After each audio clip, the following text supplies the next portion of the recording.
Oh, well, everybody know who I want next. I want Terrence Crawford next. You're going to make that happen? Huh? You're going to make that happen? Oh, definitely. That's the fight that I want. That's the fight everybody else want. Like I said, I'm going to get these straps that I'm going to go over there and take his shit too. All right. Errol, congratulations. Terrific fight this evening. Thank you, man. Down. Strap season. Y'all know what time it is, baby. Terrence, I'm coming for that motherfucking belt. All right.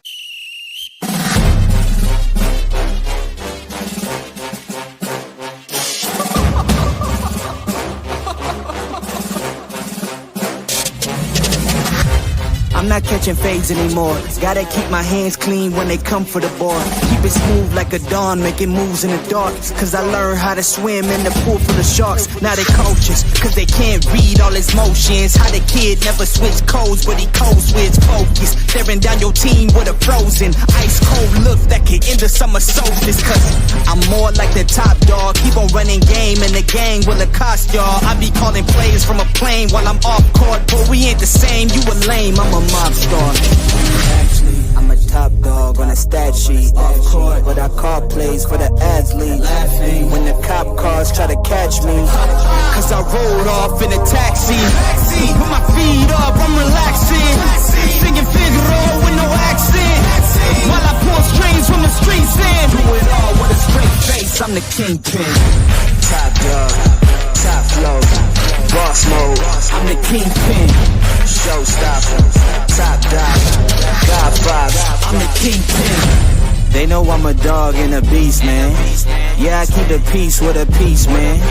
I ain't got no time for a piece, man. Why would I respond to a pawn? I'm the... Hold up.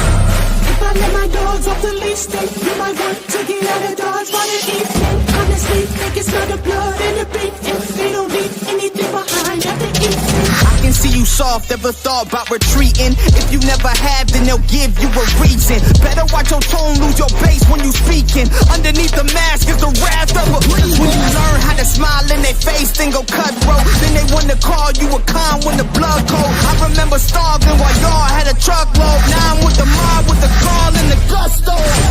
I'm a top dog on a stat sheet. Off court, but I call plays for the athlete. Laughing when the cop cars try to catch me.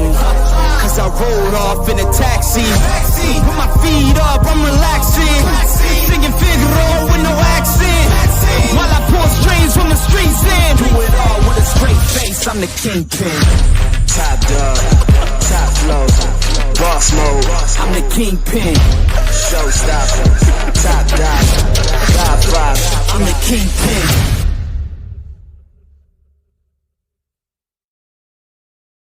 What's happening? What's going on? It's been a second, but it's been a lot of stuff that's going down in boxing, man. It's like, man, what is, you know what I'm saying? We got Devin Haney, you know what I'm saying, finally, you know what I'm saying, making a decision to go ahead and fight Keyshawn Davis, which I think was the best move, you know what I'm saying, with, you know, Jay Prince and Shakur Stevenson and Keyshawn Davis trying to, you know, trick Devin Haney out his belt. I thought it was a good move for Devin to call it bluff, you know what I'm saying, and go ahead and keeping his belt and, you know, saying, go ahead and facing Keyshawn Davis, because we already know as boxing aficionados that Keyshawn Davis ain't ready, man. I don't think Keyshawn is ready. You know, I understand that they like Keyshawn Davis' boxing style. They like the way he talk and stuff to me, but it just seemed like he's a bunch of hype. You know what I'm saying? Now, he got nice skills, so, you know what I'm saying, I'm not trying to hate on Keyshawn Davis, but one thing about it is the kid only got 15 fights. You know what I'm saying? He only got 15 fights, and the greatest competition he ever faced was Jermaine Ortiz. So, for one, you know what I'm saying, it's like he's not really a threat. He hasn't, like, really fought no top champions for him to apply pressure on somebody of Devin Haney's experience, right? I'm talking about just, even if you wasn't a Devin Haney fan, you would have to admit that this guy, 15 fights, you know what I'm saying? He only went 12 rounds, 12 rounds 3 times in his career. So, you know, he haven't fought at 147. Keyshawn Davis never fought at 147. So we know all these things. It's like, how do they think this guy's not Marvin Hagler? what I'm saying? This guy's not Sugar Ray Leonard. He don't have those kind of skills where he's just going to come in and make Devin run off his belt. So, the whole thing just kind of stinked of like a smoke screen. Like it was like bullshit. You know what I'm saying? It's like this dude don't have enough behind him to like really cause that kind of fear effect. Even though but the thing that was interesting is how much people put into it to try to hype up, like they got behind Brian Norman Jr., right? It's like we knew that Brian Norman Jr., he only had a couple of fights where he looked spectacular, right? But everybody was hyping him up like he was going to knock out Devin Haney, and that was like the crazy shit about it. It's like, bro, just because these guys have a couple of good performances, Devin has given you, years of great performances. You know what I'm saying? So it's like, why in the world, why in the world would a guy who's had a few good performances come in and be able to apply this kind of pressure on Devin Haney? So to me, Devin, knowing what kind of guy he is, right? He's always trying to fight, the next best guy. Or, because if it wasn't Shakur, if it wasn't Keyshawn, he'd be trying to fight Boots, right? He'll be trying to fight the next guy. Now, I'm not saying he'll beat Boots, but I'm saying he'll be challenging Boots. He is on Devin Haney's list. And I don't know why people say this guy is, why they don't believe Devin Haney wants to fight these guys, because he do, right? So he's finally made a decision, and Jay Prince said he's got a double-barrel shotgun, right? And I didn't understand what the hell he was talking about. So I guess, when he plotted with the WBO, to put Devin in some kind of, hot spot, I really don't get it. Devin just fight one and then fight the other. I mean, I don't know. I mean, y'all tell me. I mean, what's the problem? The only thing is Devin didn't want to fight for a low purse bid, because, you got the promoters. I don't think Zuffa is allowed to bid in this. You know what I'm saying? So I think that's where the conspiracy part is, even though Zuffa may not be registered under the WBO, I'm pretty sure that could be remedied pretty quickly, right? But they don't want Zuffa to take over this little game that Jay Prince got going on, with Dev right now, right? Even though they both gonna be signed with Zuffa, or so I'm not sure it clear if Devin has already, 100% got the 100 million from Zuffa. Either way, look like they're gonna face each other, is what I'm saying. You know what I'm saying? So my thing is, why is all these games going on for a few $1 million? It's like, because the purse bid starts off at $200,000, right? And then you got Matchroom, you got Top Rank, you got, all these players these promoters that can, bid for the purse bid, right? And then you got Devin, who's going to be getting 75%, and you got Keyshawn, who's going to be getting 25%. So we all know this stuff, right? So it's like, I don't understand. If Devin decides to keep his belt, where does Jay Prince win? You know what I'm saying? It's like, is it the fact that he didn't want Shakur to fight Devin Haney? Well, Devin Haney, if he beats Keyshawn Davis, that he's going to be coming straight at Shakur Stevenson. So it's going to be the same thing. I don't understand. You know what I'm saying? I just don't get how they be calculating. You know what I'm saying? Maybe they just going one chess move at a time. I don't know. Somebody tell me in the comments. You know what I'm saying? I really don't get it. So to me, it just, maybe they thought they would rattle Devin to make a bad move and saying give up his leverage, which is the WBO title, say at 147. What's going on, Donald? What's happening?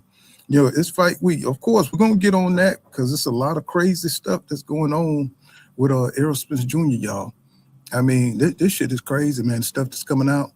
You know what I'm saying? And you know what I'm saying? It's not like it's going to affect Errol Spence Jr. because it's little kiddie shit from 15 years ago, right? But at the same time, it's like, why would you, people, you got homeboys from the past. Sometimes they be jealous. They be envious of, the things that you achieve. And there's, Errol Spence Jr. got a homeboy named Jacckpot. This is what I'm going to get into. You know what I'm saying? We know about the Devin Haney. We'll come back to the Devin Haney thing because, we've been talking about that for months and months now. But with the fight week coming up with Errol Spence Jr., he looks good. Now, he Errol Spence Jr., he had to ask Tim Tszyu for a weight increase, right? You know what I'm saying? I think at first it was at 154, then it came to 158 or 159, I think, and then they pushed it up to 160.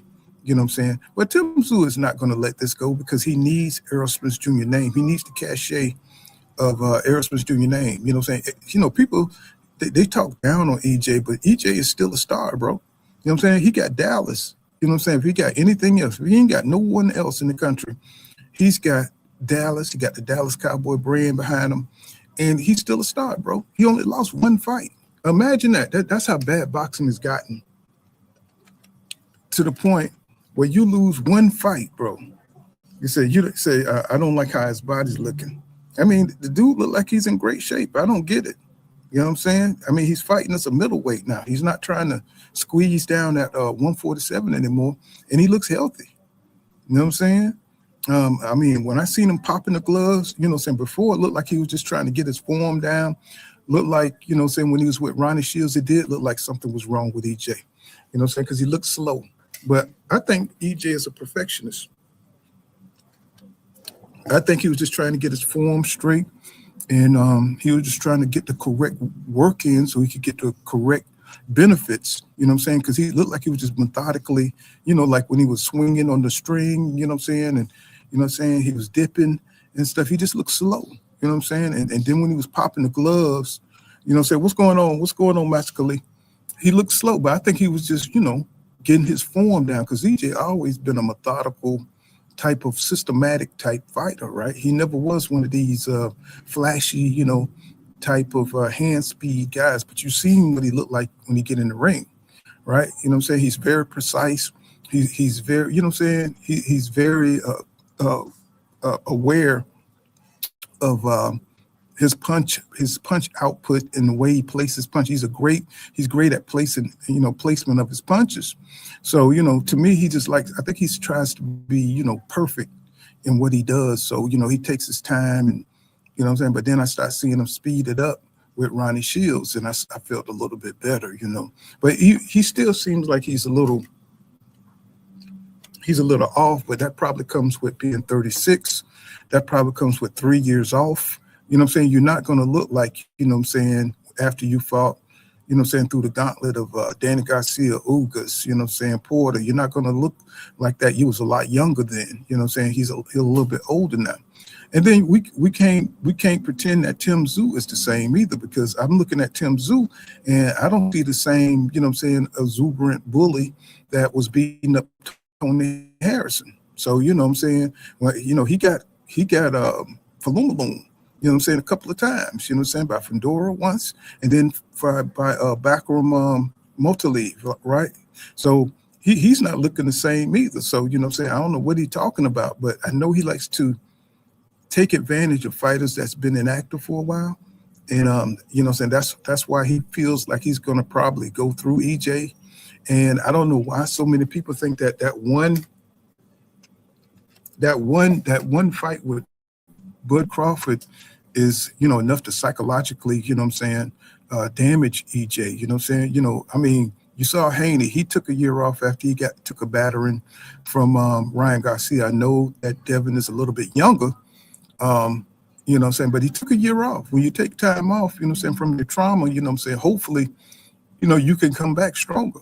You know, and then, you know, he had other things going on with the drinking and his body, you know what I'm saying, being abused and stuff like that, car crash and all that. So hopefully, you know, after 3 years off, you know what I'm saying, my man, you know, he's focused and healed, you know what I'm saying, physically, mentally.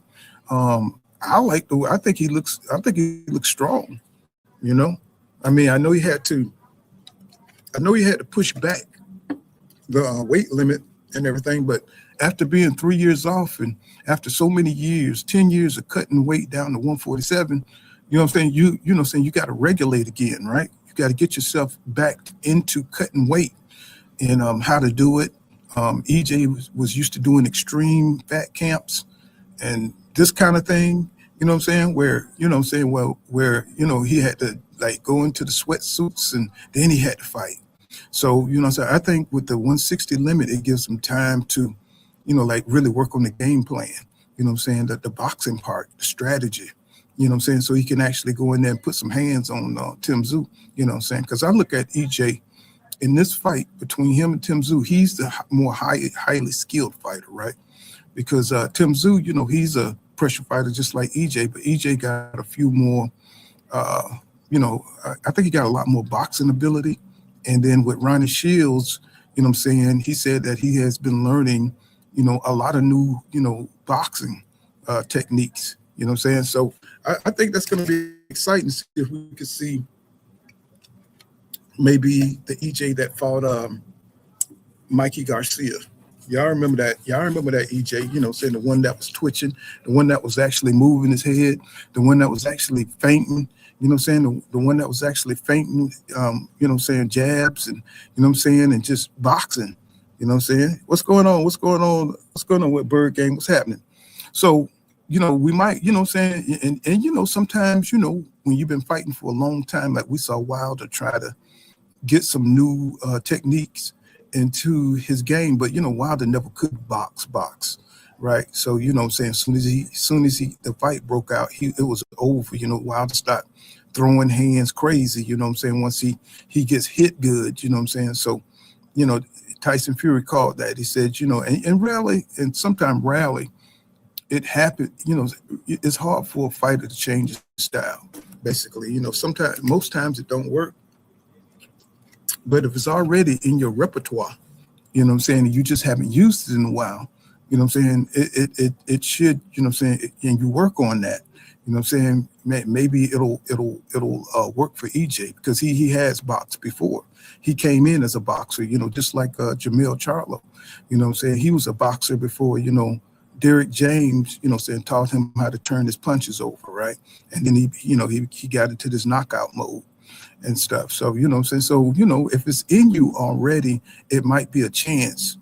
It might be a chance for you to, you know what I'm saying, to incorporate things a new trainer like Ronnie Shields, you know what I'm saying, he might make short work of Tim Tszyu, you know what I'm saying? Because Tim Tszyu is a damaged creature himself. He is not like 100% whole, you know what I'm saying? I mean, he took some incredible ass whippings. You know what I'm saying? When I went back and watched that Backroom fight, that Backroom Montalive fight, man, he got his ass tore up, bro. You know what I'm saying? It's like he can't talk about how Errol Spence Jr. got beat up by Bud Crawford, because he got towed back, bro. He had to sit his ass down. You know, Backroom, and then you know what I'm saying? All he had to do was box Backroom, but he's not a great boxer. You know what I'm saying? He's a pressure fighter like EJ, but I think EJ got more boxing IQ than Tim Tszyu. You know what I'm saying? Tim Tszyu, he tries to be intimidating, but you know, it's hard to take him seriously. You know, it's like he tries to, you know, do that you know what I'm saying, that monotone, like that low, you know, like he's some kind of Drago or something. It's like, bro, get the fuck out of here. You know what I'm saying? It's like EJ is the same size, he's bigger than you. He's taller than you. He's got more reach than you. It's like, bro, what are you talking about? You know what I'm saying? EJ is just looking at him like, EJ is just looking at this guy like, you know, I'm just trying to get my, you know, I'm trying to get my mojo back. You know what I'm saying? And once I think once EJ get in there, and I'm talking about maybe, you know, it take him about 6 rounds, you know what I'm saying? Because he haven't been 12. He haven't been in a 12-round fights in 3 years. So that's the thing that's gonna, like, I think that's gonna work against EJ. But I think once he, you know what I'm saying, depending on how he's trained, how hard he's trained, what he's learned from Ronnie Shields, you know what I'm saying, if he can incorporate the boxing into this, I think we're gonna see a great show. You know what I'm saying? I think we're gonna see a great show. You know what I'm saying? I think EJ got you know what I'm saying, people think they're gonna see EJ get knocked out. That's a possibility. Because for one, we don't know, you know, how much, you know what I'm saying, EJ got left. You know what I'm saying? He put so much into those fat camps and just not taking care of himself that it may have some residual effect on his comeback. You see what I'm saying? Because, you know, he never did like really do things the right way.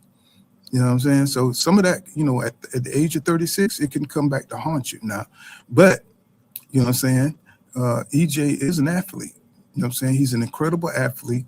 If he got anything left, I think he'll beat, if he's at least 65% of himself, I think he will beat Tim Tszyu. I think he'll beat Tim Tszyu. You know, because EJ ain't never scared, but we got to see if he can reclaim that old mentality. You know what I'm saying? Do he have the same mindset? Can he keep himself locked in? You know what I'm saying? When he start taking punches, or if he get hit by a big punch, we got to see, you know what I'm saying, what he look like. Because we've seen fighters freeze up. You know what I'm saying? We've seen Roy Jones freeze up when he get hit. You know what I'm saying? And you know what I'm saying, it's almost like a traumatic thing, you know what I'm saying, like a car accident or something, you know what I'm saying? They just can't pull the trigger. So and you know, so that's a big thing. You know what I'm saying? That's a big thing that we got to look at, you know. You know what I'm saying? So, you know, it's possible, but something tells me that EJ got this. You know what I'm saying? He got this. And will he fight? Will he fight another fight? You know what I'm saying? If he goes out there and look good against Tim Tszyu, you know. Will he retire, or will he just, you know what I'm saying, will he persevere and try to get better? And you know what I'm saying? But if he goes out there and blows out Tim Tszyu, he's definitely coming back. And he's, you know, I could see him taking on somebody at 160, you know what I'm saying? You know, there's a lot of wolves at 154. And I know EJ, he want to go for Fundora. He's not going to go for, you know, or he may go for Boots. You see what I'm saying? That's the kind of, that's why we love EJ, because we know he's not going to just go for the easy fights. You know, he's going to go for them top dogs. You know, and it might be for the worst. It might be for the worst for him, because, you know, he's trying to ease his way back. But, you know what I'm saying, he's just one of them dogs that, you know what I'm saying, no matter how big you is, he's going to try to, you know what I'm saying, he's going to try to eat your ass up, even if he can't. You know what I'm saying? We see him go out on the shield with Crawford. So we know what kind of warrior EJ is. That's why he got the popularity. That's why he got the fame that he's got. A lot of these fighters, you know what I'm saying, they don't want to get in that position. You know, you got your Tank Davises. You know what I'm saying? They don't want to put themselves in that position. That's why, you know what I'm saying, we looking at them crazy. Shakur Stevenson is another one. You know what I'm saying? Now Keyshawn Davis, you know. I don't think Keyshawn is going to fight Devin Haney. You know what I'm saying? A lot of people believe in Keyshawn. I don't. You know what I'm saying? I don't think he's ready for damn Devin Haney. And then he's going to only get 25% of the money from a purse bid that they don't know what's going to be raised to. You know what I'm saying? From $200,000. That's crazy, bro. You know what I'm saying? So he's gonna have to go out against the best opponent that he ever faced in a Devin Haney. You know what I'm saying? For whatever money. Let's say if the purse bid get brought for, you know what I'm saying, 2 million or 3 or 1 million or whatever, he's going to get 25% of whatever that is. And he's starting to see that he was a crash dummy. You know what I'm saying? So Keyshawn is starting to see, you know what I'm saying, why Devin Haney is moving the way he moved, because Devin is used to getting paid a certain amount of money. But getting off that, you know, getting back, I want y'all to see this video that came up with Errol Spence Jr. homeboy. You know, Errol Spence Jr. had a homeboy from when they grew up back in Dallas. And, man, when I seen that shit, man, I was like, what? I was like, what is going on, bro?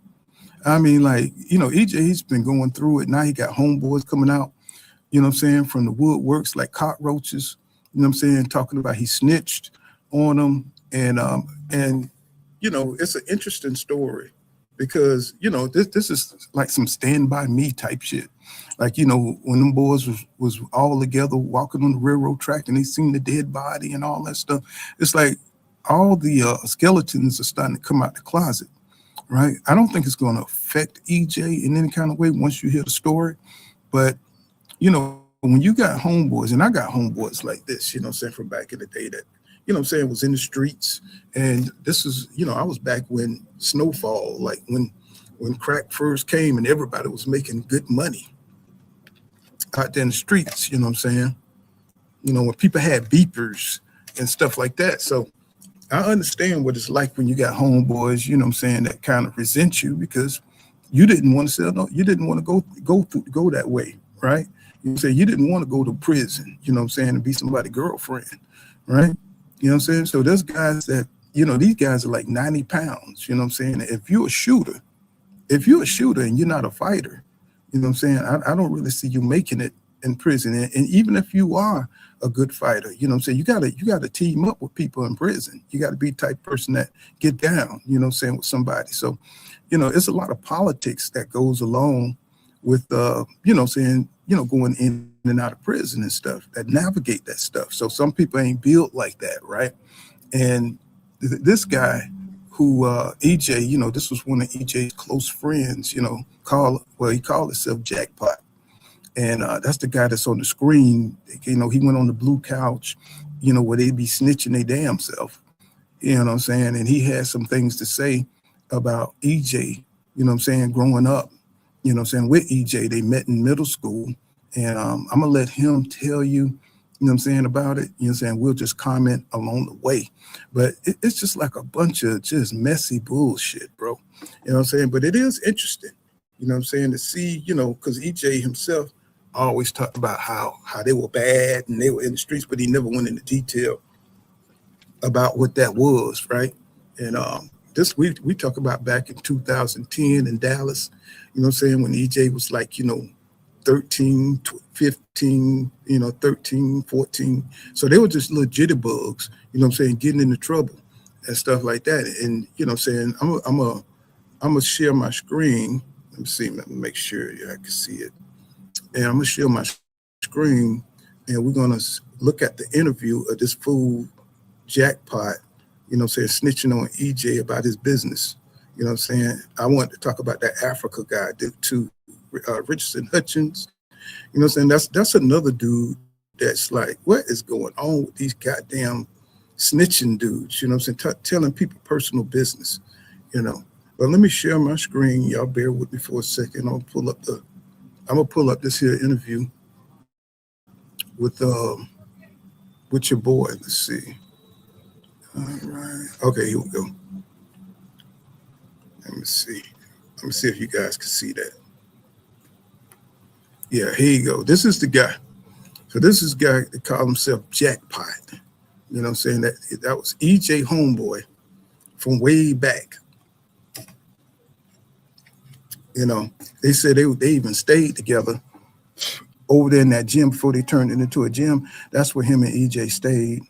You know what I'm saying, stayed together, you know what I'm saying? Because, you know, there was, you know what I'm saying, you know, there was homeboys at the hip, you know what I'm saying, causing trouble around Dallas. But I'm going to let him tell you, and let's get into it. Let me see.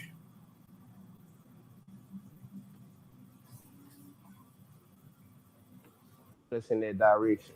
Because we was already out here fighting and all this extra shit. You feel what I'm saying? So his daddy was actually the one that got a couple of us in the gym. Like I said, my nigga Thor was one of them. You feel what I'm saying? We started just going to the gym, training and shit. He the one that took it serious.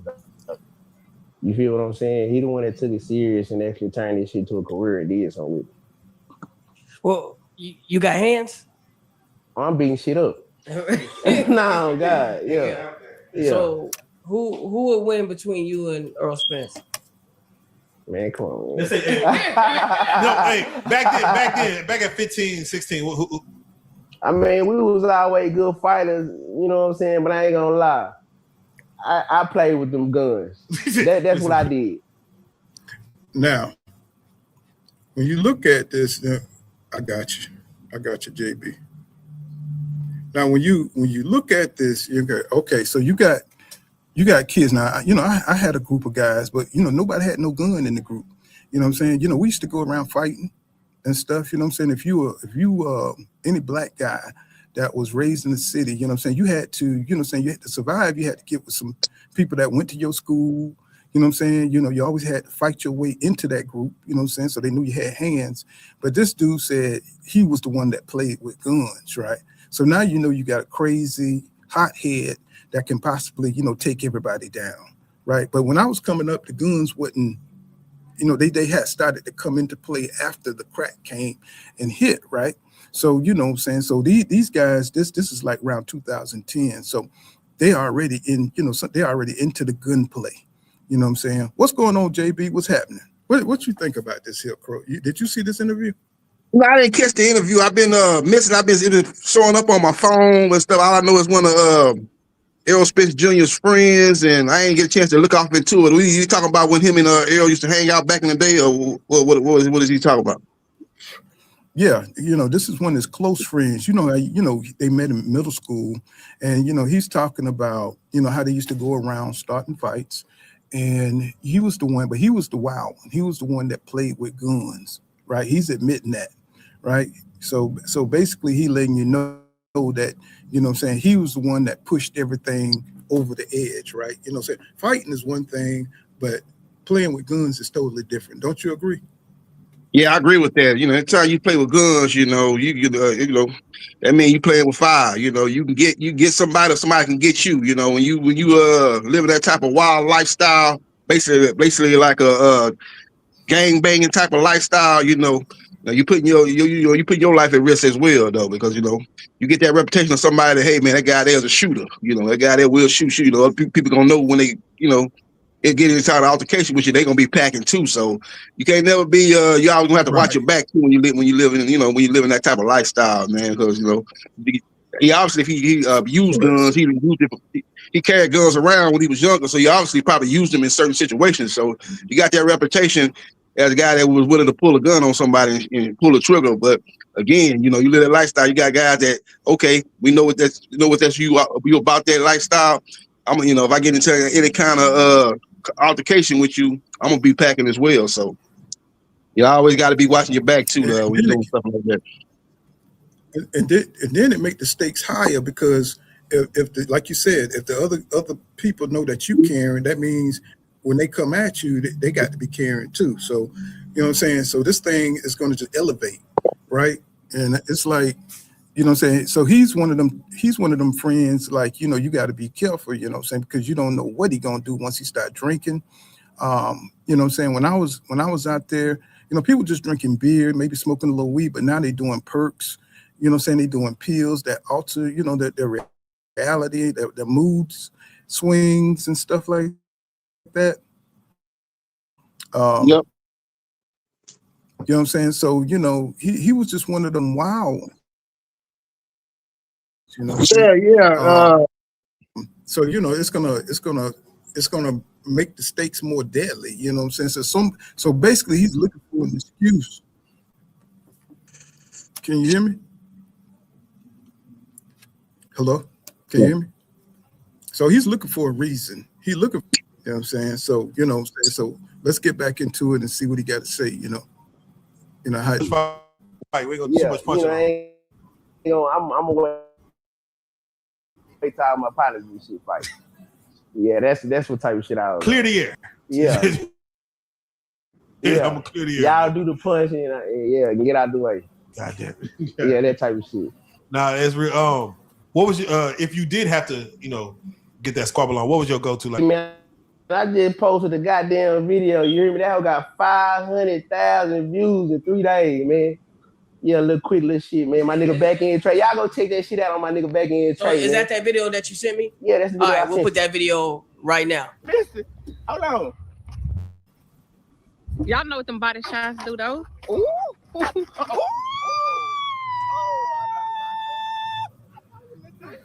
Yeah, nah, that bitch got 500,000, man. I'm kind of nice. Yeah. So y'all on this run back then, I don't want to say knucklehead shit, but just nigga out here doing, nigga shit. Nah, basically. How long was that for until EJ got to his seriousness, and what were you doing? You just like, I'm gonna stay. Everybody about a 4 year span after that, 16, 17 type shit. You know what I'm saying? Nigga really started boxing kind of late, but at the time, I was staying with all my partners. I was the one that was always in trouble and shit. So, I was bouncing from house to house, staying with my nigga Throw, my nigga Tree, you know what I'm saying? RJ, EJ, Andy. I was bouncing around the house, you know what I'm saying? So at the end of it, before I ended up going to jail, me and EJ were actually staying together. Oh, real shit. Yeah.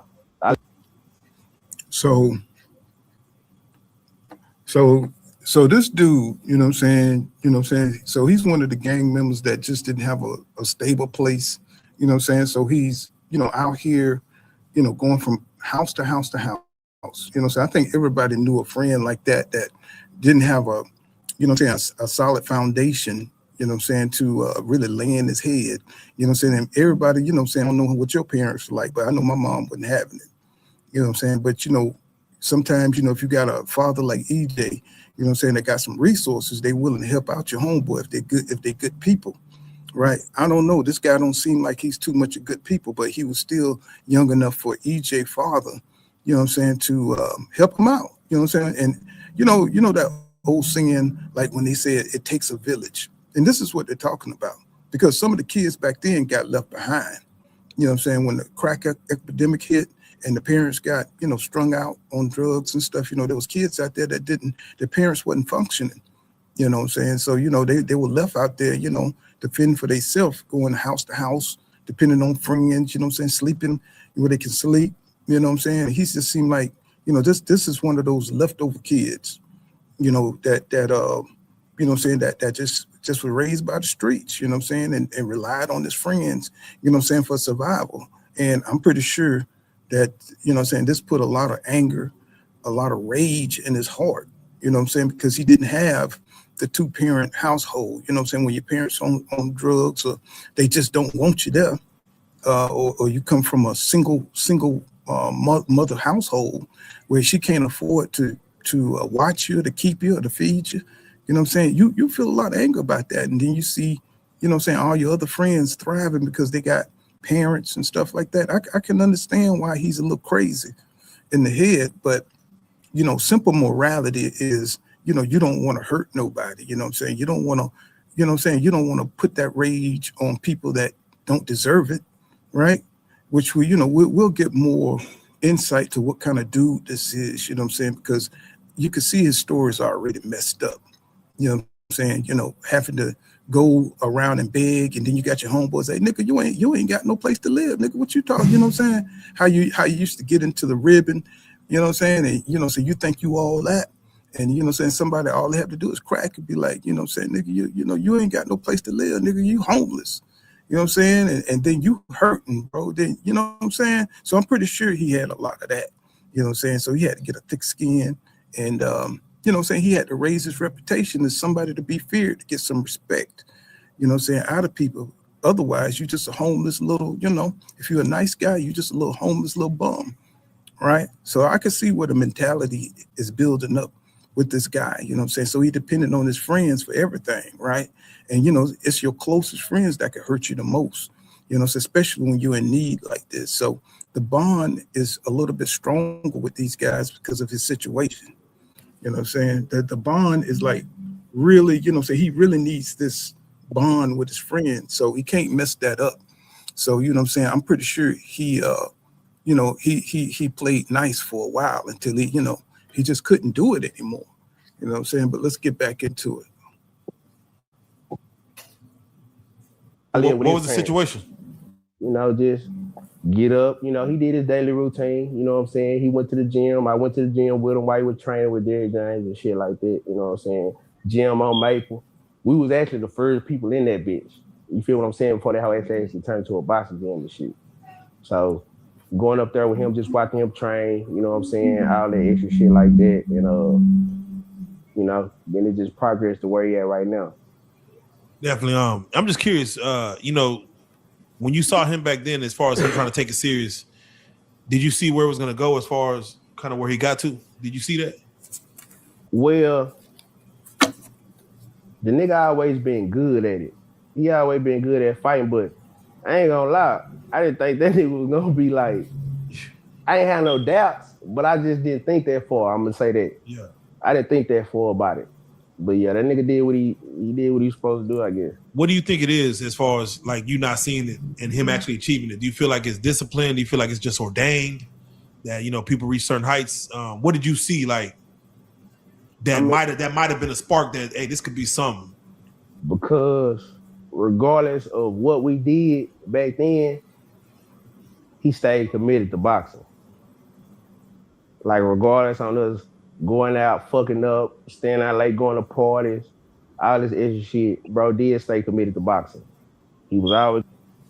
So, you know, see, that's why it's so important to have a black father in your life. You know what I'm saying? He's not going to let you quit. You know what I'm saying? He's going to instill them things that's going to get you through life. You know what I'm saying? And EJ Daddy, that's what he did for him. You know, he tried to be a mentor to, you know, these other kids. You know, I see a lot of people be saying, you know, let's become mentors to other kids, but you can't be a mentor to somebody who don't want to be mentored, right? So he tried to take in these kids and put them into something that was productive, you know what I'm saying? But these kids, they wanted that the streets was calling them. You know what I'm saying? You know what I mean? EJ was the only one because that's his son, that's his father. He had more of an influence on EJ to make sure that he didn't give up. You know what I'm saying? Because EJ would have been one of them shooters out there too. He would have been on that same trajectory. Whoever you hang around, what they say, birds, you know, together, flock together. How that shit go? You know what I'm saying? They you know, say if you're around, you're gonna be like who you around, bro. You know what I'm saying? So if your gang or the people that you hang out with are out there on that, you know what I'm saying, shooting the ops type stuff, that's what you're gonna fall into, right? So EJ father saw that. You know what I'm saying? So he got involved. You know, he said, well, shoot, my son like to fight. You know what I'm saying? And these kids like to fight. So let's put that towards, you know what I'm saying, something that's productive and, you know what I'm saying, and save some lives out here in Dallas. You know what I'm saying? Because that's what it's really all about. What's going on, Jay Boxing? I see you, Bruce Gas. What's going on, bro? What you think about that? What you think about that, JB? Yeah, this was like a DJ Vlad interview. You know, you sit back there talking about you know, his background and talk about what he used to do with Errol and how they was the first one in that gym that Derrick James trained them in. And that's a good little interview. He give a little backstory on what's going on. And I kind of started thinking back to when Errol Spence Jr. car flipped over. You know, a lot of people speculate that he was you know, people was after him. You know, he had got to some kind of altercation and some guys were after him, and you know, they probably wasn't just after him trying to fight him, probably was after him with some guns, and that contributed to him getting into that type of accident where his car flipped over numerous times. So maybe he was still, you know, I don't think he was living that lifestyle, but maybe, They're gonna talk about that. So we getting ahead of it. We getting ahead. Okay. Yeah. So he gonna talk about that because he's on the inside. So he's gonna talk a little bit about that. You know what I'm saying. Now, I don't know if I could use up all of this interview, but we're gonna talk about as much as we can. You know what I'm saying? So hold on. Let me let him go and see progress with the store. This stuff is so messy, bro. Was gonna be in the gym at the time. He was supposed to have his little sparring matches and shit like that. You know what I'm saying? He always worked out. You know what I'm saying? You can tell that was his passion. Yeah. That type of shit. What was y'all age difference? We're a year apart. You older? He older? He older. All right. Like 10 months type shit. Okay, yeah, y'all right there. So, out of all of y'all, how many ran in y'all's crew? Like about would you say like on a regular? Like when y'all going out, when y'all doing all this? How many of them was it? Don't say like 20 or nothing. You don't get no. Nah, we don't say no crazy ass number. We actually was the smallest kid. Yeah, I say don't say no crazy number. Okay, 6. We was all hard hitters though. Yeah. Everybody had a position though. You feel me? Nah, for shit show. Yeah. Niggas know my position. Who was running this? Who was running this? Nah, you know, it was we was really some boss niggas back then though. Okay, everybody up. Yeah, you feel what I'm saying? That's real. Yeah. And this is all Cedar Hill. Y'all moving around here though? I mean, at the time we were staying in Cedar Hill, but you know, we was everywhere. Every house party, anywhere. Nigga, we had the location, we putting up. What was Cedar Hill like back then? I'm trying to remember. What was Cedar Hill like? I ain't gonna lie, bro. When I moved to Cedar Hill, we made Cedar Hill. Yeah, but I say it was still growing in that. The generation that was with me when we moved, we made Cedar Hill. Yeah. So, you know what I'm saying? They called their little group Mob 6.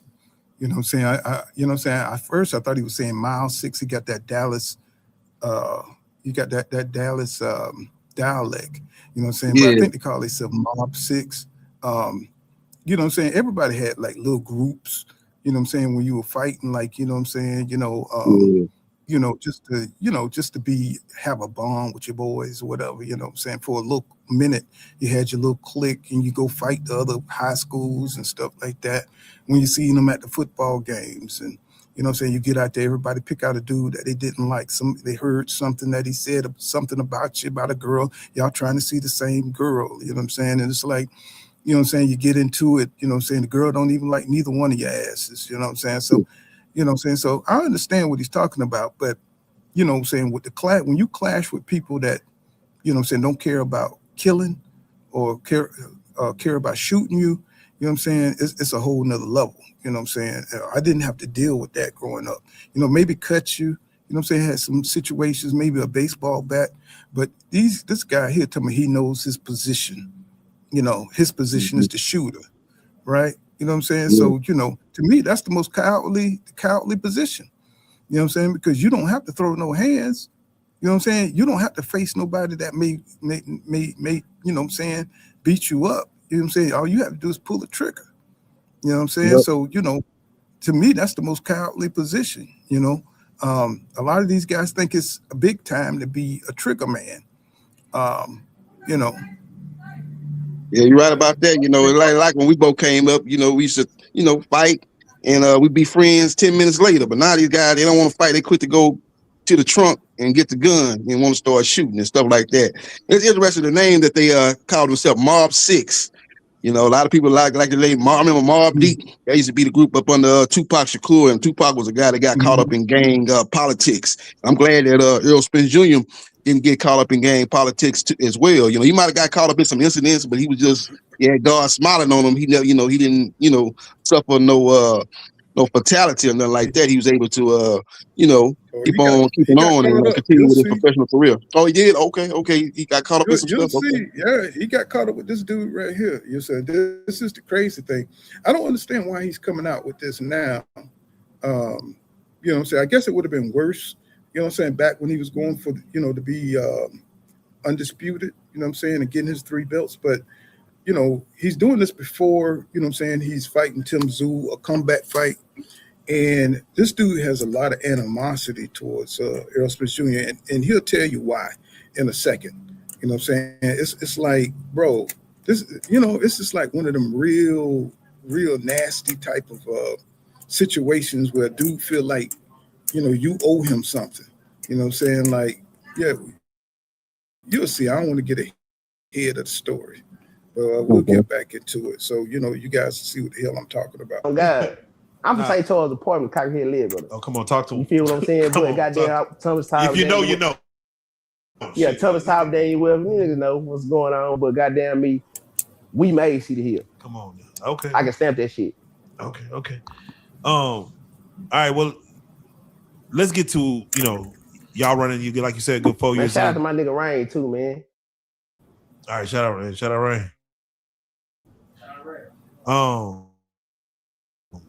Y'all get into a situation where you know, he's going left and you doing your thing. Y'all is considered, you know, that's your you know, that's your day one. That's your, you know, damn best friends, damn, like you said. Where does things go left? If you don't mind walking us through. You know, when I say walk us through the situation, but please, if you feel like it was building up to something, let us know. But if you don't mind, walk us through the situation as far as. I don't feel like nothing was building up.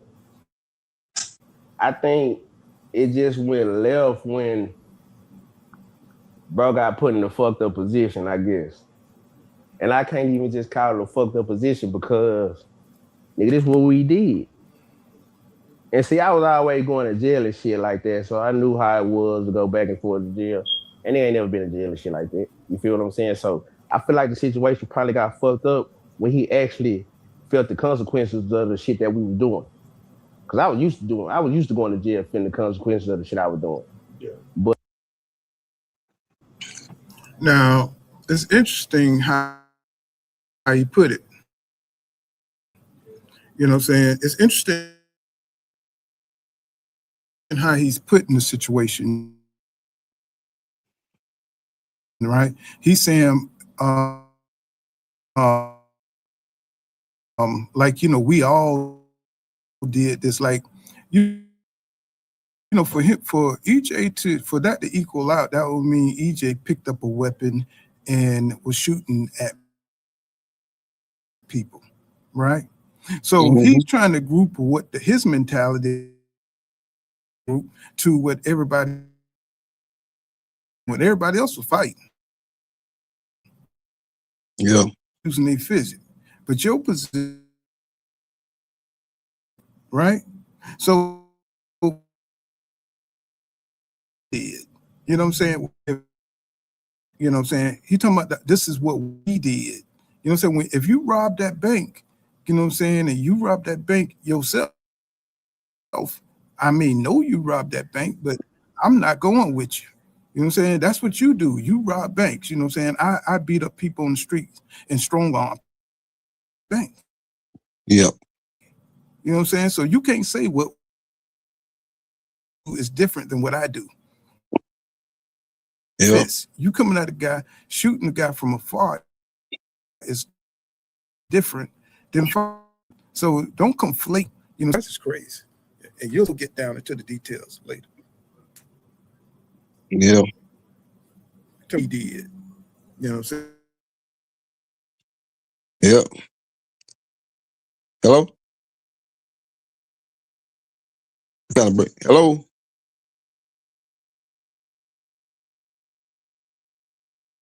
You in and out, Pool.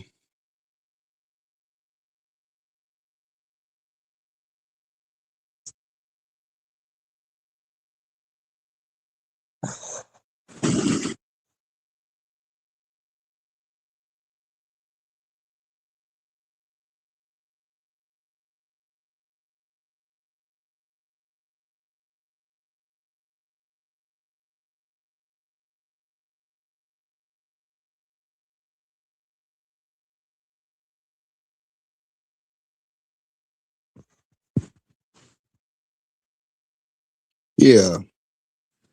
Yeah, interesting interview by one of Errol Spence Jr. Friends, you know, that he grew up with. And Errol Spence Jr. came from a middle class family, you know, and it's kind of surprising that he got kind of caught up in this type of lifestyle. But, you know, back in the day, you know, a lot of these people that got caught up in gang banging were people that were poor, but that kind of changed like in the 90s and stuff like that. You know, they had gangs in middle class neighborhoods as well as in poor neighborhoods and projects, stuff like that. They started, you know, you don't have to just be somebody that kind of didn't have no family, and your gang members kind of were your family. It's a little bit different. I think it kind of changed maybe toward the 90s, kind of changed. It didn't really matter if, you know, it didn't really just come from people that were kind of poor and didn't have nothing, didn't have stable homes. They were having gangs in middle-class families, middle-class neighborhoods had gangs in those neighborhoods. That's a little bit different than it was before. So, yeah, it's kind of surprising Errol got caught up in that situation. And like I said, you kind of heard when he got into that bad accident that was a situation where he had some people coming after him, and there could have been gang politics. And that's what killed Tupac Shakur, gang politics. So you got to be careful. You know, it seems like he's probably moved past that, and he's not involved in that type of lifestyle any longer. So that's a good thing. But he was according to his friend, he was definitely living that type of lifestyle, and that's a dangerous lifestyle to lead. A lot of people don't make it out of that type of environment. All right, let's let them go into detail. Hopefully, get to it.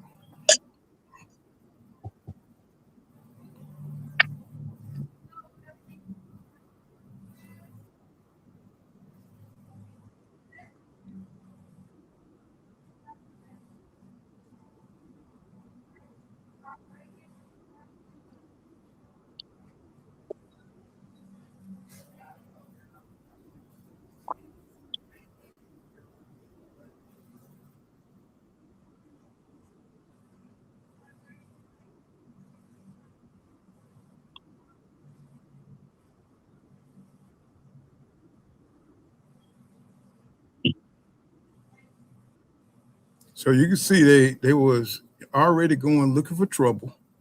You know what I'm saying? You know what I'm saying? This is what they were doing. This is the part of the crew that EJ was part of. So, you know what I'm saying? They already out of pocket. You know what I'm saying? So, around that time, Dallas was forming up, some pretty good little cliques and some pretty good little gangs. They had gun activity. So, it was a hotbed for something like this to happen. Yep. Mm-hmm. It's yeah. Yeah, he got caught up in that gang bang. Sometimes you get, you grow up with friends and you get to, you become following their lead. They living that lifestyle, and you being that friend hanging around them, you get caught up in that lifestyle and choose to be in that environment too, that gang politics. But yeah, it's a dangerous life to lead, because you always got to keep your head on a swivel, man. You always got to be looking over your back. You always got to be looking at your surroundings, because you never know when somebody out there trying to get you, trying to pop you. You to pop somebody else, they gonna come back on you. Might have cop them. They like, oh, you got my cousin, I'm gonna get you, or you got my homeboy, I'm gonna get you. It's a Russian roulette type of lifestyle, man. You pull that trigger to your own head, and it might not get you, might get you. So that's basically what it is, Right. Russian roulette type of lifestyle. So Right. So he's about to go into the actual situation, that brought up everything about the snitching situation with EJ involved.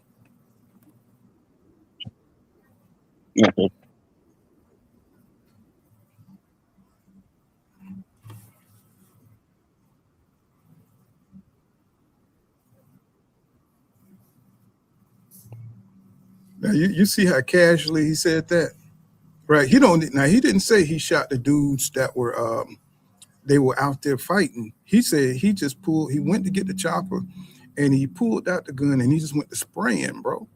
Spraying into the crowd. You know what I'm saying? It's like he didn't say he fought the ops, that he shot the ops. He said he just shot a dude and a female, right? It's like, bro, what kind of mentality it take for you to go grab a chopper, bro, and just shoot into a crowd and kill a couple of people? crazy. You know what I I'm can't. saying? We can't. I can't hear the interview. I hear you talking, but I don't hear the interview. Oh, you don't? No, I can't hear. You can hear it, but I can't hear it. I don't know what that. Let me see. Maybe it's the internet. I don't know. You know what I'm saying? Let me see if the people. You know what I'm saying? Can y'all hear this? Can y'all hear it? You see, you can't see or hear. Damn, what the hell happened? Yeah, I can't see it. Damn, man. It's like, what the hell going on? Okay, it must be all fill out. Okay, let me go back. Let me see. Damn, I'm just talking and shit. It's like shit ain't even right. Caught in a fucked up position because, nigga, this is what we did. And see, I was always going to jail and shit like that, so I knew how it was to go back and. Yeah, we can hear it. Y'all hear that? Okay, yep. All right. I had to set. Yeah, when I went out and my internet went out, I had to set it back up, bro. Okay, so here we go.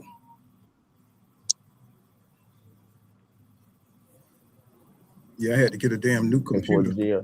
And they ain't never been in jail and shit like that. And so I feel like the situation probably got fucked up when he actually felt the consequences of the shit that we were doing. Because I was used to going to jail feeling the consequences of the shit I was doing. Yeah. But when the situation occurred to where police got called, police got involved, somebody got to go to jail, shit like that, I feel like that's when it kind of went left. All right, Jacckpot, if you don't mind, again, only if you don't mind, can you walk us through said situation that took things to the left? Okay, so 2010, June the 3rd, I think it was on my mama's birthday. We go to a party at the community mart. We go meet up with some BYG niggas up there.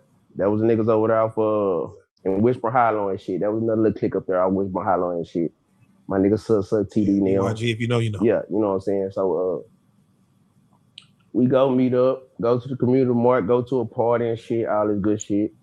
We kind of got into it with each other in the party. We squashed it. Nigga tell us, hey, this party over here and goddamn be Lancaster. Kind of find out we wasn't even in Lancaster. We was just trying to go to another party and beat some niggas up. So goddamn, we ended up getting to the party. Fight broke out. You know what I'm saying? We outside beating shit up.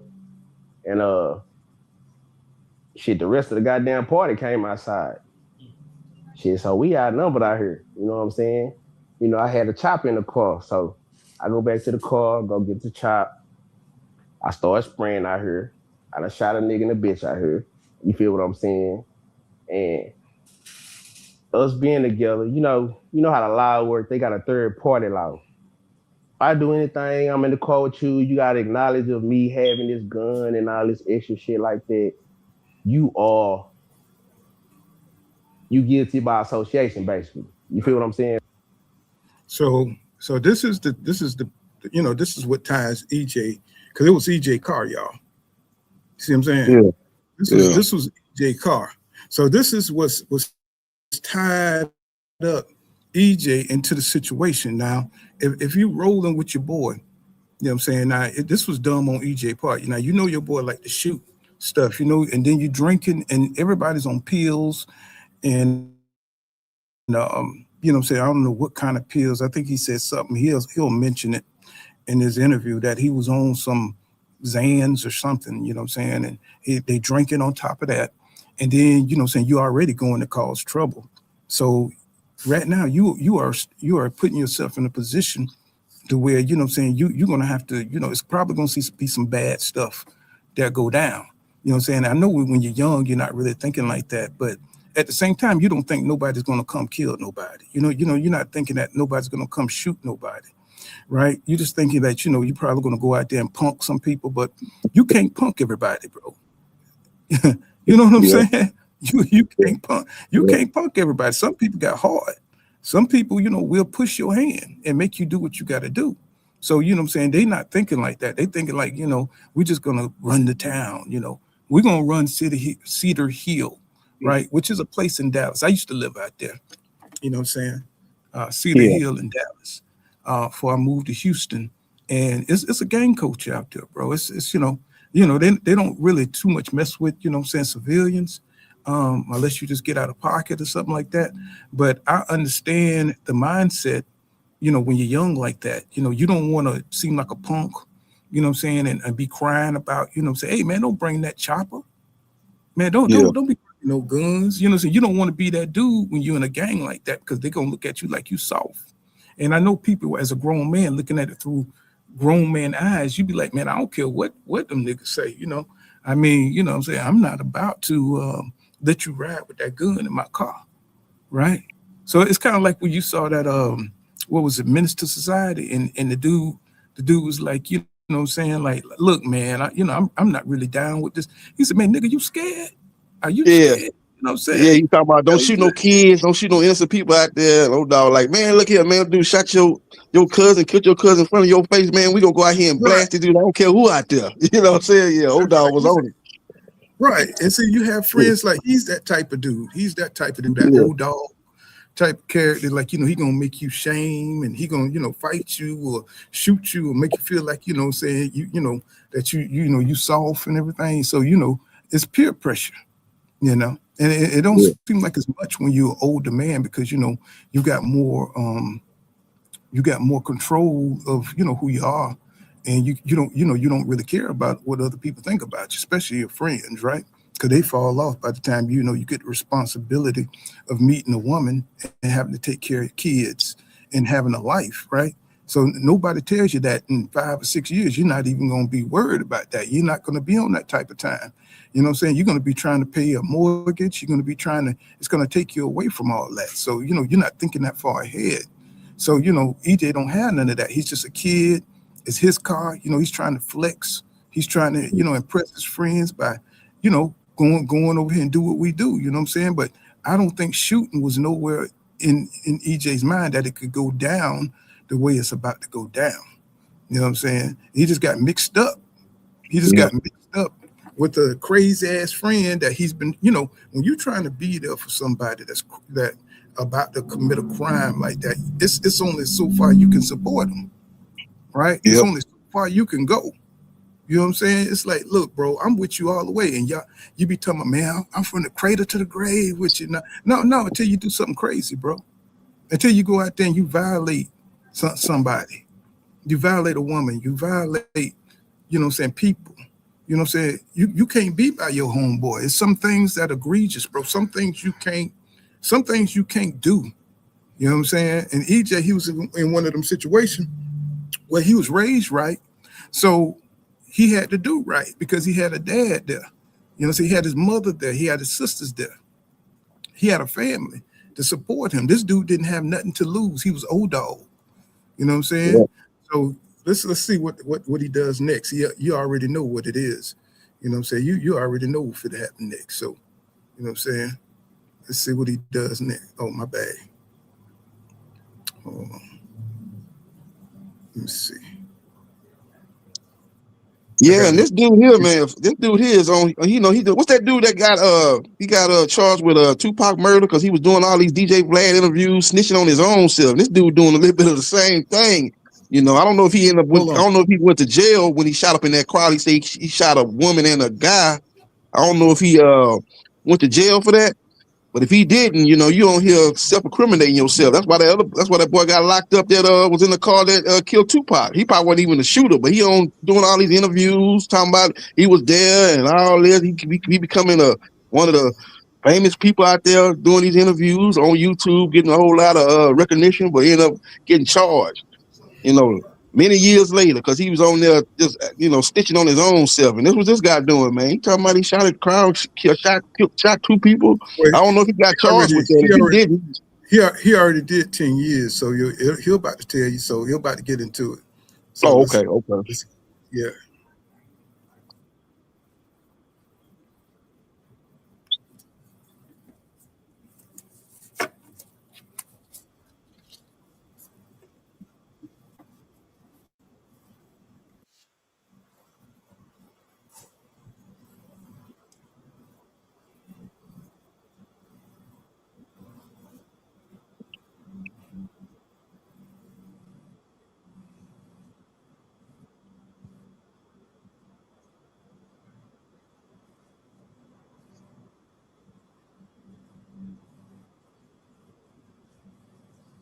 We don't hear nothing. Oh, what is going on, bro? Hold on, let me see. Okay, so I got to share my screen again. What the hell just happened? Okay, it says stop sharing. Y'all can't see that? Okay, let me. I don't know what's going on. Okay, share screen.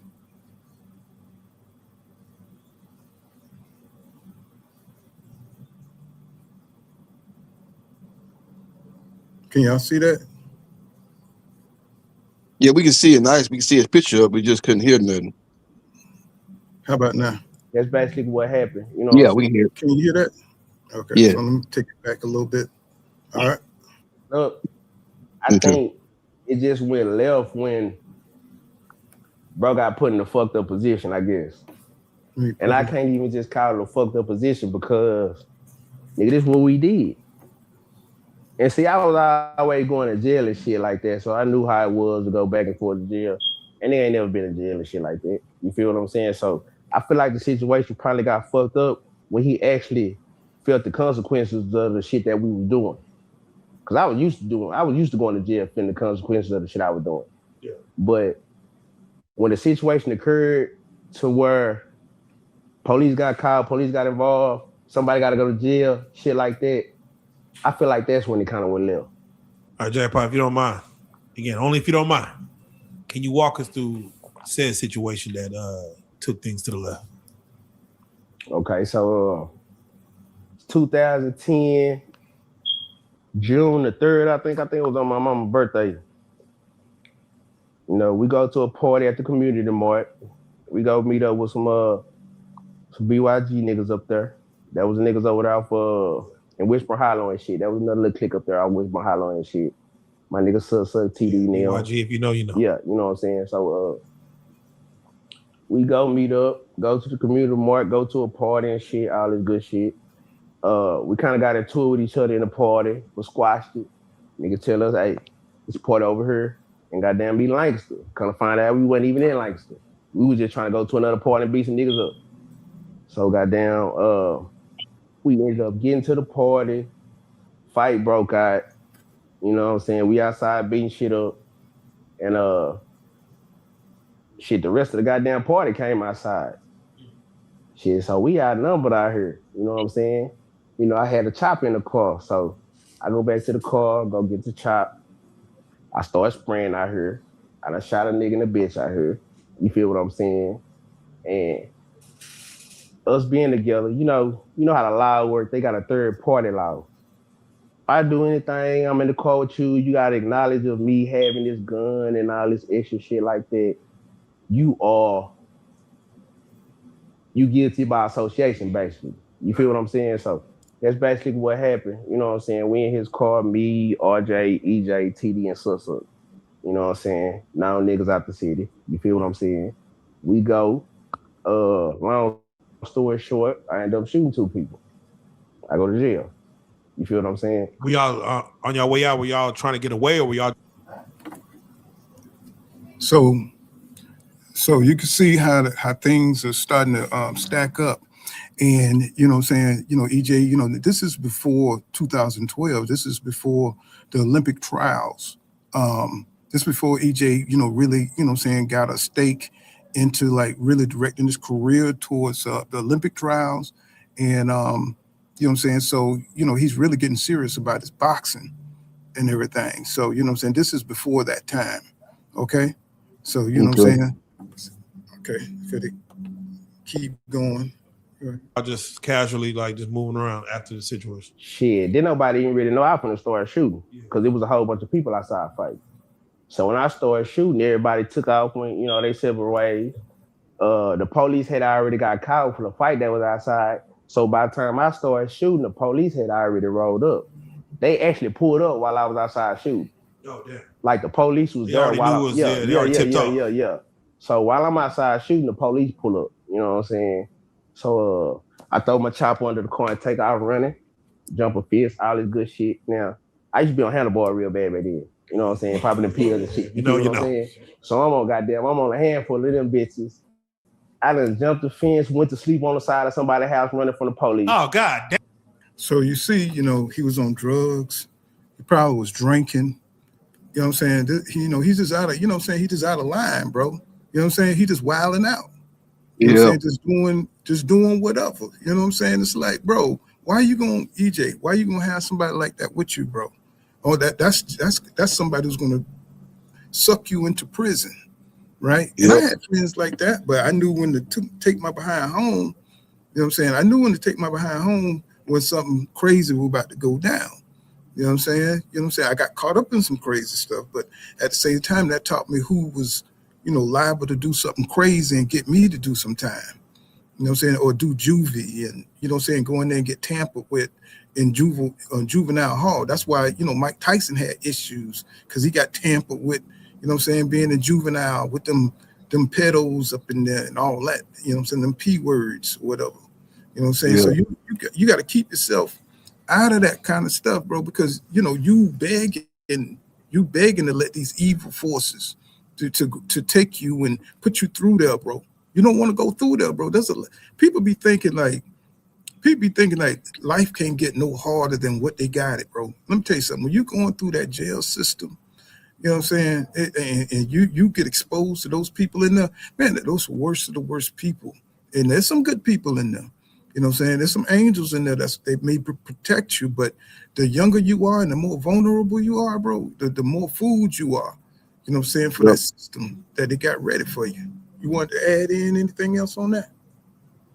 Yeah, you're right about that. And it's you know, you get caught up in that situation, that type of lifestyle. You know, it was, you know, like you said, it happened right before he you know, went to the Olympic trial. This could have derailed his whole career. He could have never made it as far as he's made it in boxing. You know, he on the verge of maybe going to the Hall of Fame and stuff like that. He's one of the more accomplished fighters of this generation, and he almost never made it to that point because of you know, hanging out with this type of guy who really didn't give a damn about nothing. He didn't give a damn about pulling, you know, shooting somebody or whatever. He was on all type of different drugs, and he was living a wild and dangerous type of lifestyle. And you know, and like I say, and Errol riding him around in this car and stuff, he could have easily got caught up in a bad situation. You know, sometimes to come to you keeping can put you in compromising position, end up getting locked up just because you was, you know, in the car. You might have been innocent. You might not have nothing to do with it, but that car was the car that shot up the, you know, that's the car that was at the point that shot up in the crowd and killed 2 people.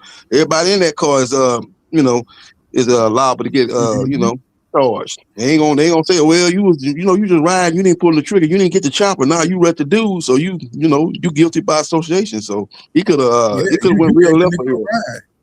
Yeah, you gave him a ride over here. So you know what I'm saying? So you the driver. Yeah, you the driver. You the driver. So that's a charge right there. You the driver. So right. You know. Right. So you know, let's get it back into it and see there's more to it. Damn. Oh yeah, this shit here. Yeah, oh damn, niggas. Oh yeah, this shit here crazy. Well, you found a bush and just nah. Hey, you know what's crazy? I fell asleep in the nigga bushes. That's crazy. You said that shit. Oh God, I stamped that, man. So it's the sun. It's sunny when you wake up. No. Oh, not. I probably blacked out for probably about. Man, I don't know how long I was asleep. I ain't even gonna lie. But I woke up. You know what I'm saying? I'm in a foreign neighborhood, big ass house. I don't know where the fuck I'm at. You know what I'm saying? I don't even know what neighborhood I'm in. I didn't know to begin with shit. We just went to go fight. You feel what I'm saying? So, I'm trying to find my way back to the car, and I see a helicopter. But it's not a helicopter looking for me.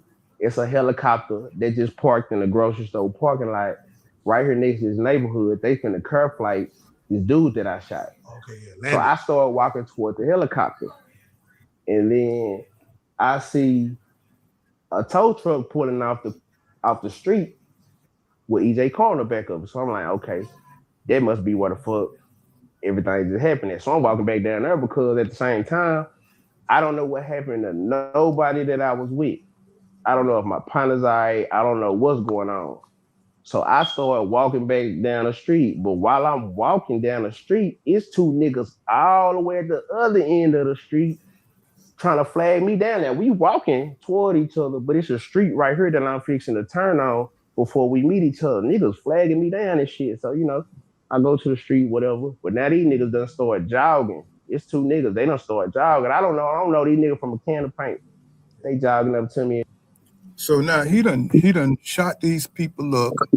You know what I'm saying? He don't know who he done shot. You know what I'm saying? He don't know if he shot any of his boys. I mean, he don't know. You know what I'm saying? He just letting off. You know what I'm saying? Into the crowd. You know he done killed a couple of people. He sees a helicopter, right? You know what I'm saying? He coming back to the scene of the crime, which shows you. You know what I'm saying? He's ignorant right there. That's ignorance right there in itself. You know what I'm saying? Coming back to the scene of the crime, you know what I'm saying? I know you love your partners, but at the same time, bro, you got a murder case on you. You got a couple of murder cases. You had to know that you hit a couple of people. You know what I'm saying? Yeah. So why you going back to the scene of crime? Yeah, you're right. You need to be trying to, you know, why you going back to the scene of crime? That's stupid. You should be trying to, you know, get out that neighborhood and make a phone call, somebody come get you. But get out that neighborhood, number one. Exactly. So, I'm worried about my partners. It's like, bro, at this time, you need to worry about your ass. That's what you need to worry about because the law coming for you. And you know, black people are going to tell on you, bro. You know what I'm saying? I don't know. People tell me something. This is not no snitching. When you kill a family member or somebody, and they, you know what I'm saying, they're not going by no gang rules. You know, it's a few family members that may try to keep it quiet, that may know you or know of you and try to find you on their own. But for the most part, if people know your name, know your reputation, they're gonna tell on you, bro. You know what I'm saying? They're gonna tell on you. So I don't know what made him believe that he could come back to the scene of the crime and think that everything was cool. You know what I'm saying? That to me that's ignorance. That's empty head. That's no street smarts. I mean, it's everything in between and above, bro. It's like, bro, you dumb.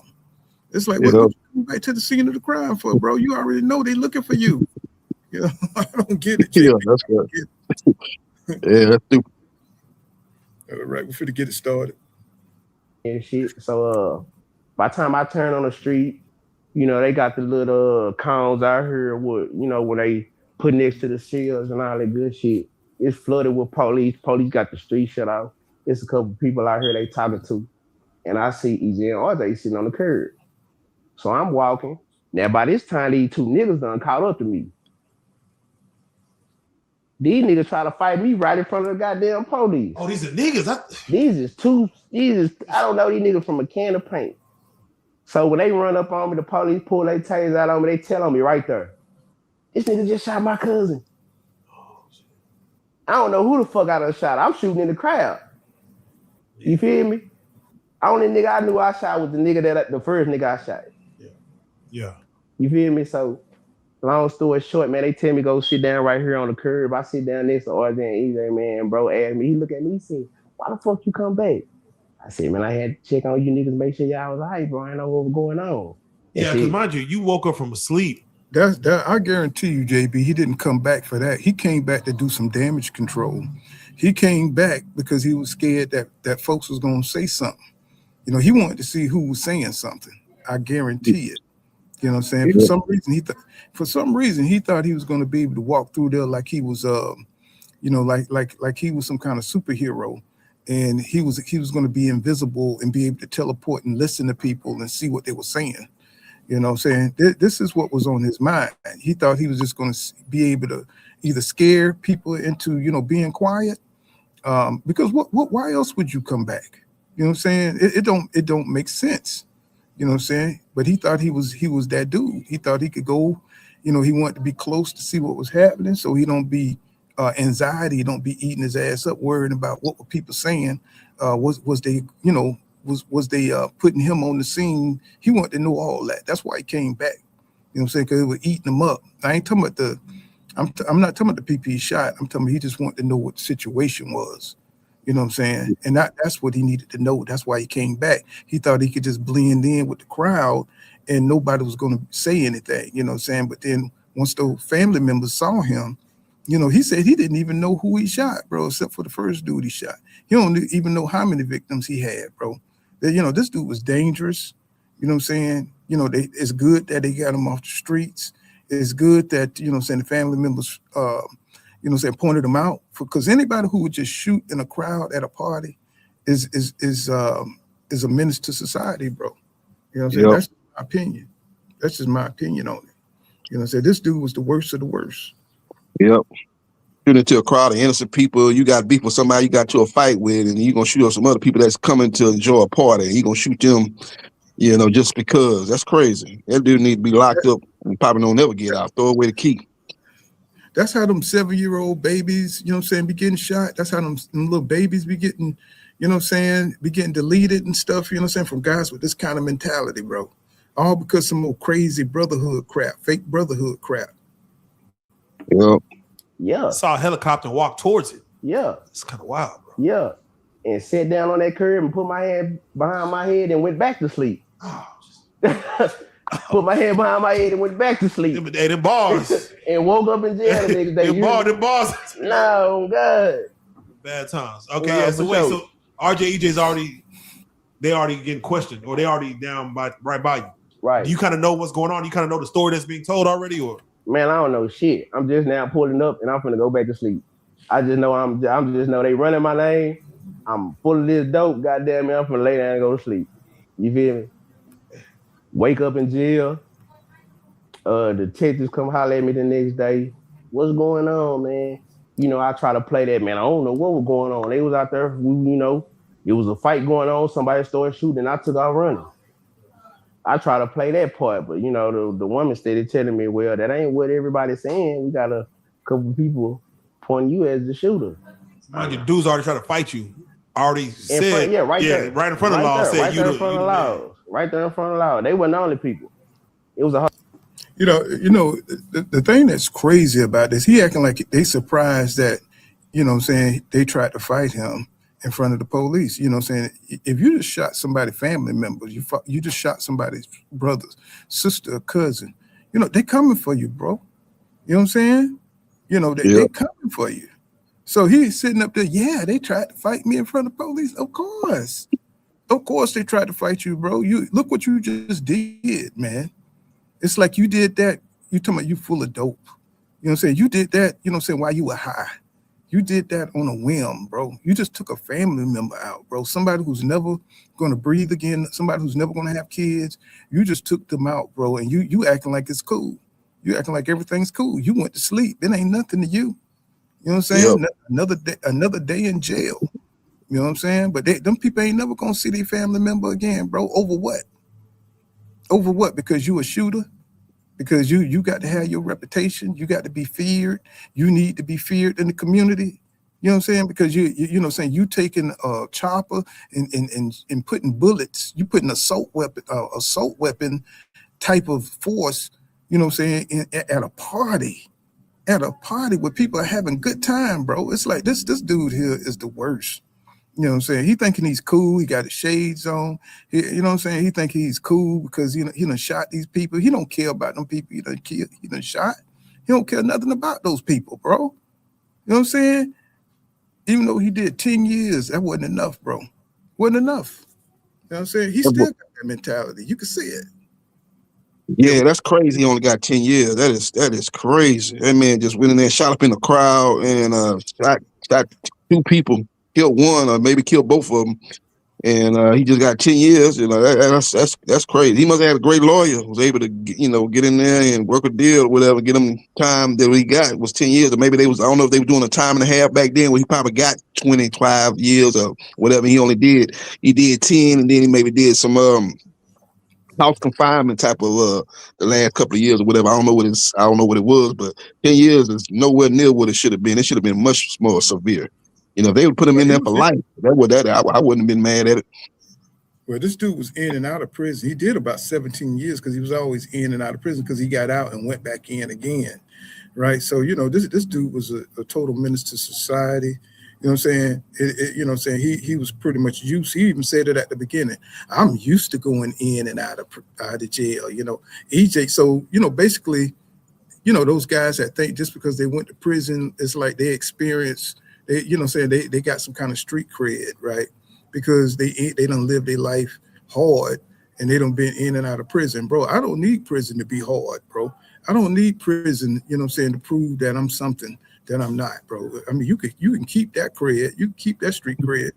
You know what I'm saying? I don't have to go in and out of prison trying to protect my booty. You know what I'm saying? It's like these dudes tripping. Look at all them tattoos. A whole bunch of people told on me that day. Yeah. Okay. All right, so they talking to you next day. You kind of got your wits about you. Are you giving them anything? Or of course they're gonna tell you. We already know what happened. We just need you to tell us. What are you saying in regards to what happened? Shit, I'm telling them. Shit, it was a big ass fight out here. I was out there fighting. You know what I'm saying? And I don't know. I guess somebody that was on their side started shooting, and I took off running. I didn't get to see nothing. I just heard gunshots, and I took off running like everybody else was. I wasn't trying to get hit. They weren't trying to buy that shit, though. Yeah, it was too many people that I already told them, but they wasn't trying to hear that shit. So it's a question that, everyone has. There's a moment of clarity right there to where the laws, again, how old were you back then? You said you was, I was at 18. This time. 18. Yep. The laws try to play on our intelligence where they try to. So he 18-year-old. He's a grown-ass man. You know what I'm saying? He 18, bro. He's not 13 or 14. You know what I'm saying? He 18 years old, bro. So he's older than EJ. You know what I'm saying? He should know better, bro. He ain't got no wisdom, no discernment. He just out there wilding out as a grown-ass man. At 18, you know that the court system is going to treat you like a grown-up, bro. You know that. Yep. You know, whatever you do out there in them streets, you know what I'm saying? And you 18 years old, you're 17, really. 17. If you 17-year-old and you go out there and do something egregious to somebody, the law is going to set you on fire, bro. They're going to set you on fire. You know what I'm saying? It's like we just give the law all the opportunities to destroy our lives, bro. You know what I'm saying? Some people just wallow in this shit. Some people just, you know what I'm saying? They just enjoy being inside of this, you know what I'm saying, this mess. You know what I'm saying? That's that hood life where people like drama all the time. They like to stay on the edge of something really rotten. You know what I'm saying? They want to be where all the action at, you know what I'm saying, where the deletion at. You know what I'm saying? They want to be, you know what I'm saying, they want to be the talk of the town. And this one of these little wild dudes right here, 18 years old, smoking people for no reason. No reason. going to a party looking to fight, or going to the party with your mind on fighting. Just crazy. And then when you start fighting, then you say the crowd came outside and you outnumbered, you go run to the trunk and go get the chop and just start shooting up into the crowd. Just crazy. It's crazy. And this dude, he was a gangbanger. That's basically what it was. A gangbanger. He was in a gang, Mob 6. And he was living that type of lifestyle, where he was shooting the fade with guys, and he didn't mind going and get the gun, go and get the chopping and unleashing on people. He didn't mind doing that, and he didn't have no conscience about it. And it was on all type of drugs, handlebars, and all kind of pills he was on and stuff. He was living a dangerous and wild lifestyle, and he's lucky to be here today. God looked out for him, even though he did a lot of wrong. He spared his life. He got a lot of people that's innocent that got their life took, and this guy here doing all kind of dangerous stuff, making bad decisions and acting crazy and wilding out. And he's still here doing the interview, telling him about what he did when he was younger. Hopefully he changed his life around. Hopefully he didn't learn from his mistakes, but. The way the interview is going, he's telling this, and he's standing in a relaxed, like he with no conscience is basically what he's saying. I guess he just getting it off his chest, but hopefully he changed his life around. Hopefully he ain't doing what he did when he was younger. Yeah, 18 years old, man, it's ridiculous. But let's get more into the story and see what he's talking about. I tell you, if you go and tell us what happened, this make it easy on you. Yeah, I've been going to jail since I was 12. That shit ain't gonna work with me. Help yourself. That's your job. That's what you get paid for. Exactly. For sure. All right, so I'm assuming they, you gave them the story. Do what you got to do. They send you back. What happens next after that? Shit. Actually,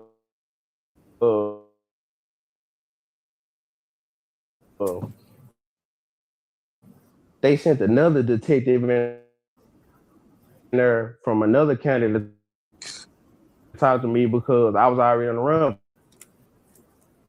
for shooting somebody in the neck. Kind of in and out. The interview, his voice is going in and out. You know what I'm saying? So how long ago did that happen? Like 3 months before that. You know what I'm saying? At a party, same shit going on. Get into it with some niggas from the Grove. You feel what I'm saying? Shit went left, that type of shit. Yeah. But after that, I go to jail. They transfer me to the county. I'm in Tri-City jail in the start of all that good shit, Even there.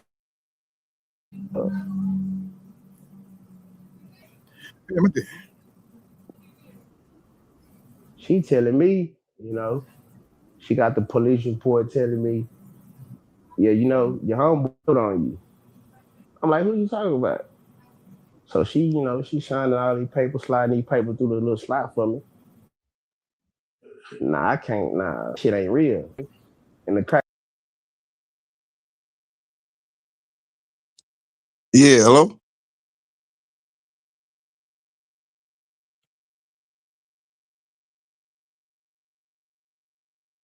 Well, it was getting real interesting what he's about to say. He said one of his homeboys snitched on him, dropped a dime on him. I wonder which one of his homeboys it was. He was hanging with a couple of them. One of them was Errol Spence Jr., but he has another homeboy he was hanging with. So I want to see what he say about who dropped the dime on him, who snitched on him.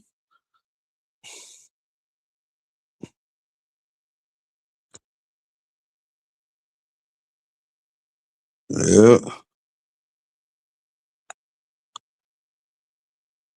It's interesting. This interview came out right before Errol Spence Jr. is getting ready to fight this Saturday. Been out the ring for over 3 years, and this interview conveniently comes out the week of Errol Spence Jr.'s comeback fight. That's interesting. On some DJ Vlad type of interview, two dudes sitting back and, like I said, each one of these incidents that he was involved in. He said he did go to jail, but at first I was like, man, this dude here snitching on his own self. You know, he out here. Yeah, man, I was that dude back in the day. I was a shooter, and I would go to a party and I swing on a dude. If you look at me sideways, this, that, and the third, I was that dude. And you snitching, but if he did the time, he did the time. But hopefully he got his life in order. He ain't doing those type of things now that he's older. Hopefully that's the case, but yeah, that was he lucky to be here, really. He lucky to be here because that's a dangerous lifestyle to live. You got a lot of people that live that lifestyle and they RIP, you know. You got a lot of people like that, man. So it's just one of those things where it's good that he is doing this interview, you know, and hopefully at the end of this interview, he's saying, that's what I did. I'm telling all the young people that's going down that road, you ain't got to go down that road, man. I was able to make it out of there, but that ain't the life you want to be living, man, because it's a dangerous lifestyle. It's a lifestyle that, you know, your life can end or you can end up in prison. You know, it's a lot of bad things that can happen to you if you get caught up in that gang politics. That's basically what he was in. He was in gang politics. He go in there and him and his crew try to come in there and beat niggas down and stuff like that, and show that they was Mob 6. They was that crew in Cedar Park. They was the ones that were feared. So they was trying to be on that level, but that's a dangerous lifestyle to live. All I can say.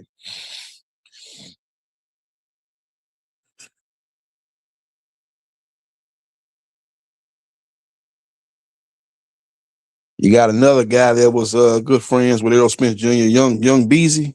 Young Beezy, he's that case ain't went to court yet. I don't know. I guess they keep pushing it back, keep getting delayed, but I would assume that it'll probably happen. If it don't happen in 2026, that case is going to happen in 2027, where they trying to say that he ordered a hit one of his enemies, a guy that he had beef with, ended up getting murdered. And they saying Young Beezy was the one that ordered the hit. So I don't know if he did or he didn't, but that's what the court is for, to present that evidence and present the defense, and then a jury of his peers will make that call if he's innocent or if he's guilty. But that was Errol Spence Jr.'s good friend. They were good friends. So Errol was one of the guy that he was a man that was, you know, everybody knew that he was a guy that had a lot of promise as far as a boxer. But what we didn't know is that he was hanging around a lot of dangerous type of people. And it's good that he never got caught up in there where he ended up doing time or he ended up getting shot or whatever. It was good that he was able to not pay a price for hanging around them type of people, type of friends.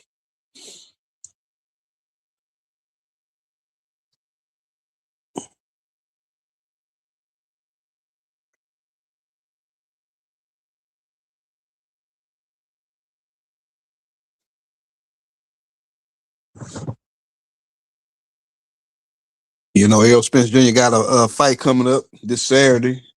You know, the fight was first going to be at 158 pounds, but Errol Spence Jr. was able to get the fight moved up to 160 pounds. And a lot of people saying they think that's a bad sign, but that's 2 pounds, not like a big difference. Errol's been out of the ring for over 3 years, so expect him to be able to get down to a weight close to his last fight that he campaigned at against Terrence Crawford, 147. Everybody knew he was going to move up to 154. And people assumed that was going to be the weight for the fight when the fight was first announced. But I didn't even know it was at 158. I was assuming it was at 154. So when they did say that it was going to get moved to 160, I was like, damn, I didn't even know the fight was at a catch weight. But it's understandable being out the ring for 3 years, you know, to come back at 160. If he's comfortable at 160 and he looks strong at 160, maybe he stays at 160. Maybe he don't go to 154. Maybe he stays at 160. You know, they have a fellow PBC fighter that's champion at 116, but at 160 that goes by the name of Ezra Landry Lara. That could be a fight for Errol Spence Jr. They could put that fight over there in Dallas. Lara, I think he'll be up for the task, up for the fight. You know, he'll look at it as, I'm the legend killer. I already stopped one legend in Danny Garcia. I can stop another legend in Errol Spence Jr. So I know he'll probably be you know, he'll definitely be down for that fight. And if Errol looks good this Saturday against Tim Tszyu, maybe they can make that fight at 160 for a belt, or maybe he do go back down and went to 54 and look for a fight with Jermell Charlo. That'd be a big fight at 154. And Jermell Charlo, if I'm not mistaken, still has the lineal belt at 154 pounds, and he has not been beaten at that weight. You know, other guys got belts at that weight, but he got beat at 168 by Canelo Alvarez. He probably still feels that he is the man at 154. So that could be a possible fight for Errol Spence Jr. Or he can challenge the towering inferno, Sebastian Fundora, who's the WBC junior middleweight title. Fundora gets past his mandatory this fall. So a lot of possibilities for Errol Spence Jr. if he gets the victory this Saturday down under in Australia. My bad, bro. I don't know why this internet keep knocking me off, but you know, we're gonna try to make it through. You know what I'm saying? I want to get to the part where EJ is, you know what I'm saying, he actually, you know what I'm saying, he actually points out his boy and everything. While I was outside shooting. Okay. Like the police was there while So while I'm outside shooting, the police pull up. You know what I'm saying? So I throw my chopper under the car and take out running. Jump. Yes.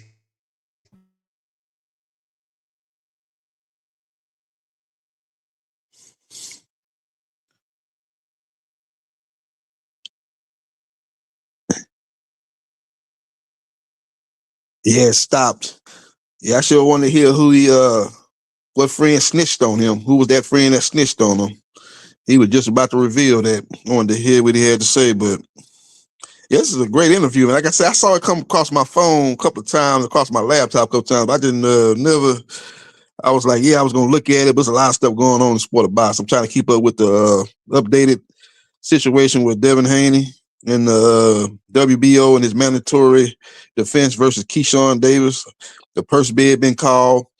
It's going to be July 27th. Been trying to keep up with that, and the whole Virgil Ortiz and Jerron Business situation. They didn't came out of the shadows after Jerron beat Zayas, and he came out the shadows. Now everybody is on the same accord. Him and his promoter, Oscar De La Hoya, Eric Gomez, they on the same accord. Everything is hunky-dory now, so they ready to get back in action, and they want the boost fight, but they got to understand that the situation has changed. Jerron Business is now unified junior middleweight champion, and he's coming off the biggest win of his career, a fight that sold out at the Barclays, one of the most anticipated fights of 2026. So he's in a new position, and Virgil Ortiz and his team needs to understand that, and they need to come to the table with a humble attitude. They ain't gonna come to the table like, oh, we're gonna do 50-50s. Okay, it was 55-45 in our favor before, even though we ain't had no belt. And Jerron Ennis was a unified champion at 147. We were the A side. We'll come back to the table and do a 50-50. Nah, it ain't gonna be no 50-50 because you ain't been a champion yet. You're an interim champion in 154 pounds. I don't know why you're not petitioning in the WBC to become Sebastian Fundora's mandatory. The guy that's up under you actually is going to get the next shot at Fundora. And he's ranked behind you. He's a number one in the WBC, but you're the interim champion. So you should have had first dibs on Sebastian Fundora. You said you made a call, got on a call, you and your people with Mauricio Suleiman and asked for the fight. If that didn't work, why didn't you just petition the WBC? You can say what you want to say about Kid Austin and his dad. They went through the course to get the mandatory position for Tank Davis's WBA belt. Maybe you should have did that, Virgil Ortiz. They weren't acting right. Sometimes you got to get lawyers involved and make them act right. You didn't do that because you really weren't trying to get the fight like that. You know, if they'd put it out there for you, I think you probably would have took it maybe, but you weren't really trying to make it shake like that. That one thing I got to give Kid Austin and his dad credit for. They tried to make that fight happen, and it didn't happen. You know, Tank moving on to I guess bigger names and a bigger fight, but they did make it where they're gonna be fighting. Well, I don't know if they elevated Kid Austin to the belt. I don't think they elevated him yet, but he probably at worst in his next fight will be fighting for the belt, and that's maybe what you should have did with the WBC. in order for you to finally become a champion, because you ain't never been no full champion. You've been an interim champion. I think back in at 147, you was 140, you was a WBC gold champion at one time, but you ain't never been a champion in the four sanctioning bodies, that being the IBF, WBC, WBA, and WBO. You've never been a champion as far as that goes. So, it's interesting what your call out was. You called out Fundora and you called out Boots. But the Fundora fight was really the fight you should have really been pushing for, because you the interim champion. Your next fight should have been Fundora, but you chasing Boots, and I don't mind that fight, but you got to understand they're the A side, and if they offer you 70-30 or whatever the case, 65-35, you probably need to jump on that. But that's the best fight available for you at this point. If you don't want to accept those terms, then shit, I guess you're going to have to find another opponent. Maybe hope Errol Spence Jr., after he beats Tim Tszyu, you can get that fight. That's a big fight in Dallas. Maybe you can get a Jermell Charlo fight. Charlo's still the lineal champion at 154. That'll be a good fight. You can put that in Texas. So it's still some other opponents out there for Virgil Ortiz. You get a win there, then you can stake your claim as a guy that should be fighting one of the champions at 154. But coming off of the 9-month layoff since you beat Lubin, you've lost a lot of momentum. That should have been a fight that should have catapulted you into a big fight, and it was all set up for you to take on Jerome Boots Ennis.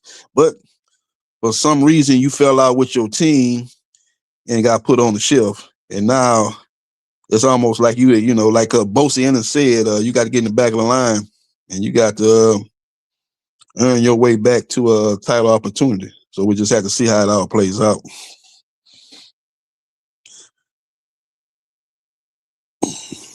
Jermell Charlo got pulled from that fight. Australia didn't allow him access. He wasn't able to get a visa to get over there and get a much-needed fight, because he's been hella inactive the last 2 or 3 years. That would have been a good opportunity for him to get back in the ring, sharpen up on his skills, get a win, and then look for a bigger fight, perhaps against Demetrius Boo Boo Andrade, who has a fight coming up this Friday night. That could have been a potential matchup they could have made later this year. Maybe they still make that matchup if Andrade wins his fight this Friday night. Maybe they can still make that matchup. That'd be a good fight. That'd be a good fight for the PBC making their debut with the Zone. That would be a good fight to start off with. So we'll see how that all plays out. See what Jermell Charlo next move is. His twin brother Jermell Charlo, ain't heard too much about what he's gonna do. What's his next move is gonna be. Hopefully I heard he is in the gym. He's been in the gym for the last couple of months, so hopefully he got some on the horizon for him. Maybe it's a Virgil Ortiz fight. Maybe it's a Errol Spence Jr. fight if he defeats Tim Tszyu. But he definitely needs to get back in the ring, and even if it's a tune-up, get back in the ring and get back to showcasing his skills. And hopefully, if it's not the fight next, the fight after his comeback fight, he gets a big name in the ring.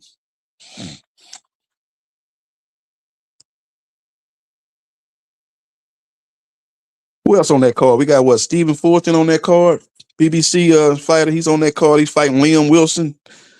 That fight has been elevated to the co-main event to Errol Spence Jr. versus Tim Tszyu. Jermell Charlo was the co-main event, but as we know, that fight got pulled because of visa issues. Visa denied by Australia for Jermell Charlo to come over there and fight. So that fight got elevated. It'll be interesting to see Cool Boy what he'll look like, because he looked horrible in his last fight against O'Shaquie Foster. Got dominated. I think matter of fact, he didn't win a round in that fight. He got washed in that fight, 12-0. He came in having problems making weights. You look at him on fight night, no definition, chubby. And he got beat from pillar to post by O'Shaquie Foster, one of O'Shaquie's top wins, along with the Ray Ford win. So hopefully he'll be able to come back. Hopefully we'll see the Stephen Fulton that fought Figueroa. We see that version of Stephen Fulton in the first and second fight. If we get that version, he should be able to beat Liam Wilson because his skill set is on a whole nother level than a Liam Wilson. Liam Wilson is a solid fighter, C-level fighter, in my opinion. A guy that has a lot of will but limited skill. So Stephen Fulton is right. If he's clicking on all cylinders, I'm looking for him to win that fight comfortably. Maybe get a late stoppage over Liam Wilson. That'd be a good statement to let everybody know that O'Shaquie Foster fight was just a bad day at the office. I didn't come in prepared. I didn't train the right way. I was very, very lackluster in my preparation for that fight, and it showed on fight night. So we'll see what Stephen Fulton do versus Liam Wilson. That's a solid comeback fight for Fulton, looking to get back and show people that he's one of the top fighters, skill level wise, 135 pounds and below. So we'll see. We got AJ coming back too. It's gonna be a good day of boxing, July 25th. AJ fighting a tune-up fight. This is the definition of a tune-up fight, showcase fight. This guy Pringer. I done watched a couple of fights of his. Yeah, he's slow. He's slow as molasses. It ain't like AJ, some fast guy, some real twitchy guy, but he definitely got the speed advantage in this fight. He got the power advantage in this fight.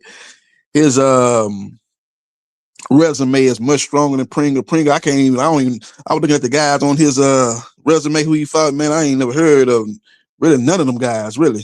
None of them guys are even in the top 50 of the heavyweight division. He's beating a lot of guys that's, low level heavyweights. And, AJ, say what you want about him being chinny, him ducking Wilder. He's been in there with some top guys. He's been in there with Joseph Parker, Alexander Usyk, Daniel Dubois, Dominique Brazil, even though Brazil was, that guy, he was a guy that with a limited skill too, but he was a, kind of big heavyweight that did some good things in heavyweight division.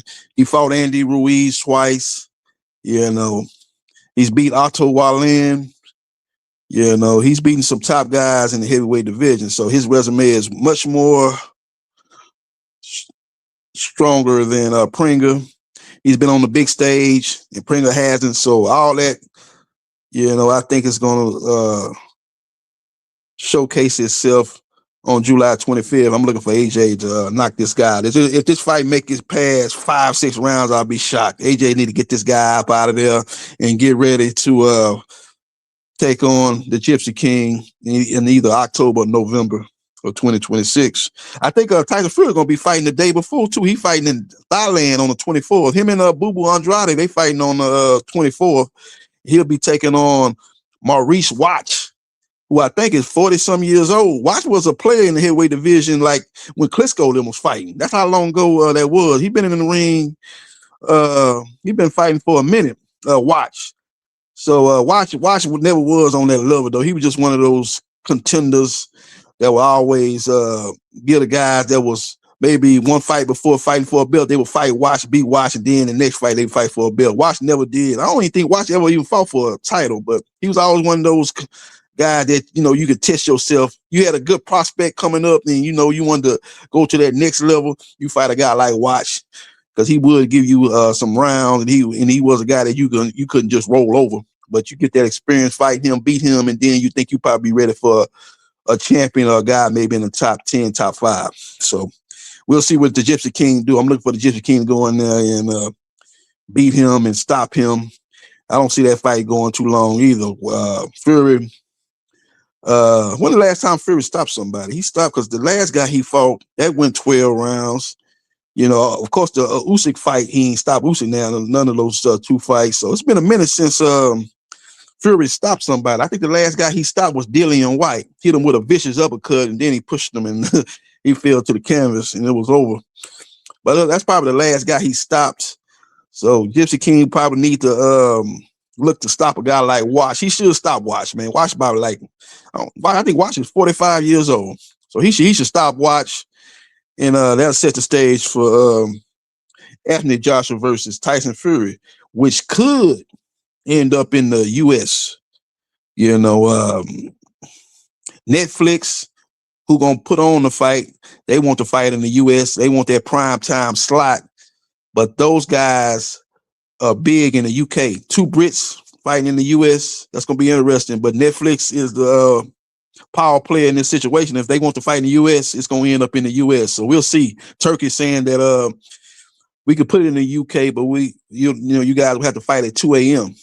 So basically they be fighting graveyard shift time. People working the graveyard shift is when they're gonna be fighting. So that's gonna be kind of crazy. I don't know. I think the UK government came out and said we can't have fights during that time. Some kind of law or some kind of thing gonna need to be changed or superseded for them to fight over there at 2 a.m. I think it's just smoke and mirrors. I think the fight gonna end up in the US, either in Vegas or New York. That's my guess.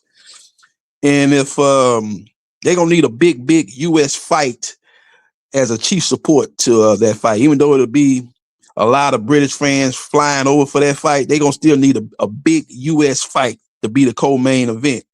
And I would be a bit surprised if we get a Devin Haney versus a Keyshawn Davis. If that fight gets done as a co-main, or we get a Devin Haney versus Shakur Stevenson as the co-main event. We have basically two main events on one card. Big USA fight to get the fans here excited about it. And then you have the two Brits in the main event with a lot of the fans traveling over from the UK across the pond there to watch their two UK heavyweights. But it's gonna be a shame. That still be a slap in the face of the UK fans, though. I ain't gonna lie to you. That fight over there is probably the biggest UK boxing matchup in the history of UK boxing, man. I don't think no fight would be bigger than Fury versus AJ over there. But you put it over there in Wembley Stadium, over there during that time of year, outdoor stadium, it's gonna be cold, number one. But like I said, Netflix is really the one calling the shot on this situation. Netflix wants to fight in the US, so it's gonna be difficult for them to get that fight over in the UK where it really belongs. But we'll just see how it all plays out.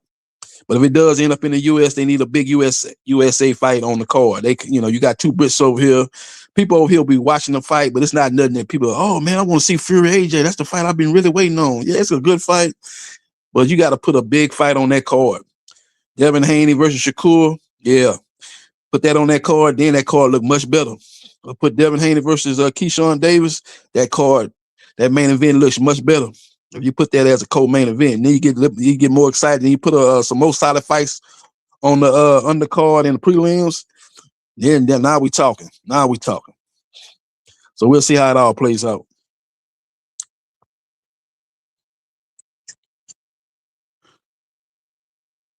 Then what we got a week later, we got Lamont Roach versus William Cepeda. We got Murataya versus Conceição as the co-main event. So that's a pretty strong card up in Las Vegas, up in one of those small venues in Vegas. So that's going to be a solid card put on by Golden Boy and the PBC. So it's going to be interesting. You got a top-ranked fighter in Murataya on the co-main, and Conceição. That's two top-ranked fighters. So with all these promoters on the same app, DAZN, you're going to see a lot of these fights where you're going to have undercards featuring fighters that are not part of the main event as far as the promotional company, the house fighter and the promotional company that's putting on the card. They're going to be having a lot of fighters on the undercards that's promoted by other promotional companies, which we're going to see August 1st. And what we've seen actually this past week in the Diego Pacheco fight, when he fought Aline, you had a top-ranked fighter fighting on that undercard. A young, promising prospect. I can't remember the guy named Latino fight. He fought on that undercard. So you're probably going to be seeing a lot of that going on now that you have the PBC top-ranked Matchroom Boxing, Queensberry Promotion. All the top promoters have deals with DAZN.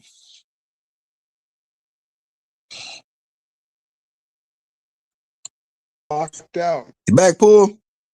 When the internet went out. Oh, internet went out. Okay. Yeah, internet went out. Man, it's like I don't know why the internet's so bad. I be cooking until that point. I mean, Yeah. I just got to find me some like really strong internet, man, because I be getting locked out. So, but basically, what happened was dude, you know what I'm saying? He went to prison for 10 years, and EJ promised him, EJ testified against him, in the prison for about, he got 10, and old boy, it EJ promised him 3,000, not 300,000, some jewelry, a vet, and some other things. And so, you know what I'm saying, hoping that EJ come up with all that. And so he got this, you know what I'm saying, when he got out, he realized that EJ had done distanced himself. By that time, EJ was unified champion. And you know what I'm saying, he started trying to, get around EJ. EJ rented out when he got the day he got out, which was 2019, in between there, he got out. EJ rented a strip club for him. Okay. EJ rented out a strip club for him and gave him some jewelry. He took the jewelry, but EJ gave him, and then EJ kind of distanced himself from him because 300,000, he was looking for some other stuff. EJ had already brought him like a few cell phones while he was in the joint, so they can call each other, and they had some calls in between that where EJ kept gonna hook him up with all his money. So when he got out in 2019, 2020, saying he got pissed with EJ because EJ was avoiding him and stuff. Even though every time he called EJ act like he was gonna like really hook him up with the money. You know what I'm saying? And that's what he was looking for because he thought he was gonna have it easy. And then all the other guys were saying like EJ was acting different. And because by that time EJ had done got on, it was right before he went into prison.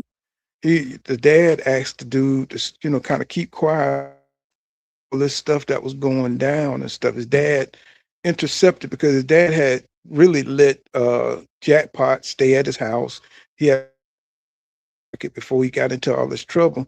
So they had a good relationship. So he kept quiet while, so while EJ went to the Olympics and did his thing, right? So that's why EJ was able to get into the Olympics. And then once EJ, started getting his first belt with Kell Brook, the dude was following him from prison, then he got, unified. And then, of course, this guy's like counting EJ pockets. By the time he got out in 2019, I think that was what, Mikey Garcia or something like that, or was it? I was right before the car accident. I think I forget what date the car accident was, but anyway, Yeah, the that happened dude after got the out. Sean He was Porter looking fight. for payment. Yeah, that was after the Sean Porter fight. And, yeah. What was that? 2018? What was that? What was that? 2000? It might have been 19. About Sean Porter. It might have been 2019. Well, yeah, guys. But dude was looking for him, to pay them the money and get all the promises that, to collect all the promises, the jewelry. He wanted jewelry, he wanted some kind of car, he wanted that, but he wanted EJ to pay him the cash without putting it towards the car. Well, EJ just ignored all that shit, because he had other shit going on. He had grew from, you can imagine how much a person grows in 10 years, right? After 10 years, you ain't on that shit, bro. You got a family now. He done had his first kid by now. I think he had 2 kids by that time. So, so this guy getting out, EJ distanced himself from him and he feels some kind of way. So, he talked about the car chase and everything, because if you think about it, that's round about the time when that dude got out. Even though he said that he thinks somebody was chasing EJ, he wouldn't really go into it. Yeah. But he said he got knowledge on it. He really can't speak on it, right? Because it's a bunch of little hood shit, little hoodlum shit. And he might have been involved. He might have been the one that ran EJ off. You know what I'm saying? He said, but EJ invited him out to the ranch, and he said EJ had 5 guys, with him. Because he thought the dude was probably gonna do something, or because he's a shooter. You know what I'm saying? Ignorant. You know what I'm Yeah. saying? So, the dude he went to jail for killing 2 people and didn't even think twice about it. So, Mhm. you know what I'm saying? So, EJ, talked to him and, you know what I'm saying, they came to terms, you know what I'm saying? But he still didn't get anything. EJ just still kind of like, talked it over, you know what I'm saying? The dude forgave EJ he actually gave EJ permission to go ahead and sell him out because hell, he the one who shot the guy. He the one who shot them 2 people. You know what I'm saying? Mhm. EJ didn't shoot him. He actually gave him permission because the dad came to him and asked him, say, hey, look, EJ got an opportunity to go to the Olympic trials, right? He said, you did what you did, bro. You know what I'm saying? It's like, it's not going to do EJ any good to go to jail with you. So, I mean, I understand that he didn't kill 2 people like you did. So, you know what I'm saying? Let him go on. Don't get him caught up in your shit, right? Even though Yep. he want to put them all together. You know what I'm saying? Ain't nobody else in that gang shot nobody but him, right? Yep. So it's like, bro, why are you trying to drag EJ into it or act like, you know what I'm saying, EJ did you a favor? You know what I'm saying? I'm not doing 50 years for you. You know what I'm saying? I'm not doing 25 years for you because you decided to be, you know what I'm saying, to be old dog. You know what I'm saying? You living your dreams to be old dog, right? I'm not doing that, bro. So, I mean, it's commendable that he didn't drag EJ in it, but he act like EJ owe him something because of that. No, you do that because you're a decent person. Yep. That's why you do that. You know what I'm saying? You own up to what you've done. If I've done something, I'm not dragging nobody else into the decision that I made. I'm not doing that. You know what I'm saying? I'm going to do my time. Remember that old Beretta show? Don't do the crime if you can't do the time. Yeah. No, I'm saying, don't do it, bro. If you can't handle it, he act like he can. So, you do what you do then, bro. It's like that Joe Pesci character. He said, man, the first thing I'm gonna do is go down there to the bank. He's crack your skull. You know what I'm saying? You know why? Because I do jail. That's what I do. He said, when I get out of jail 20 years from now and you still working, he said, I'm gonna come out and crack you in the head again. You know what I'm saying? He said, because I'm ignorant. I'm stupid like that. You know what I'm saying? So that's what you do, bro. If you do jail, I mean, you good and you used to jail, you know what? You doing what you do. You know what I'm saying? This man got an opportunity to become something, and that's what EJ did. So I don't feel bad. You know what I'm saying? I don't know about you guys out there in the chat. I know that we got some street guys, and I understand I got street buddies too. You know what I'm saying? But one thing about real street guys, they own up to what they do. You know what I'm saying? They're not trying to put their stuff on other people. You know, that's one thing about stand-up guys. You know what I'm saying? If you do the crime, you're gonna do the time, bro. And you ain't gonna try to bring nobody down with you, you know. And Yep. that's what he's trying to portray like he's that type of person. But I mean, he even said that he gave EJ permission, you know what I'm saying, to clear himself because I mean, it was EJ car, so he was gonna be guilty by association. You know what I'm saying? I'm really surprised that they didn't give EJ any time. You know what I'm saying? Because it was his car. And you know what I'm saying? The guy was a part of his crew. You know what I'm saying? Usually, when you rob a bank or you rob something, if you were just in the car, my nigga, you gone too. You know what Yep. I'm saying? Usually if there's a murder that happens or something like that, and you was in the car on the way when that happens, and that happened, you gone too. You know what I'm saying? So it's like, EJ is very lucky. He's very lucky that he got away when he did, you know what I'm saying? And to distance himself, you know what I'm saying? Because, you know what I'm saying? I mean, if he wanted to help him out, that's cool. You know what I'm saying? One time, that guy, you know what I'm saying, he was somebody you looked out for. But now, when you become a man, you say, you put away them childish things, man. You say, you got responsibilities. You run into a woman, a wife, you know what I'm saying? You got your dad. He retired his dad. He retired his mom. You know what I'm saying? He's doing what he's supposed to do as a man. Now, it's sad and unfortunate that this other guy got wrapped up. He wanted to shoot everybody. You know what I'm saying? He wanted to do drugs. I mean, that's a choice that he made. You know what I'm Yep. saying? It just is what it is, bro. I've had partners that made that decision. I've had partners that made those kind of decisions. but I couldn't be a part of it, even though, you know, we were cool, you know what I'm saying? But there's a line that you don't cross. I'm talking about real folks that's out there doing bad things. Everybody knows those kind of guys. But you know what I'm saying, you got to decide what you want to be, you know what I'm saying, what's going to pull you out of that direction. You know what I'm saying? And I think every man has to make that decision, you know, when you're coming up around certain people, because some guys just don't give a damn, bro.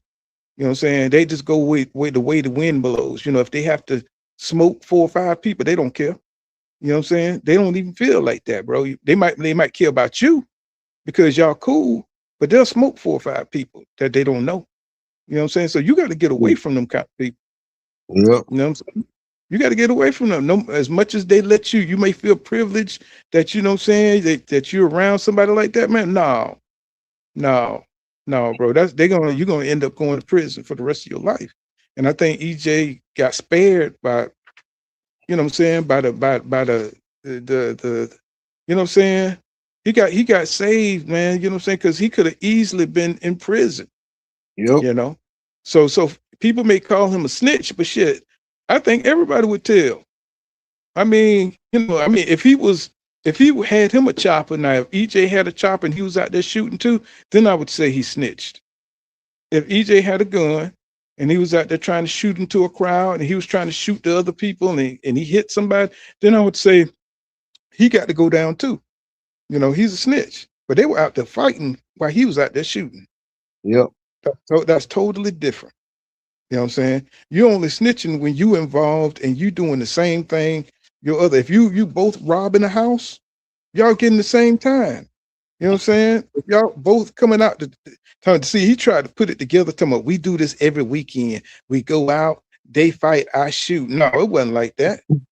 You wasn't shooting nobody every weekend. No, you wouldn't do it. Well, he just tried to tie it together like that. You know what I'm saying? You know what I'm saying? Yeah. You know, you was on them drugs and then you made a bad decision. And you knew everybody saw you and you thought people was going to be so scared that they wasn't going to say nothing. And you thought it was going to be like the gang code, like nobody say nothing. No, them people, family members, they want to see you fry. They want to see you go down. They want to see you go down. And you didn't expect that. You know what I'm saying? You thought it was going to be like some beef, some honor code. There ain't no honor code in the street, bro. You know what I'm saying? So, you know, for one, you know what I'm saying, he act like he's street smart. And these people be acting like they know, you know, they got the law book of the street. No, bro, it ain't no law book. People gonna get you how they can get you. You know what I'm saying? Yeah. That's why it ain't no master to the street. There ain't no street masters, bro. Yeah, people gonna get you the way they can get you. Yep. So you got to stay away from people like that. You know what I'm saying? Because they're going to drag you down. You're going to cause your family members to get hurt. You're going to make a target on your back. You know what I'm saying? So, you know, that's all it was. You know, I thought this was an interesting interview. You know what I'm saying? When you got, you know, people from your past that knew you from when you were immature, when you was, you know what I'm saying? You know, there's no personal things about you. You know what I'm saying? You know, we got a problem in boxing where you got people like that Richardson Hitchens, you know what I'm saying, telling all this private information, you know what I'm saying, about his boys. Yeah, that was crazy. Yes, he's on there. You know, you could tell that he just, you know, he was holding that in for a while, and I guess him and Tank Davis was going back and forth on Twitter. So when he got the opportunity, he just got all that off his chest, man, because it wasn't even supposed to. That interview wasn't even supposed to be about all that. It was supposed to be promoting your fight coming up with Solace. And then you went sideways and started talking about some other stuff about when Tank was, y'all was hanging, y'all was cool. How you got him ready for the Pedraza fight because he was only getting 75,000, and you and Shakur got him ready, and you know he was kind of jealous of your relationship with Shakur, and y'all was at your apartment in a dice game, and Tank was getting beaten the dice game, and Tank got mad, said the dude had some loaded dice or whatever, he was cheating. Him and your cousin got into it. He stole off on your cousin, and you didn't do nothing because Tank was there with a bunch of other people, so you didn't want to set nothing off. And all that stuff like that. Talking about Tank want to handle it, man. He come in my dressing room. He ain't gonna make it out of there. He ain't coming out the dressing room. He come to my dressing room. He just went all into some other stuff, man. This interview supposed to be about you, your big fight with Zuffa. You make your debut with Zuffa. You fighting Salas.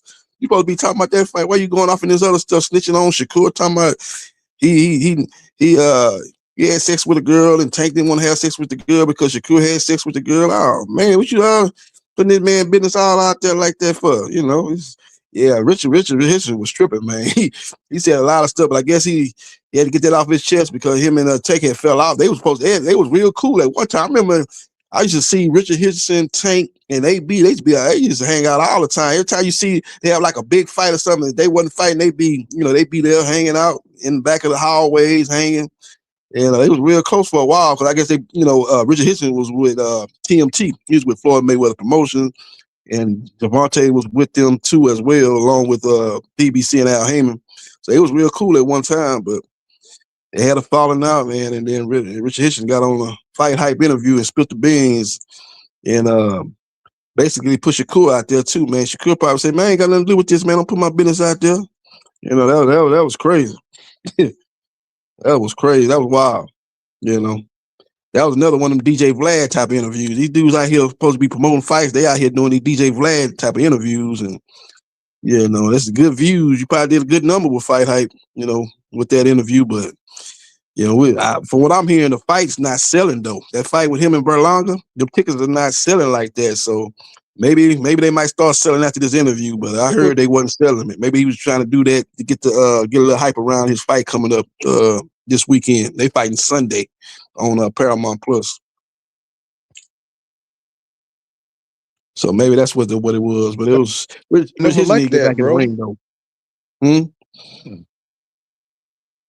Yeah, you in and out. They were never like that though. Rich. Oh, can you hear? Let me see. Yeah, you kind of in and out. See, I don't know.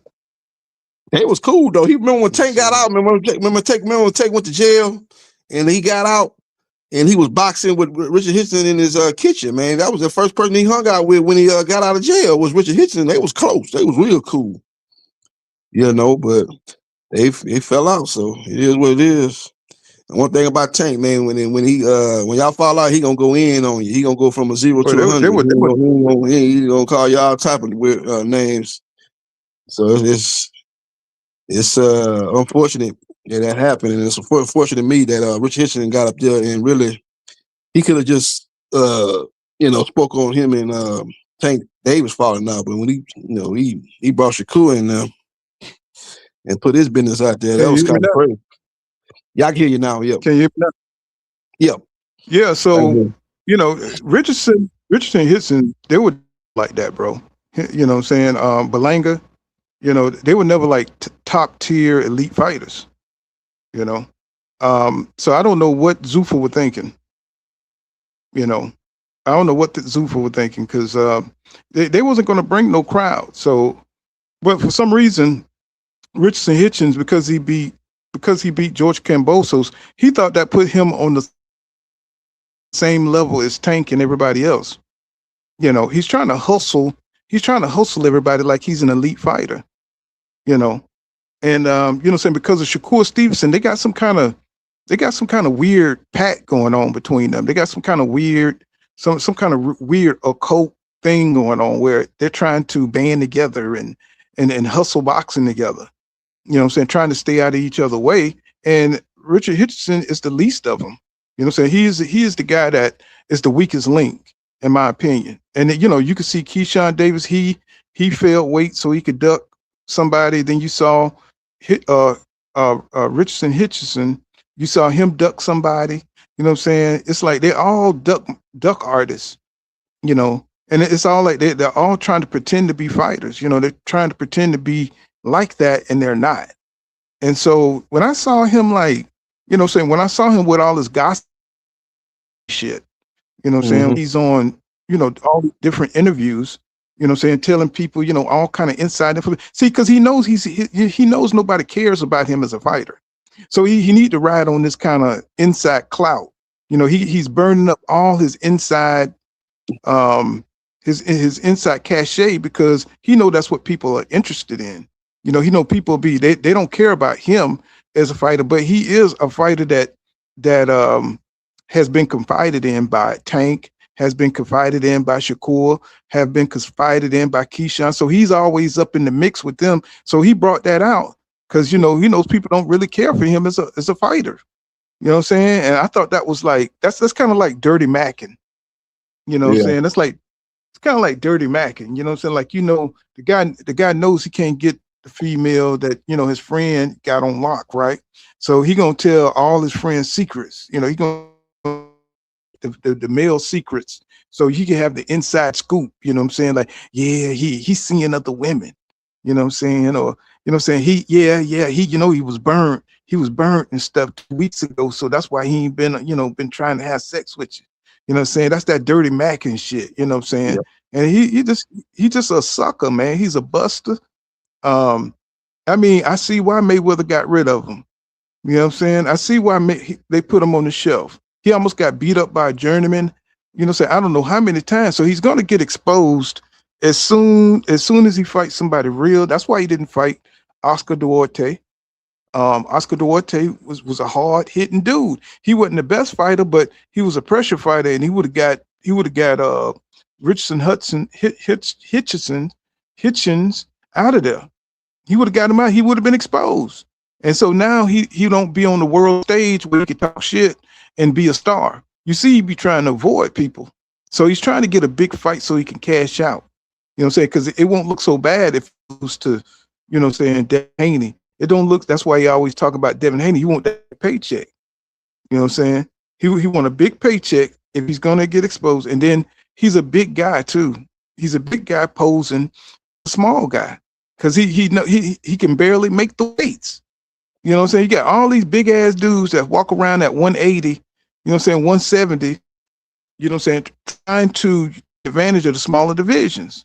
You know what I'm saying? They eat one sandwich and they fucked up. Yep. They eat one sandwich, bro, and they done, bro. They eat something with bread in it, bro. It's like them motherfuckers blowing up, bro. They blowing up. So it's like fighting your weight class. But can't beat no Errol Spence Jr. Can't beat nobody at 154. So, you know, he's not gonna do that. You know, he's probably should be fighting at 160. You know what I'm saying? Something like that. He's a big dude. You know what I'm saying? It's like, so he, you know, I don't know, man. These guys don't have no integrity. They ain't got no code. You know what I'm saying? They don't know how to walk around as men. They act like little boys. You know, these guys are damn near 30 something years old, bro. And they're at 17 years old, bro. They telling secrets.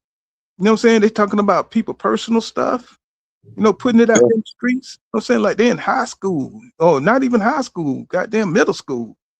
It's like, I hate when I see him up in them dang the zone people face. Oh, he love that shit.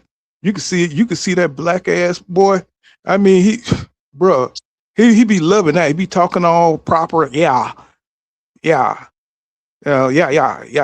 Tank told me, and then he came back and told Shakur, and he, you know what I'm saying? I'm like, bro, what is going on in America, bro? This motherfucker look like a what the hell's going on? I was like, boy, you look like you from goddamn Nigeria. Every time I see you. You know what I'm saying? You know, when he beat George Kambosos wasn't the same George Kambosos that fought Teofimo Lopez. It probably wasn't even the same George Kambosos that fought Lomachenko. So he fought a diminished Kambosos that was on the back nine of his career. But he was able to get a win over a name, but he lost all the momentum off that fight. He should have catapulted that fight into a big fight against one of the young guns. But where he lost me was he could have fought Keyshawn Davis. That fight was supposed to be on that Shakur Teo card. But he turned it down, talking about, man, we need to let this fight marinate, man. We know maybe both of us get titles or whatever. Keyshawn get a title, and that fight be much bigger down the line. No, man, you need to strike while the iron's hot, man. You just came, you just got here. You know, your career got started kind of late because, you know, you was over there with Tim Tszyu. They didn't believe in you. They didn't have the means to put you on as far as get you consistent fights set up. Whatever the case was over there at Tim Tszyu. Because I see the same thing happen to Cormel Moulton. He ain't getting no lot of work either. So maybe it is Tim Tszyu. But the bottom line is you got with Eddie Hearn. in matchroom boxing. You beat up Paro. That was a good win because Paro had just got to beat the boogeyman in Matthias. That was a good win. And then you catapult and beat Cambosos, a big name. You should have took that fight with Keyshawn. Win, lose, or draw, your profile would have went up. You get that fight with Keyshawn set up, and then, you know, even then, you didn't take that fight. They still tried to give you a Jermaine Ortiz, which was a good name. He had been in there with Lomachenko. He fought Teofimo Lopez. I actually thought he won that fight with Lopez. He got robbed. You didn't even take that fight. So you went on and took the Oscar Duarte fight, which was still a good name. And then you pull out of that fight, you throwing up before the fight, man. Go lay down somewhere, man. You still got 7-8 hours before the fight. Take you some Pepto-Bismol, man, and make that fight happen. You throw up and then you pull out the fight because you know you having a hard time with the IBF rehydration clause. The 10 pounds, you said you ate something and then you start feeling sick. Man, take you some Pepto-Bismol. You done made the weight. Lay down somewhere in the hotel and get ready for the fight. If you feeling bad, still feeling real thrown off, maybe around 4-5 o'clock, then maybe you might think about maybe pull out. But you pulled out in the morning. You pulled out early. You didn't give yourself a chance to get your body right and be ready to fight. So that let me know then that he ain't really want trying to fight Duarte. He felt that he wasn't going to be at his best with the IBF rehydration clause, and he pulled out of that fight. You had a lot of fighters that ain't at their best. You seen Devin Haney at 135. He wasn't at his best. He still fought guys like Lomo and got the win and stuff like that. So you're not going to be at your best. Sometimes you got to dog it out, man. This is a name guy, Oscar Duarte. You done already turned down the Keyshawn fight and the Jermaine Ortiz fight. You need to get a good win against another solid name, and that'll be 3 fights with 2 good victories over Cambosos, Paro, and then or Oscar Duarte if you'd have won the fight. But you didn't believe in yourself like that. You pulled out of that fight, and you done lost all momentum. Now you fighting a guy that we ain't never heard of in Salas in a fight that ain't selling. You ain't even the main event. You the undercard to Berlanga. And you know, it is what it is. Hopefully you need to go in there and dominate that guy solid. That fight shouldn't see no 12th round. It shouldn't see the final bell of the 12th round. You need to go in there and stop that guy. You stop Cambosos, you need to go in there and stop this guy and make a statement. And then hopefully you get a big name in your next fight. It's gonna be kind of hard over there in Tufa because there's not a lot of big names over there. But hopefully, you know, Dana White and Saylor can get some guys that's at the end of their contract, big names. Hopefully they can get signed them, and then you can get a big fight after this fight Sunday. But he lost all momentum after that Cambosos fight. He should have catapulted that fight over a big name, over a name that people knew, and and took that Keyshawn Davis fight. But he didn't take that fight. He ducked that fight. He turned that fight down, and I think that was a mistake. Yeah, he you know, he understands that at certain fights he's not going to be able to fight without getting exposed, and he's only have to, you know, he rode the wave over the Zuffa boxing. That was a beautiful narrow escape. You know what I'm saying? People still kind of peeped that the way he ducked Oscar Duarte, and Oscar Duarte was calling this man a coward. I mean, he just goes to the lowest common denominator, and I mean he jumped out the fight on fight day, bro. Yeah. I mean that's what's crazy. You know what I'm saying? You don't do that, bro. You know what I'm saying? You know, you don't. That would be the equivalent of if EJ, you know what I'm saying, would have jumped out of the Crawford fight at the last minute. And that was another thing that the guy said. He said that EJ ducked Pacquiao, but I think he was saying a lot of things out of bitterness, you know what I'm saying, of how EJ ducked him and didn't give him the money. He was saying a lot of crazy stuff, you know. EJ messed his eye up in sparring. He didn't want to. He still tried to get the doctor to say. He said, "Man, he still pleaded with the doctor not to take him out of the fight." Remember, he said in the interview, even though that doctor would say, "Hey, you can't fight. You can go blind, man, fighting Pacquiao with that eye like that." He like, "Nah, man, just give me a clearance, man. I ain't gonna hold it against you. I ain't gonna try to sue you. Just give me a clearance. I'll fight with this bad eye." Errol was still trying to make the fight happen with Pacquiao, but the doctor was like, "I can't do that, man. I'm a licensed doctor. I can't risk my career. Okay, in this fight, something bad happened." And they be looking to sue me.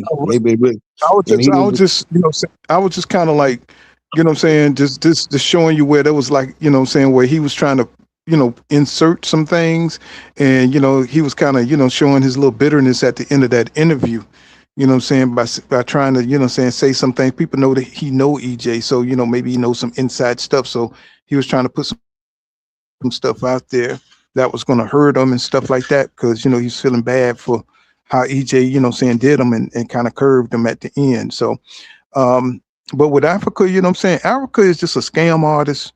You know what I'm saying? He knows that eventually he's going to get exposed. So he's doing everything he can to stay relevant. You know, do he have skills? Yeah, he got skills. You know what I'm saying? But we have the skills that's going to help him, you know what I'm saying, be at the top? No, I don't think so. I think he's like an opportunist. He's like one of them fighters, you know, saying somebody's going to have to be hurt. Somebody's going to have to be, you know what I'm saying, at a disadvantage, and then he'll come in and mop up. You know what I'm saying? He has to fight somebody like a Camboso, somebody who's been recycled over and over again, you know what I'm saying? And he'll do well against that because he's a sound foundational fighter. He does got good fundamentals, but he just don't have that championship material. He's just a guy, he's a title holder. He's a guy that could end up beating you if you're not on your, you know, you're not good, you know what I'm saying, if something wrong with you, or if you have like a headbutt and you just have blood coming all down your eyes, you know, he's that type of guy that can take advantage of those kind of situations. But, you know what I'm saying, he don't fool me at all. You know what I'm saying? And, you know, I can see how he moves. He's pretty shady too. I think him, Shakur, and Keyshawn are very shady, bro. You know what I'm saying? I think they got some shade. I think Keyshawn needs to stay away from Shakur. I think he has time to, you know, but just don't get caught up in Shakur little group and get caught up into, 'cause I think he has enough talent to develop on his own, you know what I'm saying, to become a different kind of fighter. Instead of, you know, saying, trying to, you know, do all this kind of plotting type stuff, you know what I'm saying? And trying to, you know, get in with Shakur, because Shakur is only looking out for his best interest, you know, and Keyshawn need to look out for his best interest, you know, and eventually they're going to have to fight, you know what I'm saying? So if they get Devin out of, who's left? You know what I'm saying? And, you know, I think Keyshawn got one more fight on his contract. You know what I'm saying? It's going to be a free agent soon, right? So he's probably Zuba too. So they're going to want to fight. Yeah, he probably going to Zuba along with. So yeah, you he know, probably going to Zuba. Right. So he's going to want big money too. And what's the better fight? You know, so if they get Devin out the way, it's going to be Shakur and Keyshawn. So it just don't make no sense. You know what I'm saying? And I don't think Keyshawn is ready for Dev. You know what I'm saying? I don't want to see Keyshawn go in there and he only has 3 12-round fights. Do y'all understand? You do not know how to pace yourself yet. Keyshawn don't know how to pace himself yet. He haven't faced that kind of pressure yet. You don't have. So if he goes in, y'all gonna see that even though my man got talent can only take you so far. You know what I'm saying? Talent without experience can only take you so far. Y'all look down on Devin like he hasn't been through nothing. This dude has been fighting forever, bro. So you better take it into account. We done seen where experience this year has worked out, you know what I'm saying, in the favor of the more experienced guy more than not. So, you know what I'm saying? Like, I don't know why people pushing this kid. You know, he need a few more fights. You know, he need to fight a few more high caliber fights before he get in there with Dev. You know, Dev is like working his ass off right now. He want to make a statement. You know what I'm saying? And Keyshawn ain't ready for that shit, bro. I'm telling you. I know y'all don't think much of his jab. I know y'all don't think much, but there's more to it than that, bro. This boy fights by game plan. You know, I'm not saying he's the greatest thing since sliced bread, but it's going to take a Shakur Stevenson to beat him. It's going to take somebody who got just as much experience in the ring. It's going to take that. Shakur right now is putting the battery in Keyshawn Davis' back. He's trying to make Keyshawn feel like he's ready for that opportunity. No, Shakur is on Devin level, not Keyshawn. Keyshawn got the potential to beat a Devin Haney, but he's got to go through some things before he get there. I don't think he's going to be able to make that leap. You know what I'm saying? I've seen it too often. I've seen Fernando Vargas, you know what I'm saying? Very talented, very great fighter. And they put him in there with the greats too quickly. You know what I'm saying? He was great. I mean, he was a better boxer than Tio Trinidad. He was a better boxer than Oscar De La Hoya. They put him in there too fast. You know what I'm saying? He got Falumaloom.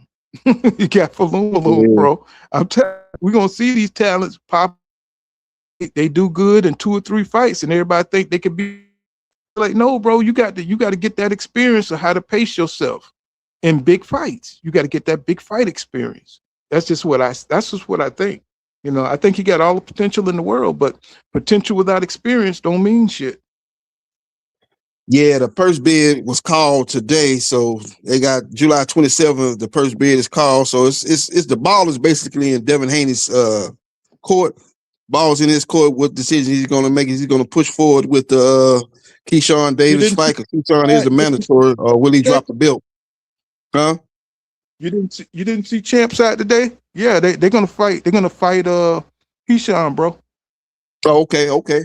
So it's gonna be interesting to see who bid on that fight. You know, the minimum bid is 200,000. That's the minimum bid for the purse bid. So anybody that bids on that fight's got to be at least 200,000. So it's gonna be interesting to see if, because Top Rank not gonna make no hell of a bid. You know, they might, because they want to show a little love to Keyshawn Davis. Hopefully he maybe sign a multi-fight deal. So they might bid $5 million or something like that. If there's $5 million, that mean Keyshawn, 75-25 split. That mean Devin gonna get around maybe about 3.5, and that'll leave Keyshawn with maybe 1.5. So that's a hell of a pay cut for Devin, because I think he probably made around $12 million in his last fight versus Brian Norman Jr. Because I think he had signed a 3-fight deal with Turkey Al-Sheikh, three-fight deal worth $36 million. He actually got 1 fight left on that 3-fight deal. So maybe Turkey will get maybe Matchroom Boxing or one of the promoters that he worked with to bid on the fight on the 27th, and they can bid a little bit more, where Devin can get closer to what he really signed for when he signed with Turkey. So we'll see, though. If he gonna fight him, I think when I watch Keyshawn, you know, he only got 15 fights, but I don't see a guy that's green. I don't see a guy that's like, oh man, he need about 2 or 3 more fights. I see a seasoned fight. He don't fight. You look at it, you be like, oh, he only had 15 fights. He ain't ready. But when I watch him fight, I see a seasoned fight. I see a guy that's talent level is a big stage type of talent level, a guy that can fight the top guys at the top level. Not say he gonna beat Devin, but I don't think it's gonna be a case of, oh man, he got in there with Devin and he got schooled, he just wasn't ready, he was just outclassed. I don't see that happening. I see Devin Haney maybe beating him as far as, you know, Devin Haney's a very good fighter, and if you get to fight his style of fight, he'll beat you, he'll outpoint you. He's a guy that's gonna stay behind the jab, hit you with the 1-2, very, very alert, very, very athletic fighter in Devin Haney.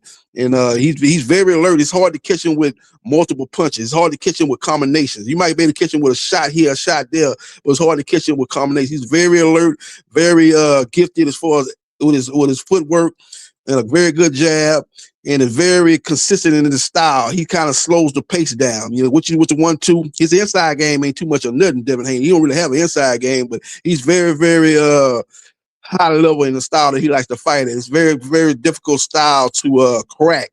So he's gonna be a problem for anybody. But I don't think if he beat Keyshawn, I don't think it's gonna be because Keyshawn is green or Keyshawn needs 2 or 3 more fights. I just think it's gonna be that Devin Haney got a tough style to beat. He got a style that's hard to beat, especially in a 12-round fight. But I think Keyshawn is a good fighter, man. He kind of reminds me of a young Bud Crawford. He's got a lot of things going for him. He's a vicious body puncher. He can fight on the inside, got a good jab. He throws combinations, got a good right hand. Sometimes he's susceptible on the defensive side of the equation as far as he gets caught with shots. Like he got caught in that Albright fight. He got caught with a right hand that stunned him. And you can't be getting caught with them type of shots with Haney, because Haney is more of a puncher at 147 when he was weight drained at 135. So I think that kind of took away from his power. He's much more stronger of a puncher at 147. So he get caught with that shot with Devin Haney, he could be in trouble. He could be on wobbly legs, and Devin Haney is a guy that can capitalize on that. So I just think it's a good fight, man. I think it's actually, as far as action-wise, it's a better fight than Devin Haney versus Shakur Stevenson, because that fight is more for the sweet science fans. That's more for the fans that like the pugilist style of boxing. The casual boxing fans, they watch that fight, they probably gonna be leaving that fight shaking their head like, man, this was horrible to watch. This was boring. This was, because they don't know what they watching. Me and you, we hardcore boxing fans. We know what we watch. You be like, okay, Shakur trying to set a trap for Devin Haney, or Devin Haney trying to set something up with Shakur. He getting him with the jab. He's maneuvering. He's pivoting. He's doing it. We can see the subtleties of the sweet science of the sports. But casual boxing fans, guys want knockouts, want guys that's coming forward throwing bombs, and you know, one of them phone booth battle type of fights. They're not gonna be happy with that fight. I don't think Shakur versus Devin Haney, because it's not gonna be a lot of action. That fight's not gonna break the concrete box far as punches landing and punches thrown. It's gonna be one shot at a time, positioning, defense, responsible by both fighters. I don't think it's gonna be exciting fight for the casual fan. I'll be excited because I know what I'm watching. I understand the sweet science of the sport. I'll be excited. You'll be excited. You know it too. But as far as just like action, Devin Haney and Keyshawn is much more fan-friendly fight than Devin Haney versus Shakur Stevenson. Well, Herschel, I'm gonna bring you in right after I say this. The dude ain't fought nobody but B-level fighters, bro. You know what I'm saying? So he's gonna look great against B-level fighters, but I understand what you're saying. You know what I'm saying? The guy's talented. I do think he's talented. I never said he's a bad fighter. I think he's a talented fighter, but I think you got to have more experience. You know what I'm saying? When you stepping up to the next elite level. But I'm gonna let Herschel in. What's going on, bro? I ain't gonna leave you there. Cause me and JB will be going back and forth with this all night long. How you doing? What's going on, bro? You there? No, I'm here. Oh, I'm here. No, as far as what I think about the Keyshawn Devin Haney, let me say like this. Keyshawn's very talented, and pretty sure he does a lot of sparring. I'm pretty sure that, from what we can see with Shakur Stevenson, he's very talented. He does his thing, and he worked with Bomac and Bud, so I'm pretty sure he's got his skills up there. But as far as professionally, I feel like if he fight Devin, Devin gonna win 8-4, and everybody's gonna say I knew it or whatever. And, it may have some action-packed moments here and there, but Devin's gonna kind of outbox him, and he's gonna be a little shocked. And all that's, I'm gonna say it like this: I think it's all a plan. I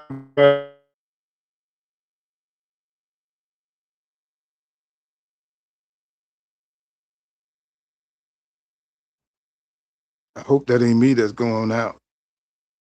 Yeah, I can hear you, Punch, but he was talking, but he was kind of going in and out.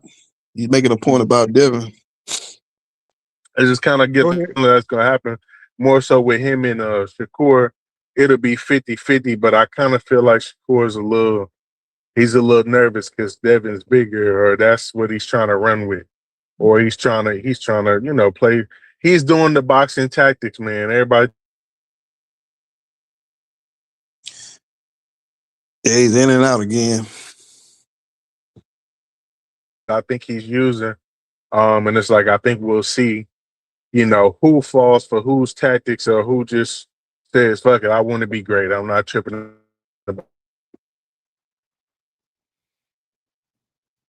Mm-hmm. Said Poole, he can what? You said he can cut it out. What that mean? Same promotion or whatever, and it's, you're on this side of the street.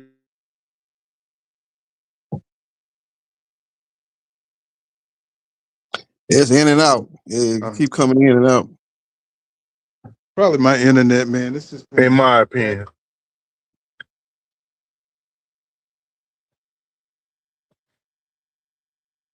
Can you hear me? Yeah, you kind of coming in and out. You're coming in and out. Oh yeah, I was saying, I think it just comes down to who falls for whose outside tactics first. And as far as in the ring, I ain't gonna lie, I got Devin probably beating both of them, but with Shakur it's 50-50, but with Keyshawn it's 70-30 with Keyshawn and me. Damn. Yeah, I don't think it's that lopsided. I think Devin Haney would definitely be the favorite going in, but I think Keyshawn have a shot to beat him with his style, his mindset, his mentality. It's a good fight. It's a good fight. I think Keyshawn is kind of explosive like Ryan Garcia, but I think he's much more consistent than Ryan. Ryan was fighting in spurts when he fought Devin Haney. Now he was on Oscar. He definitely was on PD, so that contributed to it. But Keyshawn Davis is athletic like that too. He can get from point A to point B too to kind of time that. It's a good fight. It's a good fight. He's a little more explosive. Some of the same problems he had with Ryan Garcia, he could have with a Keyshawn Davis. Just as explosive, but a little bit more consistent than Ryan Garcia was when he fought Devin Haney. Yeah, and I agree. I think with the Ryan situation, and even with the Australian or whatnot, I just think the Ryan situation was just it is a surprise because it's like there's a lot of stuff kind of going with that. So I think I feel like Devin Haney is a little bit more. He's a resurrected person, and I feel like his experience is going to help him out and a lot more in the big lights, right? Because one thing we gotta say is not that it matters because they're boxers and they do this for a living all the time. We never really seen Keyshawn in them bright lights with all the marbles on him. And the last time, we can kind of say it was like that. He had that weird situation, which people grow up whatnot, but I just felt like Devin and Bill, they're gonna be a lot more prepared, more chill, more ready for that fight than a lot of people are gonna give them credit. And mind you, I don't really like Bill too much. Bill do a lot, but I just felt like Keyshawn running into a trap. But we will see, won't we? Yeah, we'll see. Like I said, I'm kind of more excited. I wouldn't mind either fight, but I think a little bit more. I think it's gonna be a little bit more action in this fight. It's gonna be a little bit more. I think the styles match up better with Devin versus Keyshawn and Devin versus Shakur. That's gonna be, like I said, that's gonna be a fight for the Sweet Science fan, and I am a Sweet Science fan. I'll be looking forward to the fight. I ain't mad either way. It's a good fight, but I'm just saying as far as action goes and the lead up to the fight with Keyshawn and Bill going back and forth at the press conference is gonna make for a much more it get my juices flowing a little bit more than to me. Most definitely. I mean, the Shakur fight, I ain't gonna lie. As soon as Shakur tastes a little bit of something, he running. Yeah. Right. He already coming in there like we already know. That's why it's like, that's gonna be the Sweet Science, the boxing fight, but it's just like we just know it ain't gonna be worth it. You know what I'm saying? Because we already know, right? Shakur ain't trying to trade no punches with Devin. He already sounded like he trying to come up with an excuse for that anyway. So you right. But the Keyshawn fight is probably gonna be more action packed. We know Bill gonna talk crazy. We know Keyshawn gonna talk crazy. So it's gonna be one for the ages. Yep. Exciting matchup. It just seems clear to me. The guy with the experience, to me, I know I keep saying, "Damn, fool, you keep saying experience," but I'm telling you, man, it's gonna be a big, just like with Brian Norman Jr. Brian Norman Jr. He came in, he had a good power. Everybody thought he was gonna go in there and just knock Devin Haney out, but it's the experience. You saw the experience gap right there, and I think that's what's gonna happen to Keyshawn. I think he's gonna have all the talent. I think he's gonna be able to hurt Dev and stuff, you know what I'm saying? He's going to be able to shock them early, but once he see that none of his tactics is working, when it comes in the middle of the fight, in the late in the experience over there to prepare him to how to pace himself and not to get caught up in the excitement of the fight and to save his stuff. Don't show all his stuff early because once Dev see all of it, he's going to know how to look out for it. But Keyshawn is such a hothead. You know what I'm saying? He's such a braggadocious type dude. He's going to throw all this stuff out there and Devin going to see it. You know what I'm saying? And he's not going to be able to touch Dev. You know what I'm saying? So he's going to need some tactical, strategic training like Bomac did with 3 coaches and come up with the scenarios so he can be aware of what Devin's going to do to him out there. And I think he needs that kind of coaching staff, you know what I'm saying, to keep himself sharp, to keep himself ready for the second half of the fight, to get ready for what Dev will be able to hold over him. You know what I'm saying? So, but without that kind of coaching staff, I don't think he has a chance. I don't think he has a chance to win the fight. Who is Devin Haney? Who's Devin Haney coach? Is it Bill? Bill, that's his coach? Who's going to be his coach? I know he kind of move around with coaches. I think he was with what's his name?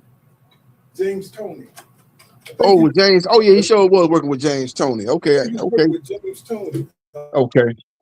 We see how James is a great fighter. We see how he is as a coach, especially in fight adjustments. We have to see that. We haven't seen him do that because I don't think he's ever been no coach before. He don't have a style. Besides, you know what I'm saying? Yeah. It's gonna be everybody. I can hear you. Another thing, Keyshawn gonna be sparring with Shakur Stevenson, so it's gonna be like an iron sharpen irons type of thing. That's where he got the kind of advantage of. He been sparring with Keyshawn.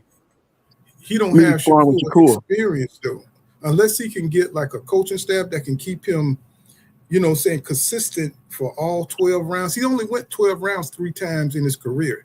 This is what concerns me about putting him out there so early. He only went 12 rounds for 3 times in his career. Devin has done this dozens of times, bro. Yeah. You know what I'm saying?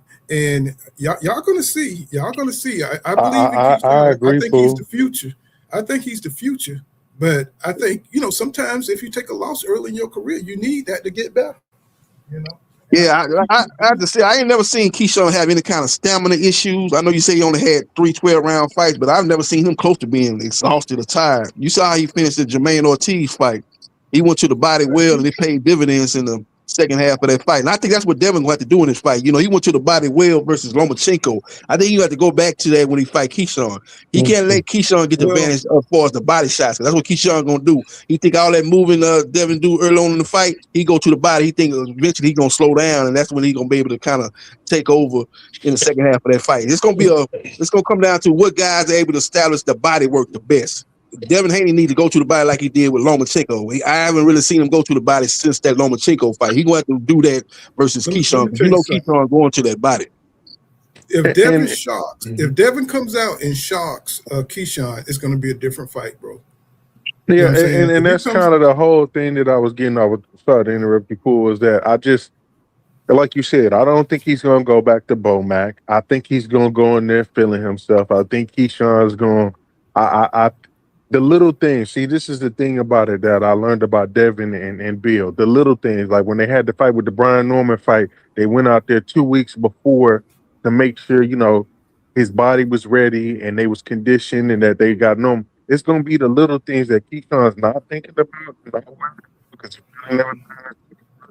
somebody going to tell us some things here and there, but I don't think he's going to listen because, I'm saying, you left back and then that means you kind of want to do your own thing. You don't want to follow directions. You want to, and for what we've seen when it comes to these high caliber fights, it's the little intangible things.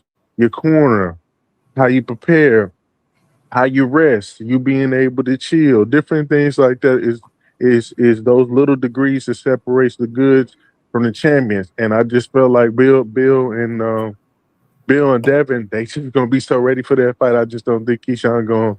You know what I'm saying? Because it's more than just boxing at this point. It's going to be chess matches played, and I think Keyshawn going to be kind of feeling himself a little bit more than he should. Look, go ahead. Devin is not afraid of any fighter, bro. This dude went out there. You're talking about somebody who went out there and got whipped up on by Ryan Garcia. That made Devin a stronger fighter, bro. When you go through adversity like that, and you come back winning, you know what I'm saying, from humiliation, you know what I'm saying? He is not afraid. Exactly. I'm sorry. Yeah, Devin is the truth, man. He got a lot of heart, even in that Ryan Garcia fight. Tank Davis, bro, he was knocking out. Well, I'm trying to answer this. He going in and out.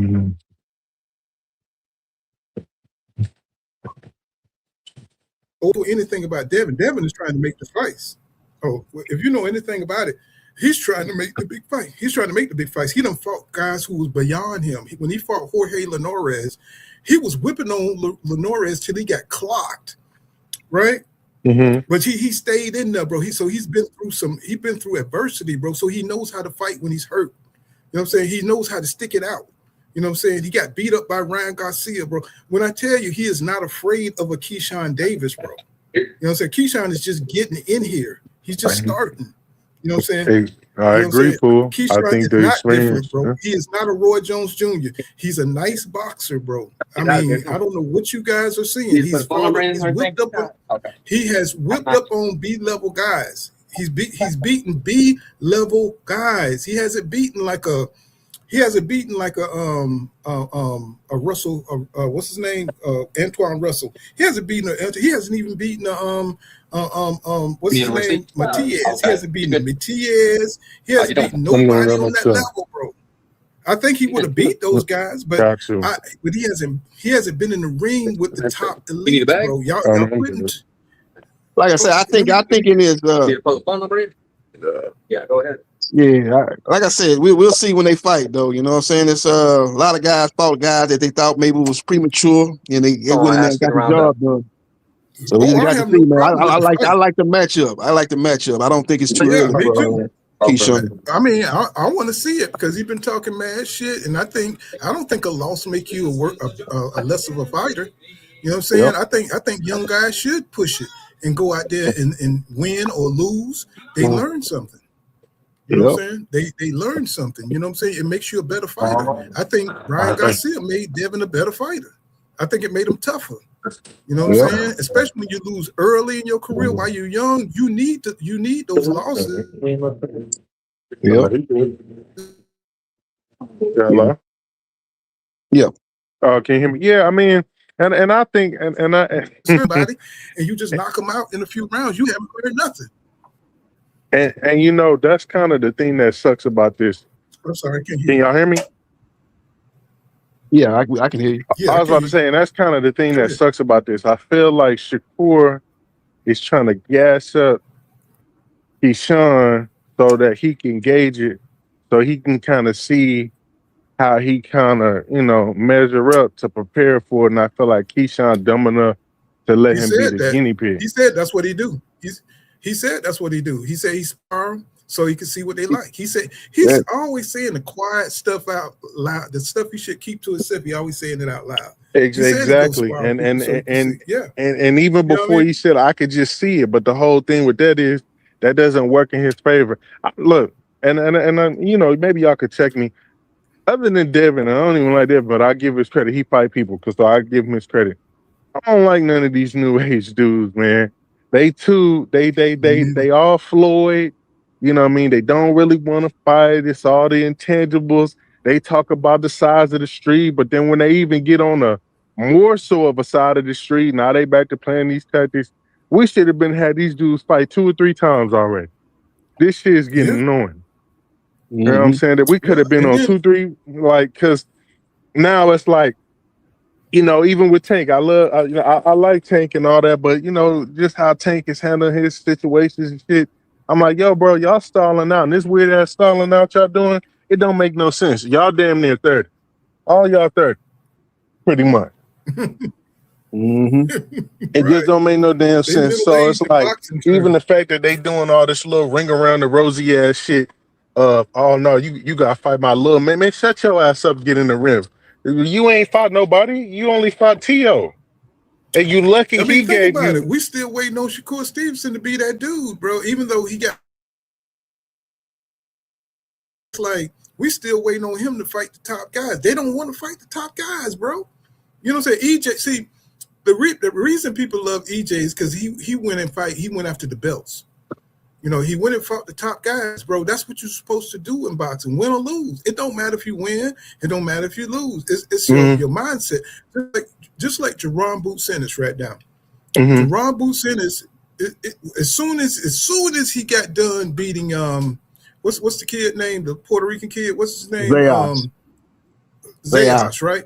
He went he went straight into negotiations trying to get Fundora. That's what we're looking for. Yep. I mean, people, we're not looking for this little troll shit. We don't care about it. If you're a hardcore, you look at that mindset to go for the belts, bro. To unify, to become undisputed. That's what we're looking for. We're not worried about the little bit of punk ass shit y'all worried about. Nobody worried about if Keyshawn is scared of Devin. We waiting for the fight, bro.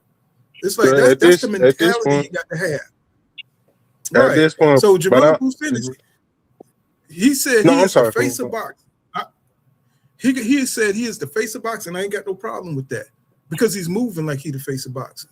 Long as you moving now, the minute he don't move like he the face of boxing, you know what I'm saying? You know how I get down. I'll be like, bro, what are you doing? Yep. What are you doing? Why are you not? Why are you not? Yeah, I agree. Yeah. I mean, with Fundora, you know, this is my thing about. Fighting, I think that'll be a hell of a banger.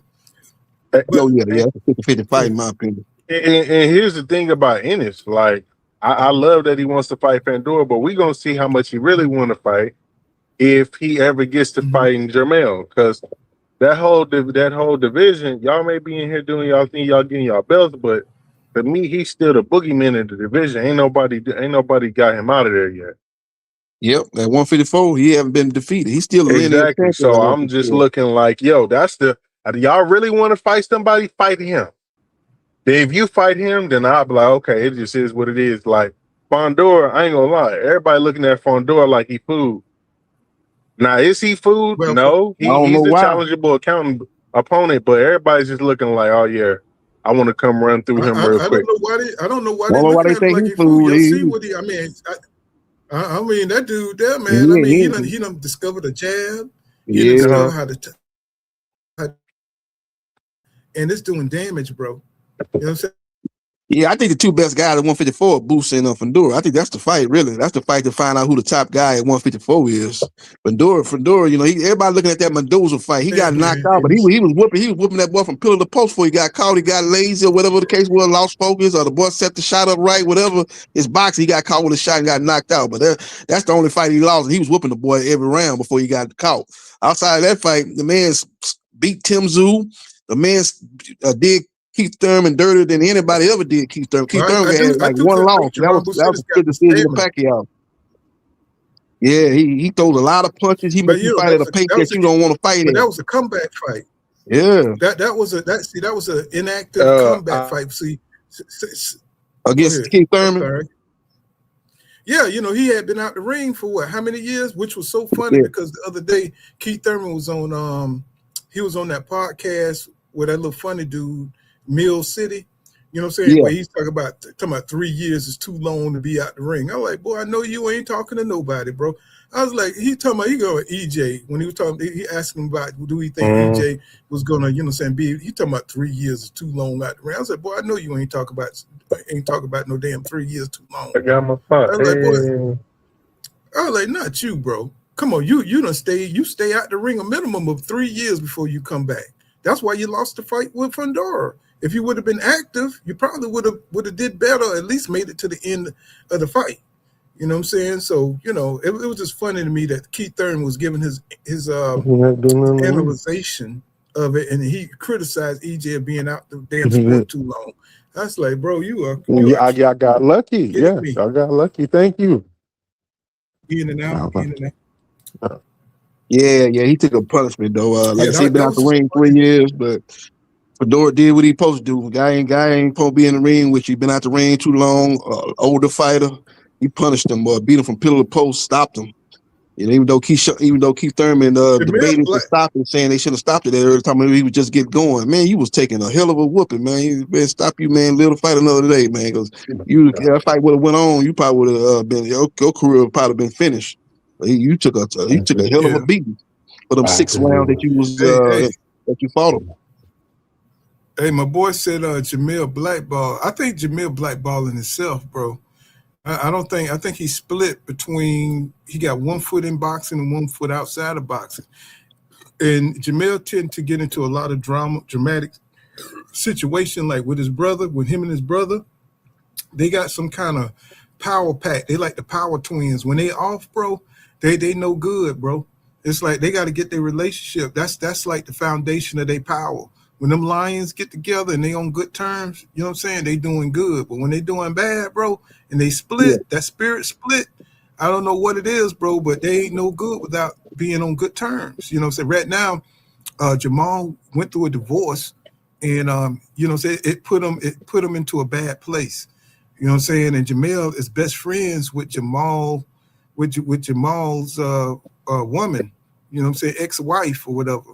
And I think they went through a divorce, and Jamel is playing the big uncle, and who knows what's, you know what I'm saying? I'm not trying to say nothing about the relationship there, but obviously it's messing with Jamal's head, you know what I'm saying? And Jamal don't like the fact that his brother is best friends with Jamel. So Jamel needs to stop that shit, man.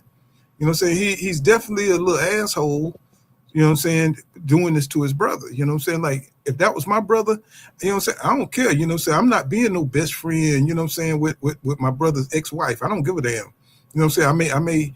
I may spoil the kids or something like that there, but I'm not hanging out with my brother's wife, ex-wife. I don't care how much they get along. You know what I'm saying? And you know, Jamel's just be doing some shady ass shit, bro. I'm just for to keep it 100. I don't think he a good people. You know what I'm saying? He got a lot of jealousy and envy towards Errol Spence Jr. I think that's a fight I would like to see. You know what I'm saying? I think that would be a hell of a fight because I think there's a lot of pride. I think there's a lot of dirty water under the bridge that'll get surfaced. You know what I'm saying? That they can put it out in the ring. I think that's going to be a hell of a fight in the future. You know, that's another big fight that Errol Spence Jr. could take advantage of after the Tim Tszyu fight. If he do good in the Tim Tszyu fight, I want to see him and Jamel get it on. Because I think Jamel really got a lot. I think he would train like a motherfucker for that fight. You know what I'm saying? Because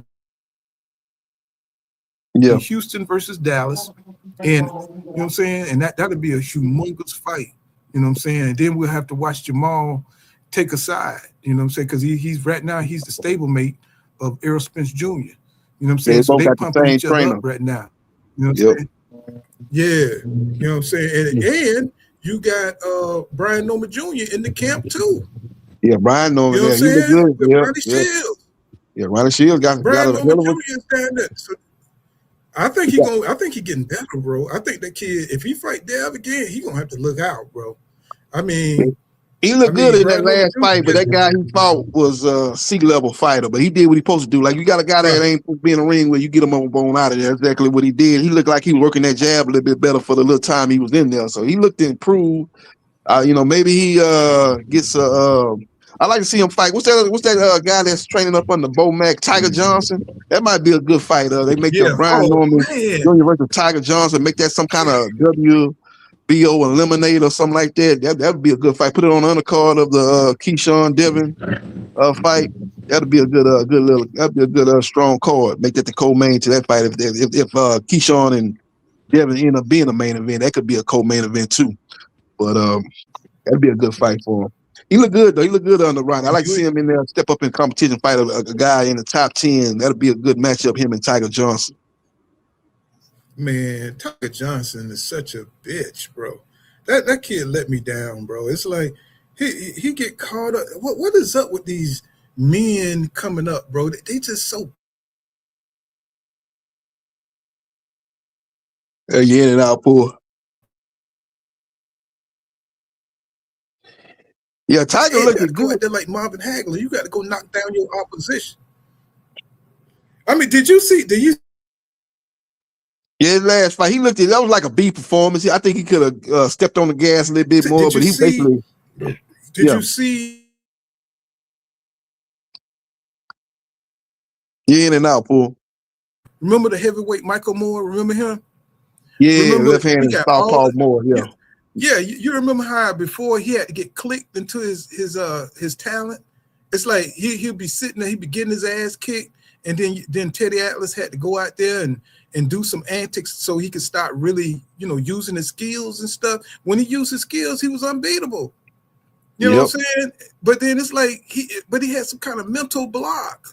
And I think Tiger Johnson got that same thing, because at the end of that fight, his last fight, he started clicking. It's like he was getting his ass kicked, bro. I mean, the dude was like coming forward, doing all kind of shit. The little Guerrero guy, you know what I'm saying? He was beating his ass, bro. And then all of a sudden he clicked at the end and said, "Oh man, I to the body." I was like, man, that was like you had that all the fight. It's like you let this dude get confidence on you. I was just like, man, he was stepping to Tiger. Tiger was letting the man step to him. Tiger got a nice little 1-2, but he just got to get a little bit more. Like I say, go to the body, throw combinations, 3-4 punch combinations. He definitely got the speed to do it, but he's basically a 1-2 fighter, and that gets you to a certain level. But you got JB, he had to pull it out of him. I mean, the dude was beating the shit out of him. He had to pull that shit out of him, and then all of a sudden he started going to the body and coming up to the top. I said, "That's how you do it, boy. What took you so long?" Yeah, you know what I'm saying. At the end, he just started going to the body, coming up to the top. He started stinging them. I said, "Boy," I was like, "Jesus Christ, this is like some Michael Moore shit." You know what I'm saying? You know how you remember when he took the stool off and made that motherfucker stand and wouldn't even let him sit down and slapped him a couple of times.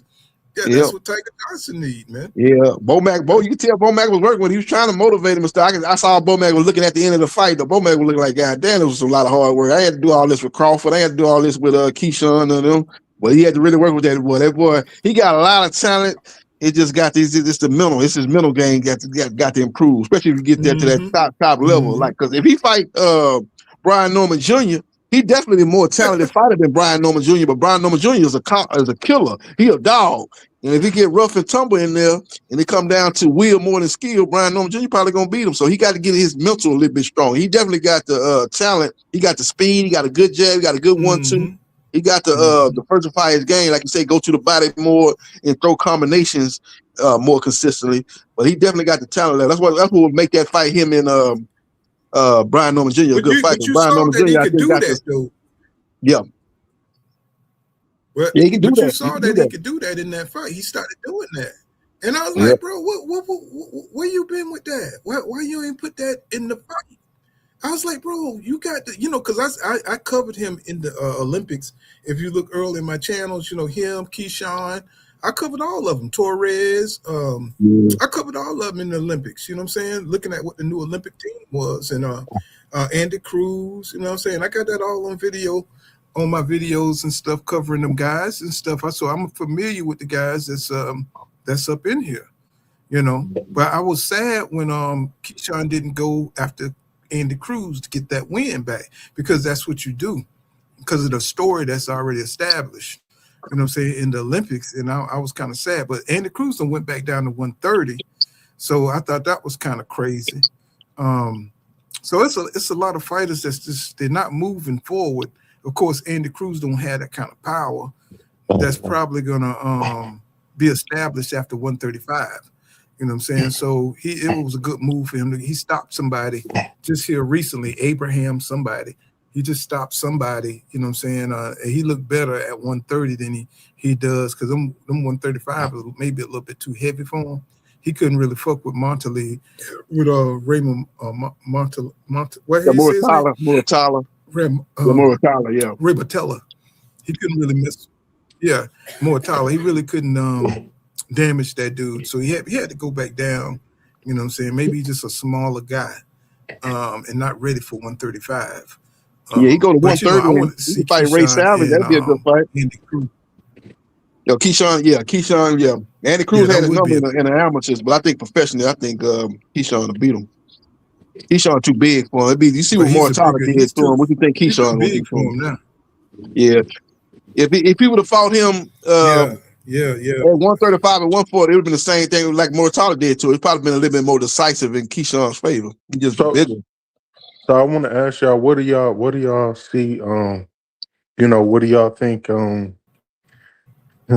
What do y'all think about Tank and where does he fit in with everything? Go ahead, Hershey. What do y'all think about Javante Davis and how does he fit into everything? Tank ain't gonna be ready till 2027. Yeah, he's not fighting this year. He ain't fighting don't fit into nothing. He ain't gonna be. I think he's gonna come back in the first quarter of 2027. He got to take care of his court cases. He got a bench warrant right now. I think the bench warrant came out like in May. They haven't heard nothing about the bench warrant since then, but it's still active. It ain't like they took it away. Hopefully his team is working on that, and they're working with the judge to get that taken care of. But I think he got another court date coming up in September with that whole situation with him and the cocktail waitress. He got to get through that. So once he kind of get through that, I don't know what's taking that trial so long to get going, man. I think that what's that boy named Diggs?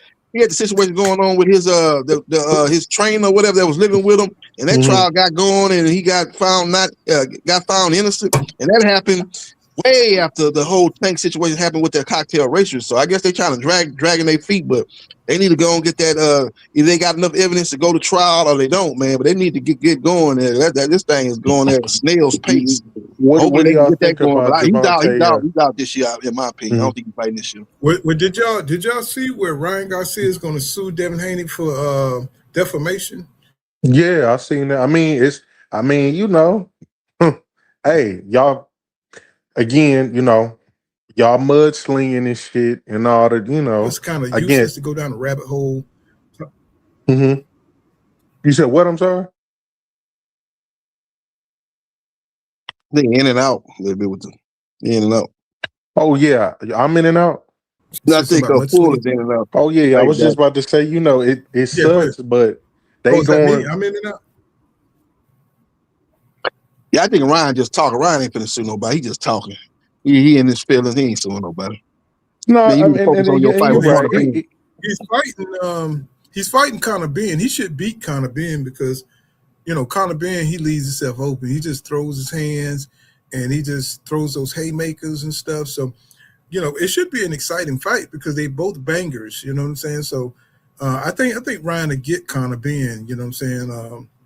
And plus Conor Ben is a bigger dude that's shrinking down to to a smaller size. So I think Ryan is going to go out there and just wear his ass out, bro. I think Yeah, Ryan is. Yeah, I Conor believe it's gonna yeah. try to bully. He gonna try to bully Ryan. He gonna try to intimidate Ryan Garcia. As long as Ryan Garcia don't let him bully him or intimidate him, you know, if he don't let him, as long as he go in there and do what he got to do, he's definitely the most talented fighter. But you kind of got to worry because we saw in the Rolly fight, he got dropped early in that fight, and Rolly basically took his lunch money, and he was no more good the rest of that fight. So that's what I think Conor gonna try to do. He gonna try to jump on, hit him with something hard early, and you thinking that Ryan gonna do what he did in the Rolly fight and put his hands in his pocket and don't want to let his hands go. And if that's the case, then Conor gonna be able to do what he want to do in that fight. You know, hitting him with them haymakers. I ain't gonna lie, Conor. This fight is tailor made for Ryan and me. Old dude is gonna be ready for the. He gonna be open for the left hook all night because we know That's what Conor. they fight. Did you notice? Did you notice that they took David Benavidez off the what they call it, the Mexican night, the Mexican day fight? Oh yeah, when he fought Zerdo. Yeah, they giving what they call it, Minko, what they call it? Cinco de Mayo. He took that day from Canelo. They moved Canelo to October. He could be fighting around Halloween. They moved him out that day. Right, because but you see the play though. Everybody see the play. They trying to make Ryan Garcia the next Canelo, bro. You know what I'm saying? They trying to make they getting behind. They putting all their dominoes and they putting everything behind Ryan Garcia because he got market appeal. Certain people, you know what I'm saying, no matter what they go through, it has no effect. Negative publicity, you know what I'm saying, has no effect on Ryan Garcia. You know what I'm saying? Man. I mean, Ryan's a streamer, man. At this point, Ryan's a streamer that boxes. Even though he has the boxing pedigree, Ryan has universal appeal. So he's always going to get max promo marketing budget. He's always going to be, you know, like you said, they trying to make him, you know, the De La Hoya Canelo. Like he got the little, you know, he got the appeal, he got the energy. He's the golden boy. He's streaming. He's the golden child. So. You know, always. No matter what Ryan they need him. Rob a bank, and they will give him the key to the city the next week. He could rob a bank, run over a baby, and they will give him the key to the city the next week. I'm just saying. I won't go that far, Pooh. That's their guy, man. That's their guy. Like that's what I'm talking about. Mm-hmm. Just like Canelo, like they pulled him. You know what I'm saying? They groomed him and pulled him out of the ruckus, you know what I'm saying? So he didn't have to fight all them tough fights and put him and Triple G into a bubble. So and made them a whole fantasy world where they just fought each other for a few years and nobody could touch them. Right? You know what I'm saying? So we've seen this before. You know what I'm saying? So we know that the WBC, WBO, they can do this. You know what I'm saying? They can protect certain fighters and put them into a bubble where nobody else could get to them. You know what I'm saying? We've seen this for a few years now.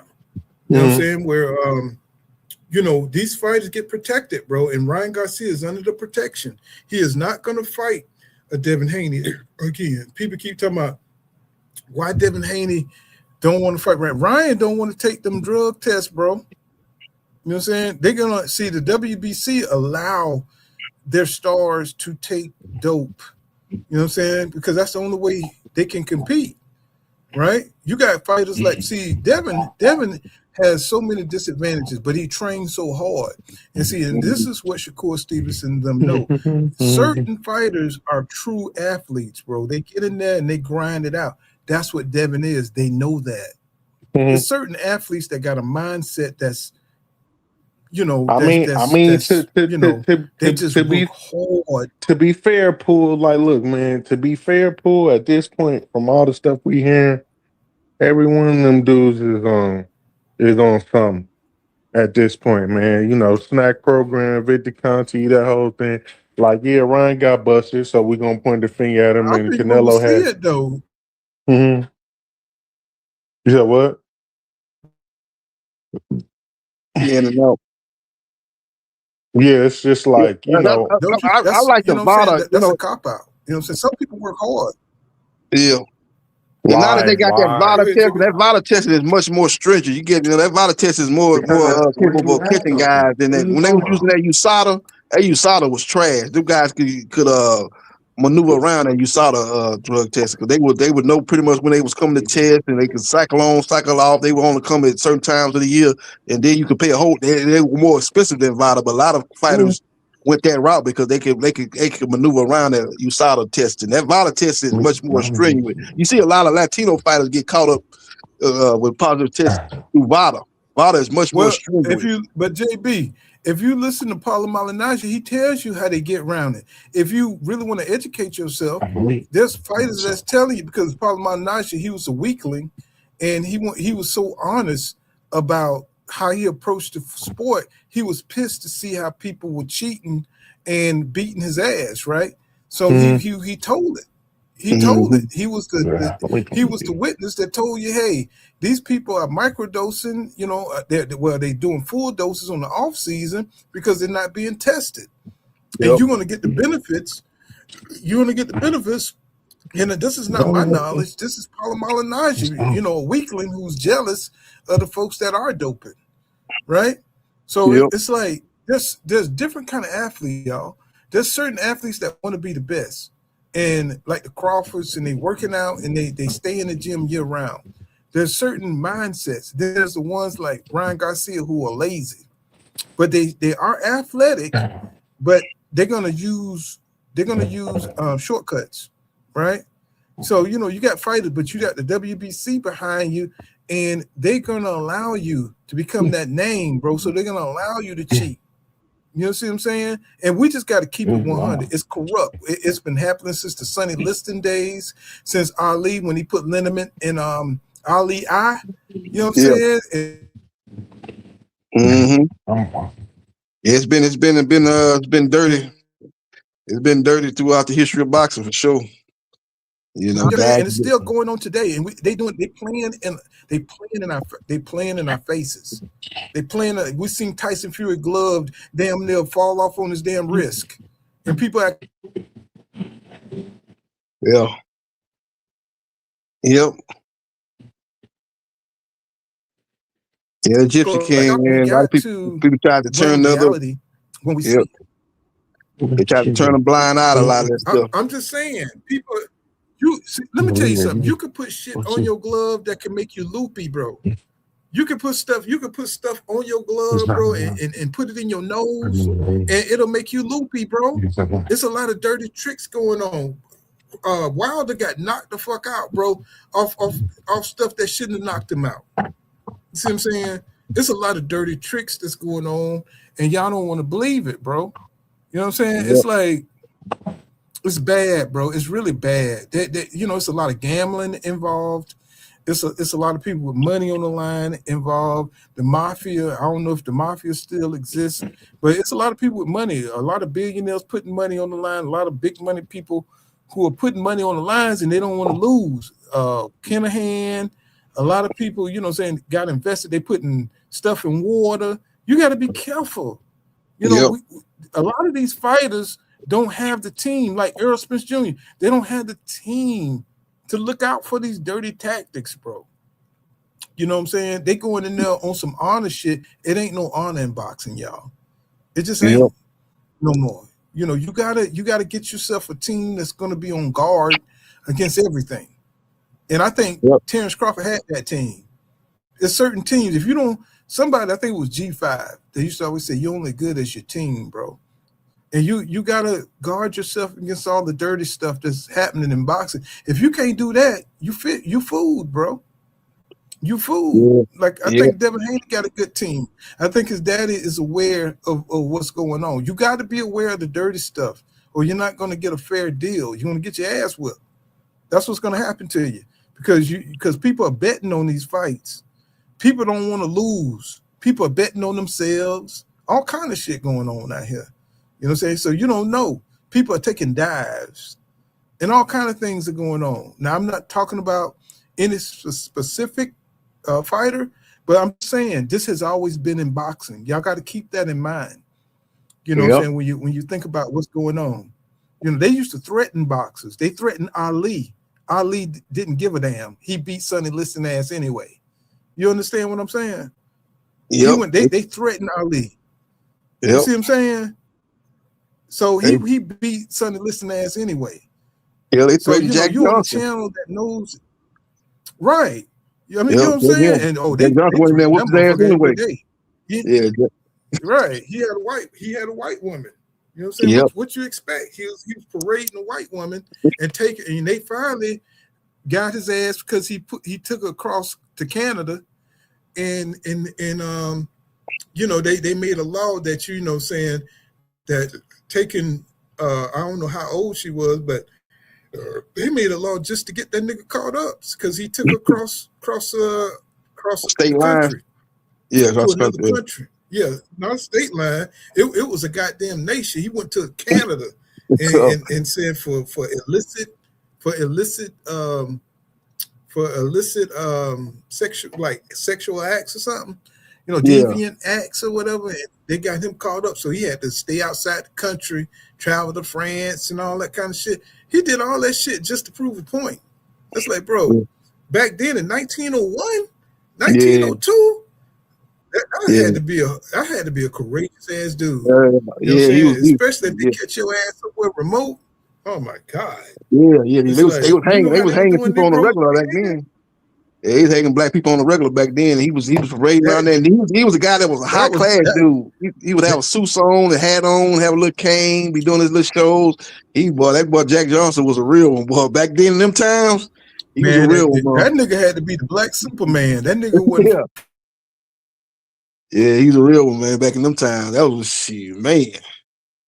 Yeah, he was a real one. That's why right after he got the title, Keyshawn ain't different. That dude is different. I'm talking about he was slapping, man. That dude, that was crazy. Yeah, but Jack Johnson had a charmed life. He had a charmed life, bro. Yep. You know what I'm saying? I mean, if you know anything about the South, coming out the South and how they get down here, bro, the dirty South. Yeah, he came out of Galveston, Texas. Right outside of Houston, 50 miles from Houston. He came out of Galveston. That's like I say, he came out of the South. And was one of the most famous people in the world at that time. Heavyweight champion. Every energy. Yep.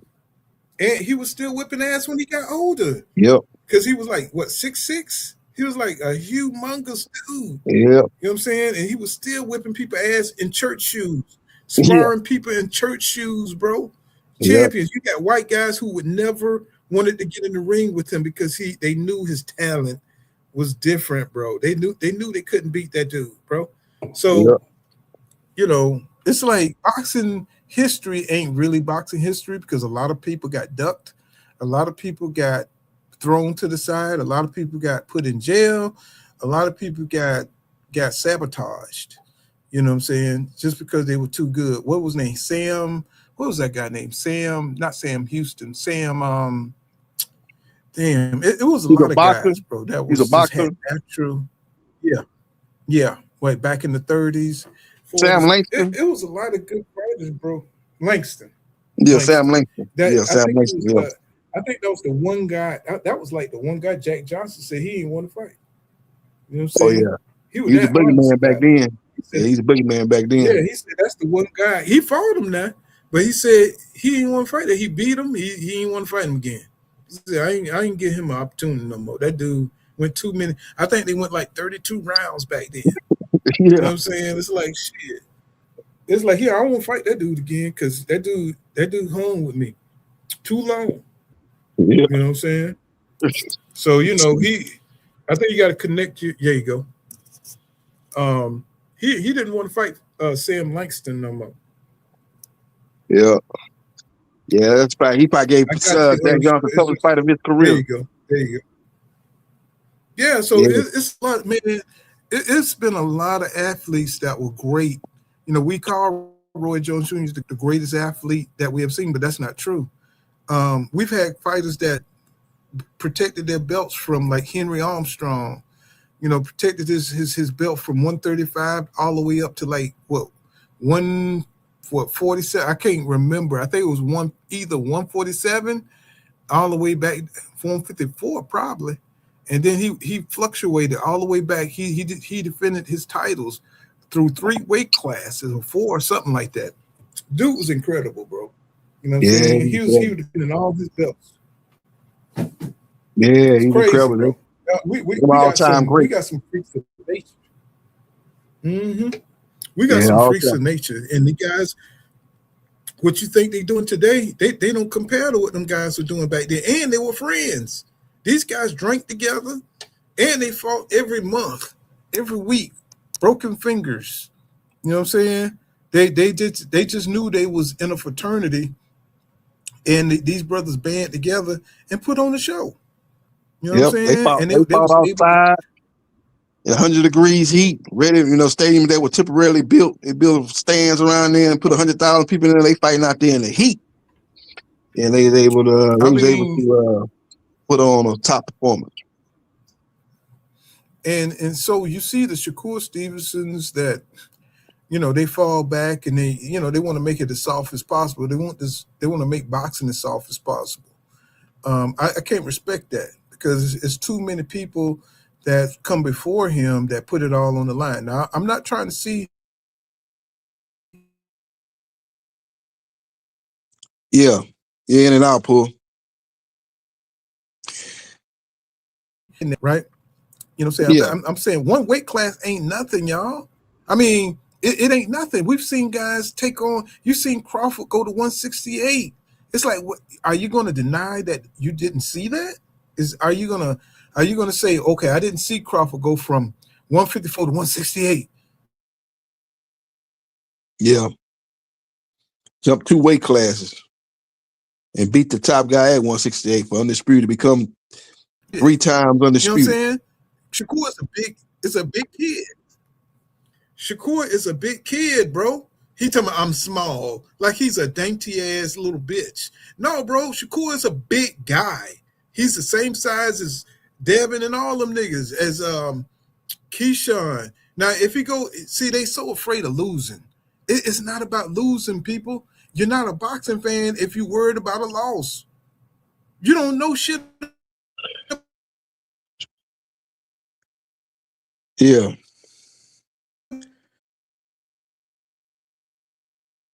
About boxing. Can you help me? Yeah, you're going in and out. JB. Yeah. Can you help me, bro? If you worried about your favorite fighter losing, what do a loss mean, bro? Don't mean you nothing. got all this. It don't mean shit. Yep. It don't mean nothing. So The y'all great loss. young people don't know what the hell y'all talking about. Just because you're a fighter, you supposed to lose if you're fighting the top guy. Do you understand that? Classes in session. Yeah. You know what I'm saying? How to get like champ side. Press 1. Yeah. Like if I said, the great competition, you're supposed to lose, bro, because you're fighting somebody that good as you. Yep. So you're not supposed to be undefeated, fool. Yeah. You're not supposed to be undefeated because you're fighting the best out there. If you just out there going through everybody, that means you're Super Saiyan. Ain't no Super Saiyans in boxing, nigga. Ain't no Super Saiyans. You getting hit side of the head just like they hitting you upside the head. So eventually, you're gonna wear down, bro. Just like Errol Spence Jr. did. Floyd warned them he can't fight like that every fight, but he went out there and fought like that every fight. And you're gonna wear down. Your body can only take so many punches, bro. So much punishment. You're not gonna be the same every fight. Y'all got to understand the physics of this thing, right? If you keep getting hit in the head, guess what? You're not gonna be the same, bro. You can't keep fighting. Now, y'all be thinking y'all think it takes 50 fights. No, bro, it takes 2 or 3 fights for you to be different. After you take so much punishment in a fight. That's all I'm saying. Y'all just need to understand the physics of it. You're not the same after you come out of a fight. That's like when the only reason Sugar Ray Leonard took the Marvin Hagler fight is because he saw Hagler fight John the Beast Mugabe in a life or death fight. That's the only reason why he knew he was diminished after that fight. Much as I love Sugar Ray Leonard, The only reason he took the Marvin Hagler fight is because he saw John the Beast Mugabe took so much life force out of him in that fight. Go watch that fight. That's the most savage fight you ever want to see on YouTube. That was a brutal fight. When he saw that fight, it was a brutal, brutal fight. I'm talking about every shot, bro. That's why the old heads don't like y'all pussy punk ass dudes, because y'all never seen John the Beast Mugabe versus Marvin Hagler. Y'all never seen a fight like that. Y'all never seen Hagler versus Marvin Hagler. You know what I'm saying? Right. Y'all never seen those kind of fights. We don't even understand this pussy punk ass shit y'all rocking on. Why are you talking about Devin? He's an old school fighter. He's not afraid of this damn Keyshawn. You know what I'm saying? It's like Devin is you're gonna knock me out if you can. I see the mentality on certain fighters. Boots. I see the mentality on certain fighters. Yep. And it don't matter if you do beat them or not. You know what I'm saying? They coming back, bro. Errol Spence Jr., they coming back, win or lose. I love those kind of fighters. That's it. Yep. You know, it ain't no bias. It's just I like fighters that are true fighters. You know, I don't want the fighters that's worried about the superficial shit. You know, we have to let this fight marinate. Man, marinate my ass. Marinate these balls. That's what you marinate.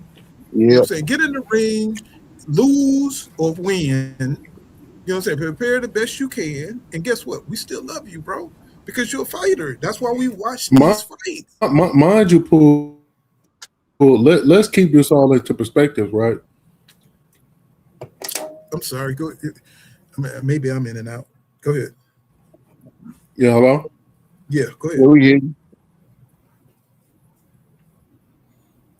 Remember, from what we can gather from what Errol Spence has been saying on his press run, the only reason why the Terrence Crawford fight happened is because he forced that. So if he didn't force that, we wouldn't have gotten none of the fights that we really wanted to see in the last 5 years, for real.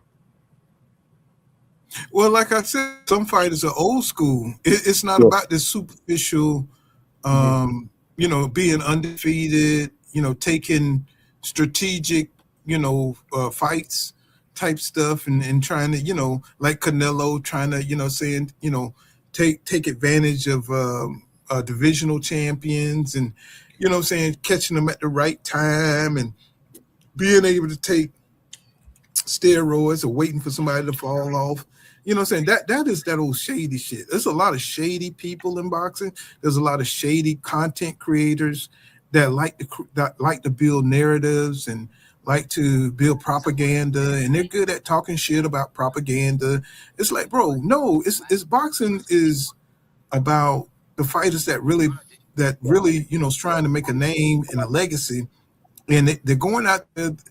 You know what I'm saying? They coming out in the best shape they can come out in, and they putting it on the line and don't care about losing. They trying to win. You know what I'm saying? If they lose in the process of trying to win, then it is what it is. But see, people are trying to shame, you know what I'm saying, fighters for going for it. And so less fighters are going for it. You know what I'm saying? Less fighters don't want to be embarrassed. Tank, he don't want to be embarrassed. You know what I'm saying? Even though he was embarrassed when he took a knee.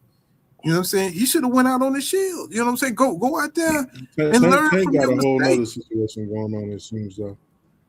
What you think? What you think that is? Did you tell me the case and all that? No. Here's the thing about The women? The women, there's something that has happened. And a matter of fact, this goes to Tank, this goes to Earl, this goes to Jamil, and this goes to, you know, people, even Adrian Broner, people in the forefront of PBC. Whatever is going on over there has a lot of credence to how people are moving, what fights they getting, why they don't want to take fights, or why they being forced to take certain fights. With Tank, I'm hearing that he hasn't gotten paid for certain fights. There's a lot of little stuff going on, and I think that whole situation with Al Heyman talking crazy about Floyd, I think Tank is unraveled on that because, I mean, word on the street, and people can say, "Oh, this don't matter," but this shit do matter because the politics of the normal life keep bleeding into the business. You know, I'm pretty sure y'all saw Rich Hitchison talking about, yeah, Javante may have been in a situation he wasn't supposed to with, Floyd's daughter, and after that, the relationship changed, and just a lot of different things. It's a lot of different things going on with that whole little camp. I was also about to ask you, what do you think about Tank throwing shots at AB because AB trying to stream? Like, it's just a lot of weird shit between them, man. It's a lot of weird shit going on at PBC. Yeah, what? PBC, they just signed with a multi-year deal with the Zone and stuff, weird shit. So they got people's careers because PBC situation is weird as hell. Yeah, not on the same page. He not sparring. He get his ribs broke. It's just a lot of stuff. And then, he forced a fight. I didn't want him to have the fight, but that's your advisor. So if he didn't want you to have the fight, how he knew you wasn't ready. Well, it's just a lot of stuff. Yeah, Errol forced that fight though. Like I say, the PBC didn't want that fight. Errol could have pulled an AJ. AJ ain't never fight Wilder. Errol Spence could have did that with Crawford. Really, he could have did that. He could have fought Thurman and moved up to 154. He could have did that, but he was a real one. He was a real champion. He told Crawford to his face that he was going to take care of his business on his side of the street, and he would come see him for that last belt. And that's exactly what he did. He got beat decisively. But I give Errol Spence Jr. a lot of credit for taking the fight, because we've had fighters out here like Canelo ain't never going to give Benavidez the fight, ducking him for eternity. And we seen it with AJ. He's not going to give Walker the fight. So got to give Errol a lot of credit for staying true to his word and fighting Crawford for undisputed. Crawford was the better man and one of the best fighters of this era, and he was able to beat Spence, even though Spence might have not been at his best going into that fight, due to injuries and due to maybe being at the weight too long. Maybe should have already moved up. But give credit for Errol for taking that fight, taking the fight that the fans wanted, wanted for years. He took that fight, and a lot of fighters in that position probably would have ducked that fight. We seen it with AJ and we seen it with Canelo. Some people say that they don't like the way Errol Spence Jr. body look. Not pause, not on no gay shit, but just on a boxing aficionado. What I'm saying, after a 3-year layoff, this is EJ sparring stuff. What I'm saying, I only got a couple of pictures here, but what do you guys think? What I'm saying, I'm gonna pull up. Let me see maybe some Instagram stuff. Let me see what I mean. He looked like he in top shape to me. What I'm saying? I mean, I don't know what's going on the inside of his body, but if you're looking at these pictures of the sparring, don't he look like he's in top shape? Errol look good. Errol look good. I think he gonna stop Tim Tszyu. I think he gonna stop Tim Tszyu. I think we're gonna see a vintage Errol Spence Jr. performance. People going crazy off of one loss to an all-time great. We lost to an all-time great in Crawford, and people writing him off saying he threw. He ain't gonna be the same fighter. Well, let's see. We're gonna see this Saturday. How good he is. He just lost one fight. He going up to 150, 160, where he probably be much more stronger, much more rejuvenated than he was at 147. I ain't even just talking about the Crawford fight. I seen him not being the same fighter for several fights before the Crawford fight at 147. He probably should have moved up after the Mikey Garcia fight. It was obviously that he didn't have the same finish that he usually do when he stepped on the gas and tried to stop Mikey, and he couldn't do it. He beat him decisively, but it had to been vintage Errol. He stopped Mikey Garcia. He never had that.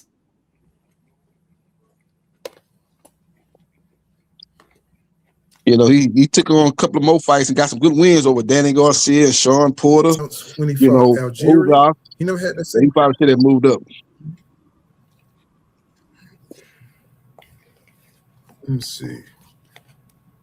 I think Errol gonna win the fight. I know a lot of people are thinking Tim gonna beat him, saying Errol been out the ring too long. Errol had to move the weight up from 158 to 160. Errol ain't gonna be the same from the beating that he took against Crawford. That Tim's gonna go in there and beat Errol. He fight him in Australia. They think all the advantages go to Tim Tszyu, but Tim Tszyu ain't looked that good either. I don't think he's been the same since the first Fundora fight. He got knocked out by Bachram. Had everybody thinking Bachram was a real true boogeyman, which he wasn't. And he ain't look good when he beat Joey Spencer. And that last guy he fought, I can't remember that guy's name. He didn't look good in his last several fights. I think he's 3-3 in his last 6 fights, Tim Tszyu. So I think he's more faded than Errol Spence Jr. is. And people saying Errol faded. I don't think Errol's that faded, but I think if both of them ain't at their best, I still think Errol Spence Jr. was at a higher level than Tim Tszyu to begin with. So if both of them fell off a little bit, that's still advantage Errol Spence Jr. I mean, Yeah, what do y'all I think mean- about the way Errol moving? Is he moving with y'all with some seeing and some zeal? I don't even know, bro. 'Cause I've seen him move faster.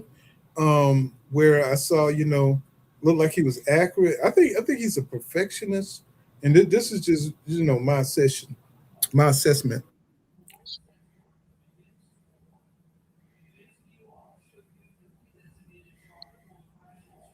Yeah, I think Errol, man. I think with Ronnie Shields got him snapping that jab a little bit more. He usually kind of be pushing that jab with Derek James, but he was effective. He was closing the distance, going to the body, and systematically breaking his opponent down. But I think Ronnie got him snapping that jab a little bit more from what I've seen in the videos that I've seen him working with Ronnie.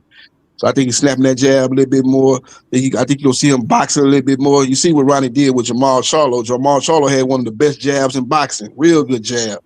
Real good 1-2. I think Errol gonna be doing the same thing Saturday night, hitting him with the 1-2, and then we'll get a little bit of the vintage Errol going to the body and throwing combinations. And I think he gonna stop Tim Tszyu somewhere toward the middle part of the fight. He gonna stop Tszyu, in my opinion. Yeah, I think so too. But if not, it's going to be because of ring rust. I think he's not good. It's going to become a timing. It's going to be because of just not having that everything come together for him. Because he don't take tune-ups. If he took tune-ups, I think he would go out there and just wipe them out. But because it's been 3 years, he's got a new trainer. It's going to take time for them to synchronize and stuff. And I think because of Errol's pedigree, it's a hit or miss.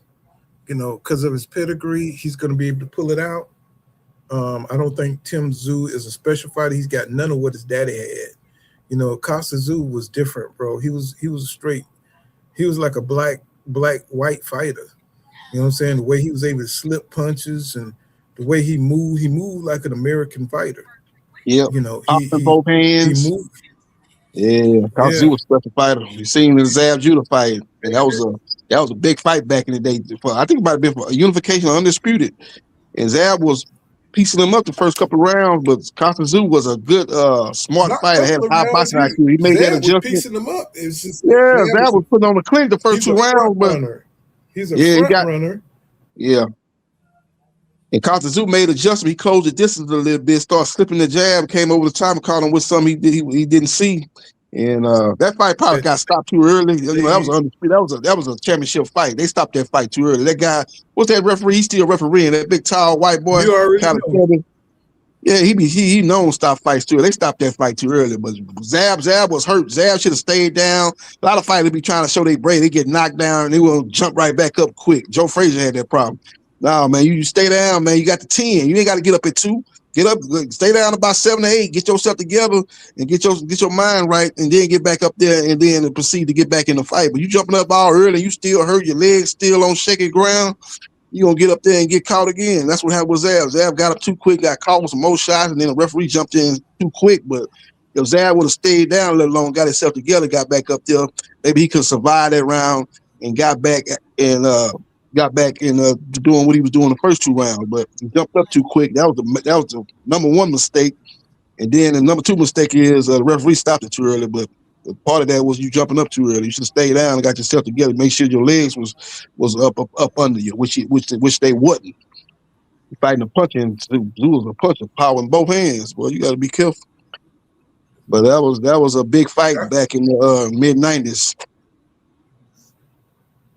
What fight? Oh yeah. Yeah, that Zab Judah Costa Tszyu fight. Zab Judah, he admits that he, like EJ, he wasn't as disciplined. He was just on some young man cocky shit back then. You know what I'm saying? And he just couldn't put it together. Yeah. He just couldn't put it together. This is one of my favorite. I mean, this fight was so brutal, bro. I think the Porter fight was probably about as brutal as this one. You know. Oh, him and Ugas. You know, EJ was on some different shit right here. Yeah. You see it? Yeah. He was just on some different shit right here. You know, he was just beating Ugas' ass right here. And Ugas was a big dude, bro. People don't realize how big Ugas is. Yeah, Ugas was big. Ugas was bigger than Errol. He's bigger than Errol on fight night. He was a bigger guy, no doubt about that. But look how EJ chopping him down, bro. This is the hard. This is what broke EJ down. This shit here, he getting hit flush. You know what I'm saying? You know what I'm saying? But look at them little short shots. You know what I'm saying? If EJ, man, he just had too many wars, bro. He just went through the shit. This nigga went straight through. You know? Yeah. It's like this, you know what I'm saying? Fair use. You know what I'm saying? He just went through too much shit like this. You know what I'm saying? He getting hit flush and you know what I'm saying? Look at Ugas' head. The nigga look like a goddamn, you know what I'm saying? He went through these. They keep saying that these guys wasn't nothing, but these dudes, you seen how they were fighting EJ. Yeah, you know what I'm saying? It's like, there was some tough ass. This dude, he was a warrior. That's why he still loved, bro. You know what I'm saying? That's why he still loved. You know, he gave us some boxing history that, you know, a lot of guys are not just gonna appreciate. You know, because they love Bud Crawford, and the problem with Bud Crawford is that, you know, he just didn't fight through the gauntlet. He didn't go through the gauntlet, so he stayed healthy. You know, he didn't to go. Can't really hate on it. You know what I'm saying? It's just, you know, for whatever reason you think that is, you know what I'm saying? We didn't see him against Danny Garcia. We didn't see him, you know, Porter, you know what I'm saying? Why Porter didn't train the way he did against EJ, the way he trained against Crawford? He trained in his front yard against Crawford. I keep telling people that. He got 6 coaches against EJ. I guess it's just the way you look at the fight, how you get up for a fight. The same, I don't think the Porter that fought EJ was the Porter that fought Crawford. But he was wasn't he ahead in the fight though? Porter was ahead of Crawford in the middle part of that fight. He was ahead on the scorecards, wasn't he? Is that what I'm talking about? Is that what I asked? Is that what I asked? Did you see? He said he wasn't the same fighter. Did you see how he? No. Did you see how he prepared for EJ? Yeah, he prepared for EJ. I think he prepared for Crawford too, though. I don't subscribe to the thing that he didn't take that fight serious. I know people been saying that. I don't subscribe to that. He said, I'm going to give. I mean, that's what his dad said. If you remember, right? Sorry to cut you off. Yeah, that was his dad said. But I remember him chasing Crawford like a demon, trying to make that fight happen. He called him out on Twitter, saying he wanted to fight. Crawford was trying to fight Pacquiao. And Crawford couldn't get the Pacquiao fight, but while he was trying to fight Pacquiao, he told him to chill out, man. But you know, you're trying to try me right now. And then he went on and made the fight happen. So you wanted to fight that bad, you got beat, man. I don't want to really hear no excuses because you really chased that fight. He really chased that fight though, so it ain't no excuse. It ain't no excuses. If you go to the Pentagon and you're going through all this other stuff, this man had 3 coaches. Oh yeah. He had the 2 main. He had 2 big main coaches. He had, like you say, he had his dad. And he had the other boy. I can't remember his name. He's a Hunter. He had Hunter over there. He had Barry Hunter. Yeah, for the Spence fight. Okay. I'm just saying. Yeah, Spence got to talk bad to him before the fight. He wanted to give EJ. If you have a human being, say I'm gonna do everything humanly possible to give you your first fight. I mean, loss. Yeah. That was the best Sean Porter. Porter. I remember that.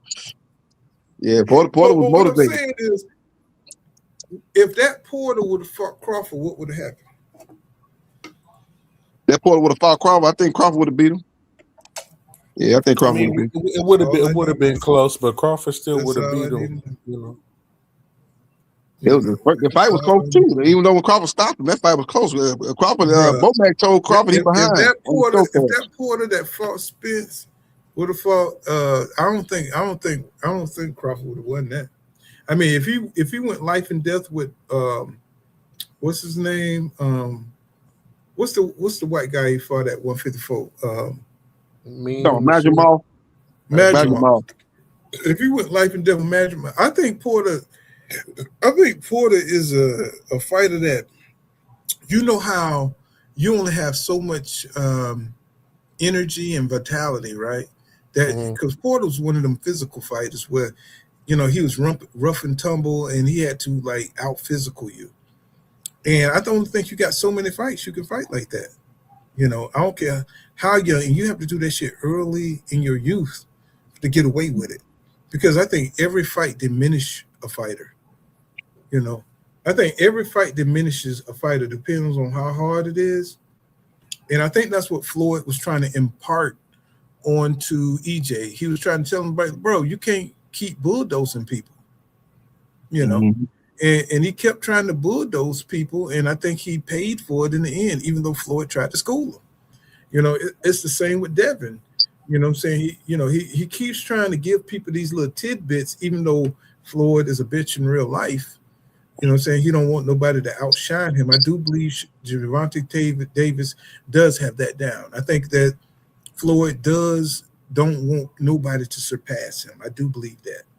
You know what I'm saying? But at the same time, I do believe Floyd be throwing out little nuggets, you know what I'm saying, to people careers and try to give them a little insight.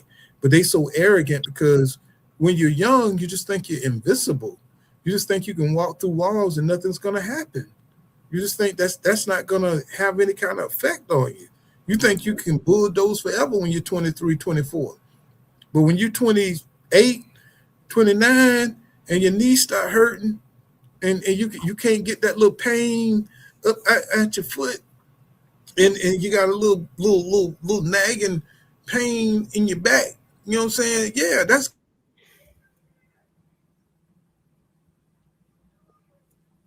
gonna affect you. You know what I'm saying? It's like you gotta fight smarter. You know what I'm saying? That's what Floyd learned. But see, I think that's what Floyd.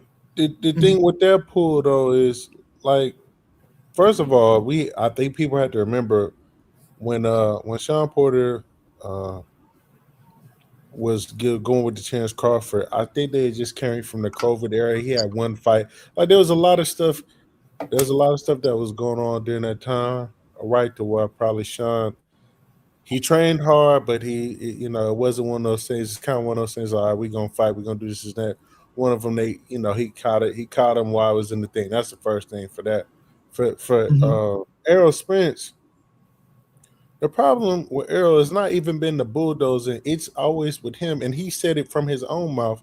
He ain't really took his shit serious, and you ain't took it serious. You only worried about going to training camp to lose weight, not really to perfect skills. You got in a car crash from the Yellow Bees, who knows situation.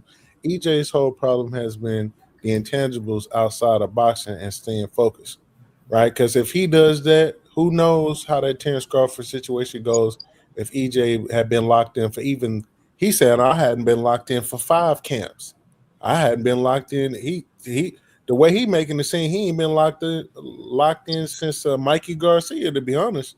That's the way he was talking. What he said, like 50% of myself is enough to beat these fighters. Yeah, like, so when you saying shit like that, like, and you saying that, but then you telling us, you having this press conference and you telling us, you ain't really been preparing, you drink, you doing all that, then it's like, well, shit, you did that to yourself. You know what I'm saying?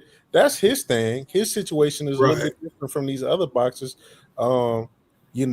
Floyd, as much as people hate Floyd gave them the formula. It's not just I'm a duck and wait to fight people. Floyd thing is, hey, you need to be training all the time, stay consistent, stay ready so you don't have to get ready. You know what I'm saying? Pay attention to your career. Check these dudes, make dudes do testing, but at the same time, do your own testing. Check these dudes' gloves. I think Adrian Broner career got got diminished when he fought Maidana. Yeah. I know for a Oh, fact yeah. Maidana was wearing casting them gloves. I know for a fact. I just because when Floyd fought him and they went to go look, they're like, you ain't wearing that, and that told me everything I need to know. Because if you did it to Floyd, you've been doing that, and I know you did that to AB because, he was arrogant, whooped the nigga, all the politics with it. I think, what I'm saying, AB got derailed with that as well as all the intangibles outside. But that's kind of been my thing with the PBC fighters in general outside of Sean. It's always these little bullshit ass things that be going on that for some reason are not checked and put into play. If that's your management and your advisor, and that hurt my heart to see that Derrick James and EJ ain't really been on the same page for a couple training camps, which is weird to me. That's very weird. You know what I'm saying? That's if that's I don't know. That just if we going to that's I'm just just looking. crazy. They just learned. We just learned that Benavidez has some kind of drug problem, and my brother told me something. Benavidez need that sugar to fight like that. Well, Now, Sugar yeah, the Oh, white got up there and said that he basically back on that stuff, but I don't know if that's just them going through problems and she trying Right. to get like revenge on him. I don't know, but Oh yeah. I mean, of course he. Why would he not be on this stuff? I'm waiting. I'm waiting for old dude. Old dude don't want to fight me. I can't really move up in my career. They still, what I mean. What we've learned, especially, we've been on this, but from the Errol Spence situation, these dudes still be doing normal shit. Like they management, they advisories, the people in their corner, they're not checking shit. It's a lot, and I know people gonna say, well, they fighters, they supposed to be disciplined. No, but that's why they got a team. And these people's teams are not, you paying all of them for what? What you paying all these people for, but they not holding you accountable to shit? Do I sound crazy or something? No, you're right. They And supposed to, that's how you know. That's how you know that Crawford team. One thing I love about Crawford team is how professional they are, and for some reason you got the picture before you knew who was on Crawford team, but you really didn't know how organized they were, how professional they were, and that means something. You know what I'm saying? I think boxing has to have a standard for each team, and you think you know what you know because you just figure, hey, with this kind of money on the line, everybody's going to be professional. But no, you still got some niggerism up in here. You know what I'm saying? Like EJ team, it was just like it wasn't as organized as you thought. Derrick James, certain black people are not used to shit. You know what I'm saying? They still susceptible to that kind of shit on a higher level. You be thinking like, okay, these guys are more sophisticated. They can adapt with, what I'm saying, with each level that they rise on. But no, sometimes they still got to go through nigga shit. Like they not are used to nothing. Their heads still get big at 47. Well, however old Derrick James is, they still get the big head. It's like, bro, you're supposed to be the wise dude that's supposed to be taming and teaching and bringing wisdom to your fight, but you don't have that kind of relationship. We're just finding out you don't have that kind of relationship with your fighter because you're a selfish dickhead. But I'm about to say, Pool, but here's the thing. Nobody else, and we just got to give credence. Nobody else has had a problem with Derrick James. The only person, and that says a lot to me, right? Because when Errol was doing the press conference, well, he was doing the thing with Andre Ward. I'm listening. I'm looking. I'm having an understanding, and it's like, well, we ain't been doing this for a couple camps, and you know what I'm saying, it's about pay. And well, he didn't say it's about pay, but he alluded to some things. And in my mind, I'm like, okay, well, as much as Derrick James is kind of standoffish, let's keep it 100, right? Okay, you getting ready for the biggest fight in your career. You're not really supposed to take this fight because we know you're not all the way 100. We know something's off with you. Right. But okay, whatever. We're going to let you come in the fight. I want you to spar a little bit. Your dad come tell me Okay, you can't do no sparring. Okay, so I got 2 other fighters. What you want me to do? Like, because at this point, the energy that I get is we all know that your black ass shouldn't be taking this fight. You ain't ready. And so I'm going to do what I could do, but it's like this is a salvageable project that's just like from the jump, this was just a horrible idea because Al not on the same page, you not on the same page, Derek James not on the same page. You know, you not healthy. Not only are you not healthy from sparring, it seems like you probably have some other things going on. You know, I don't know. If Derek James is supposed to be your trainer, then does EJ say, "Well, I manage myself or I do whatever"? Okay, so if Al is just an advisor, right? Because that's what they say. Al's an advisor. That's what he does. Then, where does he come in to say, "Hey, we need to handle this"? Like, to me, there's this weird ass gray dark cloud that's around with that type of shit because it's like I can't get mad at Derrick James because I kind of feel like at that point y'all just want to force this because you wanted to check. And that's basically what EJ said. So it's like, so how can you be mad at Derrick James? Because nobody else is complaining.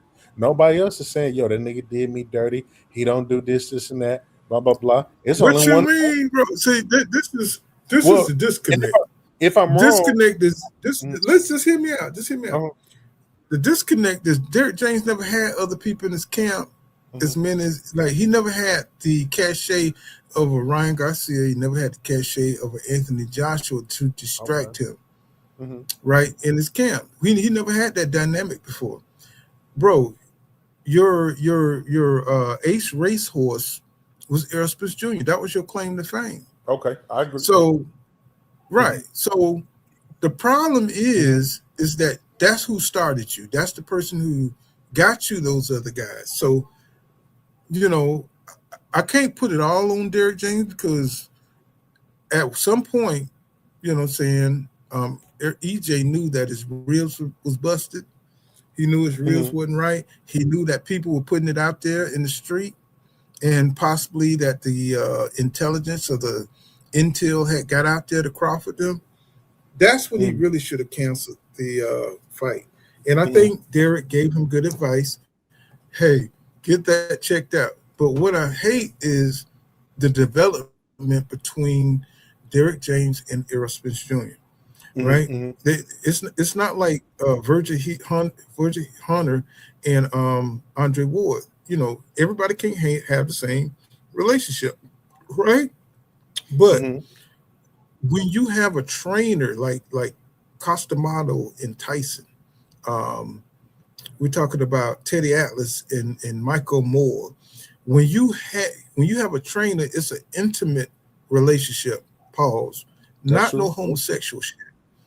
It's an intimate relationship, and if you don't have an intimate relationship with your trainer, you can't do supernatural shit unless you just got talent like that, right? So just looking at Angelo Dundee, what's his name, Muhammad Ali trainer.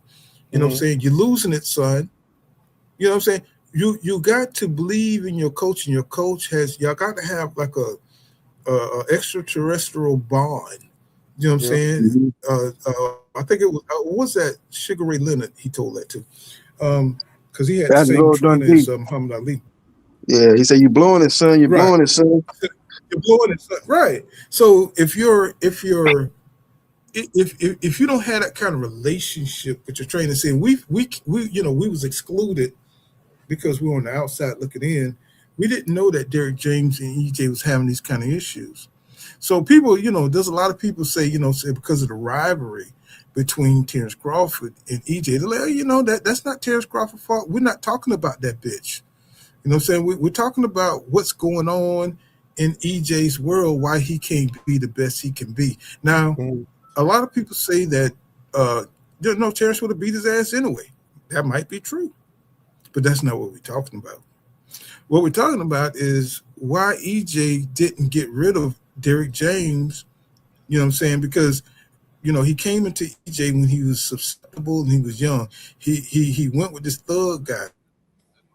and he got in the car, let this guy shoot 2 people, right? And he rolled with that guy. So EJ don't have the greatest disposition as a man, right? Because if that was me at 15, I was like, nigga, where you going with that chopper? You ain't getting my shit with that car. I would have told him that. I don't give a fuck if you're a killer or whatever. You ain't getting in my car with that shit. So, you know what I'm saying? Is it you gonna walk to the party, nigga, by yourself? You know what I'm saying? That's me. That's what I'm saying. That's how I would talk to my friends, right? Ain't no friends getting in my car with no chopper, right? Ain't putting it up under my seat. See what I'm saying? That's just what was going on. So EJ don't have a personality like that, is what I'm saying. So he's passive aggressive, and he allows things to go too far. You know what I'm saying? Instead of peeping the situation and taking control, and say, okay, well, you know, Derek is too busy. So I, like anybody else, like be a businessman, I have to fire him. I have to get with a team that's going to get me right. And he just wasn't structured like that. I don't know why, because he had a daddy that saw the situation, and he didn't like Derek James. You know what I'm saying? I don't think, you know what I'm saying, Spence Sr. got along with Derek James. As a matter of fact, I think he's the one who got rid of Blu-ray, who was probably the best, you know what I'm saying, the best trainer for EJ. He needed that grassroots, somebody who's going to, you know, really make him get it out the mud. And EJ, he wanted it easy, bro. He wanted to prove, he wanted to drink, he wanted to hit the nightlife. And I think that's what we see in a lot of fighters. You know, they get money, and then they start getting money, and they start feeling themselves, and he just wasn't able to handle it. You know what I'm saying? And I think he just caved in. You know, so and it just who got rid of Blu-ray, Pooh? Do you know who did that exactly? His daddy. His daddy didn't like his dad. It was either DJ. It was either Derek. I don't think Derek liked Blu-ray. I don't think he liked the time that he took away from EJ. You know, getting conditioning. And I don't think his daddy liked Blu-ray. You know what I'm saying? Because Blu-ray really put you through the paces. He was like a Super Saiyan trainer. You know what I'm saying? And it's like, you know, EJ didn't want to go through that kind of training. So he took the easy way out. You know what I'm saying? He had traps. He had monkey traps. And this nigga was like a trunk monkey. You know what I'm saying? When he was training with Blu-ray. And, you know, you got to be a special person to deal with that kind of torment. You know, so the way he broke you down, and he broke you down to the itty bitty committee, and you know, to go through that kind of training, and then EJ drinking and having this nightlife. I think he just couldn't keep up with it. You know, I don't think he could commit to the type of training that Blu-ray was dishing out. You know what I'm saying? It was torture. You know, so he went with easier shit, and he paid for it. You know, you know, if you're gonna be a Crawford, you gotta go through that Blu-ray. You gotta go through that Blu-ray camp. You know, that's the only way you're gonna beat him. You know, you got to be more fit than Crawford. You know, you got to be more disciplined than Crawford. And I don't think EJ had it. You know, he was just going through too much, you know, fame, and look at this he was dude. just feeling himself. Boy, you an EJ hater. I'm sorry, Paul. What?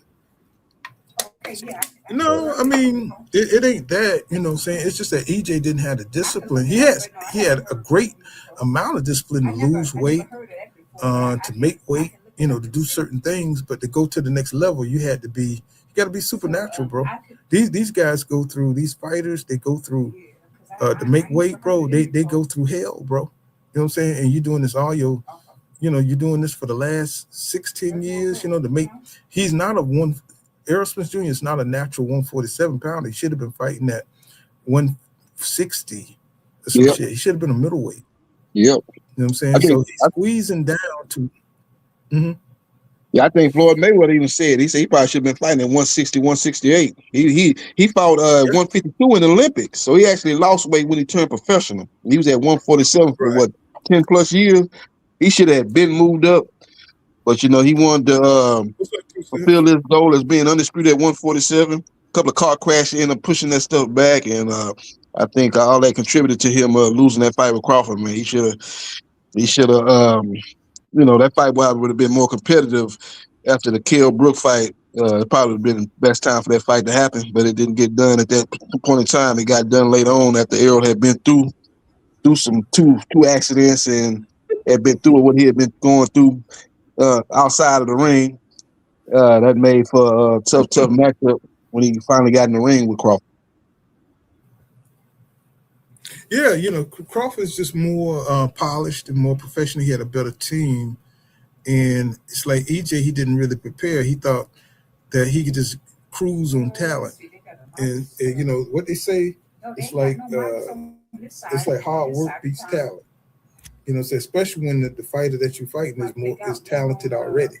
So I don't think Crawford took his talent for granted. And so when somebody's trying to top you, and they talented at the same time, you got to match that. You can't be out here drinking, you can't be out here partying and thinking that your talent gonna get you over the top, and then you got a trainer that's jaded. It's just a lot of things that Errol Spence Jr. ignored, just came to a crescendo, and it led to his downfall, to a devastating ass whipping, right? Being at 147 too long, all of it, shrinking down. These guys shouldn't be shrinking down 2-3 weight classes. That's you're only going to be able to fight at your at the top, at your peak for so long, at those weights, but even though EJ was able, even Crawford was shrinking down, but he led a fighter's lifestyle. So, he was able to get by on it. Yep. He was able to do that. Yep. It's interesting, Crawford gonna be at the fight Saturday night in Australia to support Errol Spence Jr. He said he's gonna be at the fight. It's gonna be interesting to see what Errol Spence how he look. He's gonna be at 160. This might be a blessing in the sky, that fight at 160. He might be real strong at that weight. Might be rejuvenated. Might put on a Hill Book type of performance. Is EJ telling the truth? Because you never know if he's like really has he stopped drinking? Has he stopped doing the things? Even though he's took a hiatus, it's like you don't know. We'll see when he get in the ring, but it's like you never know, because we thought he was doing acupuncture and shit in the Crawford build up. He was eating. He was showing what he was eating and shit. We were like, oh shit, EJ is on another level. You know what I'm saying? It's like this nigga still on that bullshit. It's like you just never know what to trust. But we know what kind of warrior he is. He's willing to go out on the shield, and that's what really kind of keep you motivated, because he's not scared. He's not he's not afraid to go out there and face what he got to face, and that's what I love about the guy. He's a warrior. He's willing to put up and shut up. And I think he's more skilled than Tim Tszyu. Tim Tszyu is still damaged. I saw his little bag hits and shit. I was not impressed. Not impressed. And I don't think EJ gonna give, if any credit EJ gets, it'll be that he's able to his punch resistance is there, that he's able to be able to fight, and exist, from a big hitter like Tim. I don't think Tim is the same big hitter that he used to be, but at the same time, if he fighted Jamil Charlo, I think that'll be a good out for EJ. I don't know if he could face a Fundora or somebody that's he gonna have to get like maybe a couple of fights up on them. Or maybe he'll campaign at 160.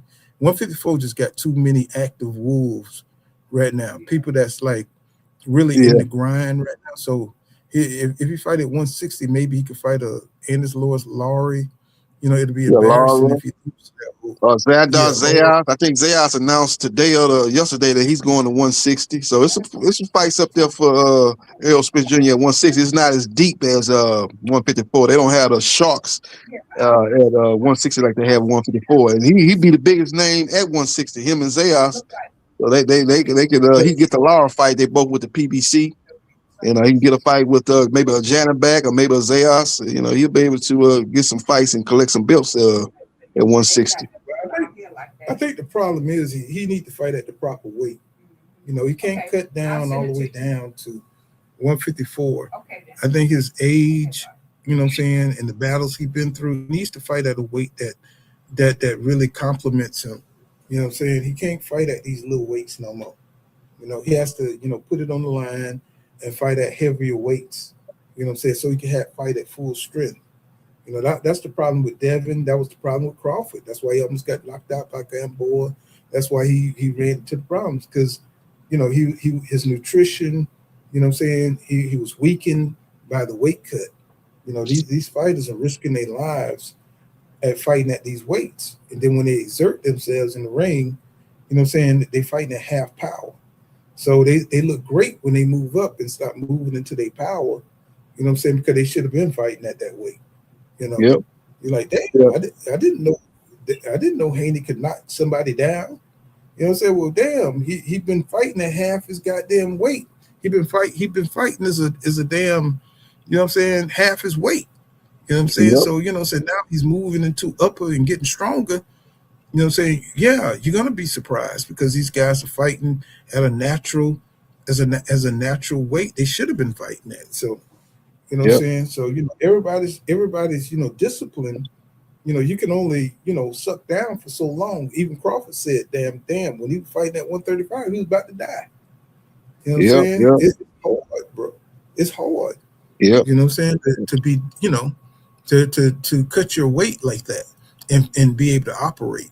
You know, they gotta be about to pass out when they weigh in. People have to carry them from the goddamn weight scale. You know what I'm saying? It's like, it's crazy. Yep. You know what I'm saying? It's insane what they go through to make weight. You Yep. know? But you know what I'm You saying? know, They get through it. Go ahead. yeah, I know. You know, I'm thinking about possibilities for Errol if he get the win Saturday, which I expect him to do.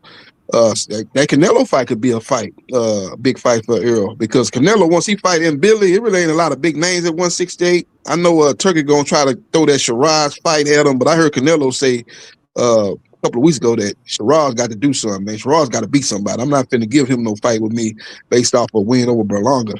He got to do something. So if he's looking for a big fight and kind of get his name circulating back in America, because I think Canelo brand has kind of fallen off a little bit, being over there with Turkey, not because of he's signing with Turkey. I'm just saying he's had when he fighting Billy, 2 of his last 3 fights has been over there in Saudi Arabia. I don't think his numbers is as high as they used to be. His numbers is tapering off. You see, he got moved off his date. Ryan Garcia got his date for Cinco de Mayo. He's fighting closer to Halloween in October against him, Billy. So he's kind of falling off. So I think he'll need a name like a Errol Spence Jr. After the Billy fight. You know, they could put that fight back on in America, and he can put on a big fight. I know he fought Crawford. That fight was in Vegas, up in the Raiders Stadium. So that was a big fight. But 2 of his last 3 fights been in Saudi Arabia. He fought that guy. What's that guy? The IBF super middleweight champion. I can't remember the guy's name. He fought him, and then he fought Crawford. Now he back over in Saudi Arabia finna fight in Billy. So I think Spence would be a big fight over here in the United States. They can put that fight Cowboy Stadium or Vegas. It'll be a big fight. If Errol, you know, beats Tszyu and looks impressive, that could be a big fight for 2027. First quarter 2027, maybe Cinco de Mayo 2027. I think people are just tired of the game with Canelo. You know, they see how he moved. They see he ducked David Benavidez, so they know he's not real, right? If he would have fought David Benavidez, then Canelo would have been on the level of Cesar Chavez. You know what I'm saying? If he would have fought David Benavidez. And Canelo totally ducked that with no, you know what I'm saying? He was no apologies and nothing. He ducked Benavidez openly. And, you know what I'm saying? I think the Mexican fans really, you know, even though they want to love Canelo, but they know he's a fantasy, bro. You know what I'm saying? When you duck somebody that's been your mandatory for 6 or 7 years, bro, you know what I'm saying? It's like, bro, what can you say? You made this man move up to another weight class. You know what I'm saying? And you know, so the fantasy is over for Canelo. You know what I'm saying? It's like if he gets beat by Billy, You know what I'm saying? I think pretty much, he need to go take his ass on somewhere. You know what I'm saying? Go and drink some Hennessy. Go ahead and get fat. You know what I'm saying? He can eat all of the damn tainted meat that he want. You know what I'm saying? It's just like, bro, it's like nobody really believes in that bullshit no more. It's like, bro, you're just a figurehead. You won't fight Devil again. So, it's like what? It's like, you like the Mexican Captain America. You know what I'm saying? It's like, no, nobody believes in that bullshit no more. Because you're not fighting real fights. You know what I'm saying? It's like you duck too much. And I think, what's his name, Marquez and all the guys, they don't really revere Canelo like that. They say shit for political reasons, you know what I'm saying? Because it's political suicide to go against Canelo, but you know what I'm saying? Most of them secretly, they don't think of Canelo as one of the greats. He's a guy that took strategic fights and, saying he ducked out and, say he fought, easy fights until, saying he built his name up. So, Canelo ain't that dude, bro. You know what I'm saying? It's like if Crawford fought him again, he would beat him again. Crawford is a skilled fighter. He's a skilled counterpuncher. He's smarter than Canelo. He has a higher boxing IQ. I always thought that, from the beginning, y'all heard me. I said Crawford is going to. Why did he accept that fight? Because I knew that Crawford would outsmart him. You know what I'm saying? Canelo ain't like that, bro. You know what I'm saying? I was surprised he took that fight. I guess he thought he could just bully his way. I don't know. You know what I'm saying? I don't know why he took that fight. Why did he take the Bivol fight? It's like he made some mistakes at the end. He didn't even beat Mayweather, right? So it was just kind of crazy, saying for a guy who's so calculated, saying to take fights at the end that he knew he couldn't win, But sometimes you believe your own hype. Sometimes, when you get too big, you believe your own hype. Yeah, I could beat Crawford. Man, Crawford is one of the most. I ain't gonna lie, Poole. He thought he could beat Crawford because of the weight difference. Like you know what I mean? Like that, that still to this day it's a surprising fight because we didn't, we didn't know if No, from the beginning, watch my channel. From the beginning, I said Crawford's going to beat his ass. I said that. Just like Andre Ward let everybody know that the fighter that's coming from down low, they're going to have the speed. That's how Canelo got by at 168 because he was faster than the 168 pounders. You got to watch your boxing, bro. You know what I'm saying? Here's the thing, Poole. You said that, but remember, that's not a majority of the boxing consensus. I'm not talking about the casuals. I'm talking about even people who have shown their boxing pedigree over the while. That was a fight that, if you go back and look at the predictions, it wasn't a heavy in favor of Terrence. So I was the number one Canelo hater, and because I seen him skip so many weight classes, I seen who he fought strategically, I seen who he dodged strategically, and it was just simple. It's like if he let somebody in there who can really fight, a real fighter like Crawford, or a real fighter that's gonna not shocked or afraid of his power, somebody who's can take a punch, somebody who can slip a punch, he's gonna lose. He don't have the foot movement. Crawford already knew how to defeat him. Trout almost beat him. Alara, basically, them two guys really beat him. It was just politics. Floyd Mayweather beat him. So it's like, come on, y'all boxing aficionados. It's like, come on, this dude he stayed away from the Charlos at 154. He hauled ass into a division that didn't have no real skilled fighters. So come on. He didn't want to fight Boo Boo Andrade. Remember, he ducked Andrade. Right. Yeah, I was about to say that he didn't want to fight. Boo Boo would have beat him. Yeah, I had Crawford beat Canelo too, man. Everybody knew that he struggled with boxing, just like everybody should have knew Tio wasn't gonna beat Shakur. He struggled with boxing. He lost to Sandor Martin. I thought Jermaine Ortiz beat him. What you think he gonna do with somebody like Shakur, who's a level above those guys that actually beat Tio? If Caleb Plant wasn't a front runner, he would have beat Canelo. You know what I'm saying? Caleb Plant outboxed Canelo, bro. For those 6 rounds, he ran out of gas. You know what I'm saying? And he laid on the ropes and let Canelo knock him out. You know what I'm saying? But he outboxed Canelo. You know what I'm saying? It's like, they even almost made the Mayweather fight a draw. You know what I'm saying? They tried to make that fight a draw. So Canelo got a lot of power, political power. Those fight was Triple G, was good fights, but it was too close for him to be a legend. You know what I'm saying? The way it was too close. You know what I'm saying? It's like he didn't dominate like black fighters. He didn't dominate like a Sweet Pea. He didn't dominate like a Floyd Mayweather and distance himself. It was always a super close, razor thin fight. So that's how I knew.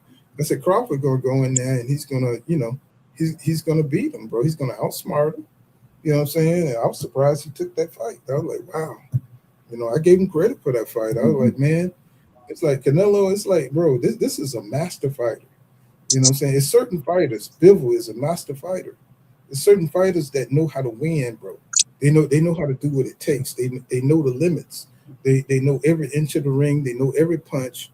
It's like, why would you take that fight? Unless you're drinking your own hype. You know what I'm saying? You're not that kind of fighter, Canelo. You're a fighter that get by on politics. You know what I'm saying? You're a fighter that get by on owning the judges. You know what I'm saying? You get by on the hype. You know what I'm saying? You're not in the trenches, right? So, I was surprised that he took it. I was like, that's why Crawford knows the key to keeping yourself on the edge is staying active. That's one thing I think about Crawford. He's very smart. You know what I'm saying? Staying active is key. You know what I'm saying? And he knows how to take his tune-ups. Unlike Errol Spence Jr., he don't take no tune-ups. He should have fought. I think it would have been a better fight if he would have fought Thurman. If he would have fought Thurman, that would have got him prepared. If he didn't get hurt and nothing like that. You know what I'm saying? I think if he would have fought that Thurman fight, it would have got him prepared. Because Crawford did fight. What's the white guy name? What's that white dude he knocked out? Before he From Chris Algieri? Not Algieri. No, the white guy. The white. The white guy. Van Heerden. From Van Heerden. No, he didn't. He didn't fight Heerden. It was what's the white guy? The white guy that knocked out was it Josh Kelly? What's the guy who knocked out Josh Kelly? Avanesian. Are you talking about the one that David Avanesian? Avanesian. Are you sure you ain't talking about the one that beat up Pacquiao, Jeff Horn? No, I'm talking about Avanesian. That's who Crawford. He ran. Avanesian fought Crawford. Yeah, he fought Crawford. Crawford knocked him out. See, he got him a fight in between before he fought Spence. And Spence, like a dummy, you know what I'm saying, didn't get the warm up to fight Thurman. He should have fought Thurman and stuff, What was that, like a year or something layoff? Yeah, he's over like a year, almost a year and a half layoff. Mm-hmm. Between the Ugas fight and the Crawford fight. So the whole thing was. You fighting the best fighter in. Right. And the generation. And Crawford knew that that'd be my whole thing, though. That's my whole thing, guys. Like, something weird about this shit. You come off a year and a half layoff and you injured, and like, from what? He was sparring something. He got hurt sparring. Somebody hit him in the rib or something. I'm talking about, but even before then, but he sounded like even before that, his body wasn't acting right. Well, no, he actually got his rib tore up by Randall something, and the same guy sparred. No, I know that, but even before, like, remember, after the Ugas fight, I think he was supposed to do the Pacquiao, but then he had the eye surgery, right? Yeah, that was before that. He's supposed to fight. That was before that. It was Ugas beat Pacquiao. Right. That's how they made the unification with Ugas and Spence. Okay, and then he got into another car accident after that too. Y'all know that, right? Yeah, he got into another car accident. I did not know that. Before that second accident, he was actually going to fight Thurman. That fight was already done, but he got in that car accident, so they bought him enough time where Crawford could get that Avanesian fight out the way, and then he circled back and revisited the Crawford fight. If he would never gotten that second accident, he would have fought Thurman. That fight was done. But actually, that second accident cost him that Thurman fight. He ended up fighting Crawford. But see, Crawford, let me tell you something. Crawford team, they pulled Avedisian off a whole nother card, bro, to get that fight in. You know what I'm saying? So they knew Crawford needed that fight in. And they pulled Avedisian off a whole nother card, bro, to get that fight in. And Avedisian took it. Yep. They paid Avedisian some good money. Black Prime must have paid him good money. Like I said, like you say, you right, Paul, he was on another card, but they must have paid him whatever more than what he was gonna get, and he ended up taking that fight.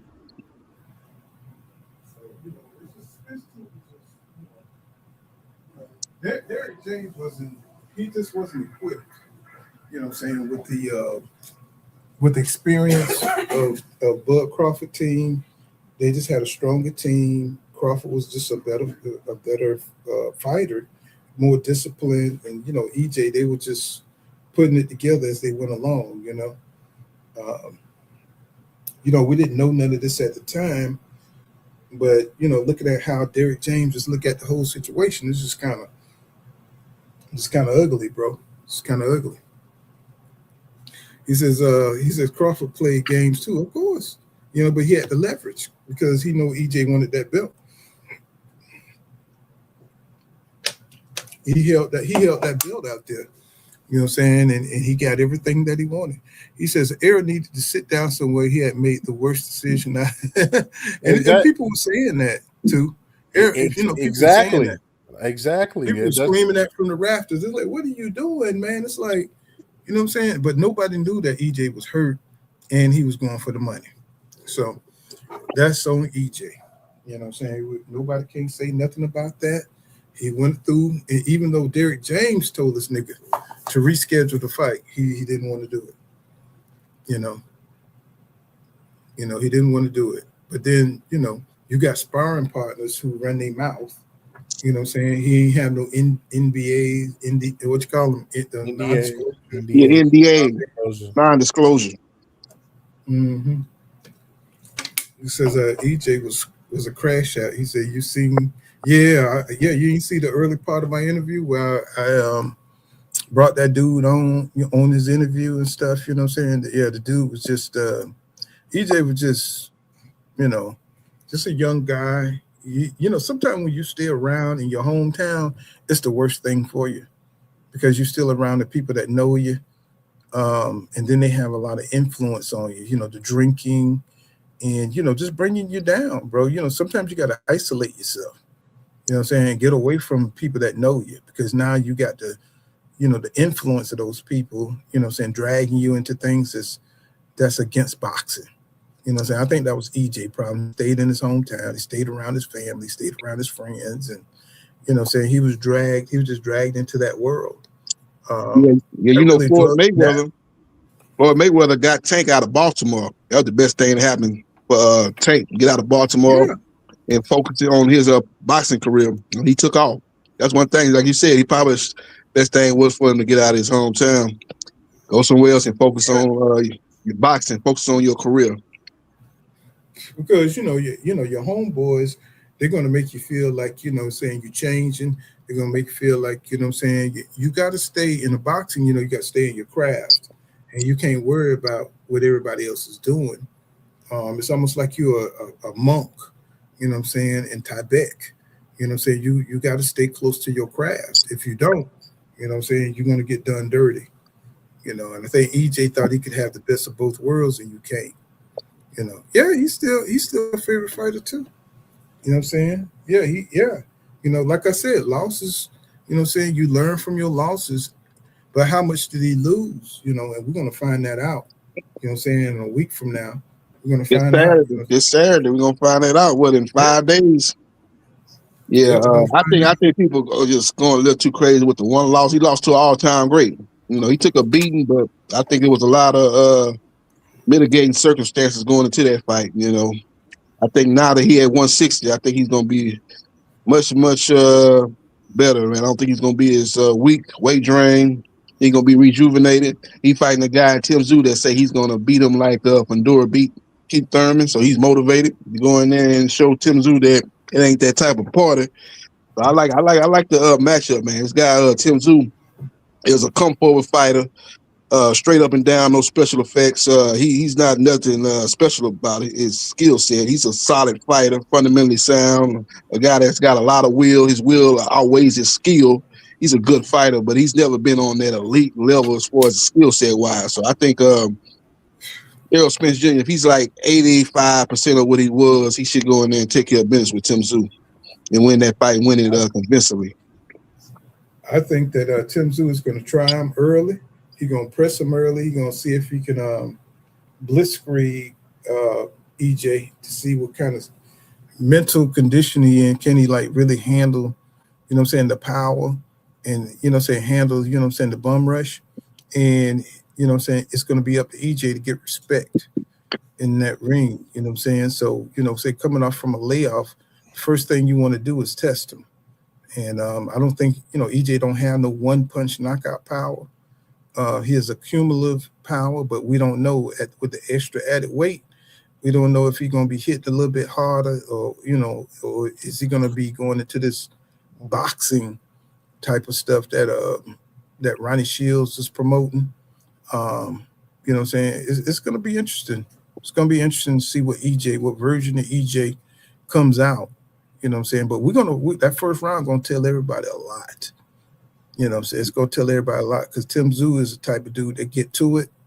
You saw how he broke down Tony Harrison. Yeah. You know, another inactive fighter. Another fighter that's a killer. You know, I was surprised but Tony Harrison had lost his father. He had went through a lot of things that, you know, took away from that killer mentality that he had. You know what I'm saying? Because he gave Jermell Charlo hell, bro. I'm telling you, he was fucking Jermell Charlo up. You know what I'm saying? So we know what kind of fighter he is, but you could tell he was diminished when he fought Tim Tszyu. I said if the Tony Harrison who fought Jermell Charlo fought Tim Tszyu, it wouldn't have been no Tim Tszyu.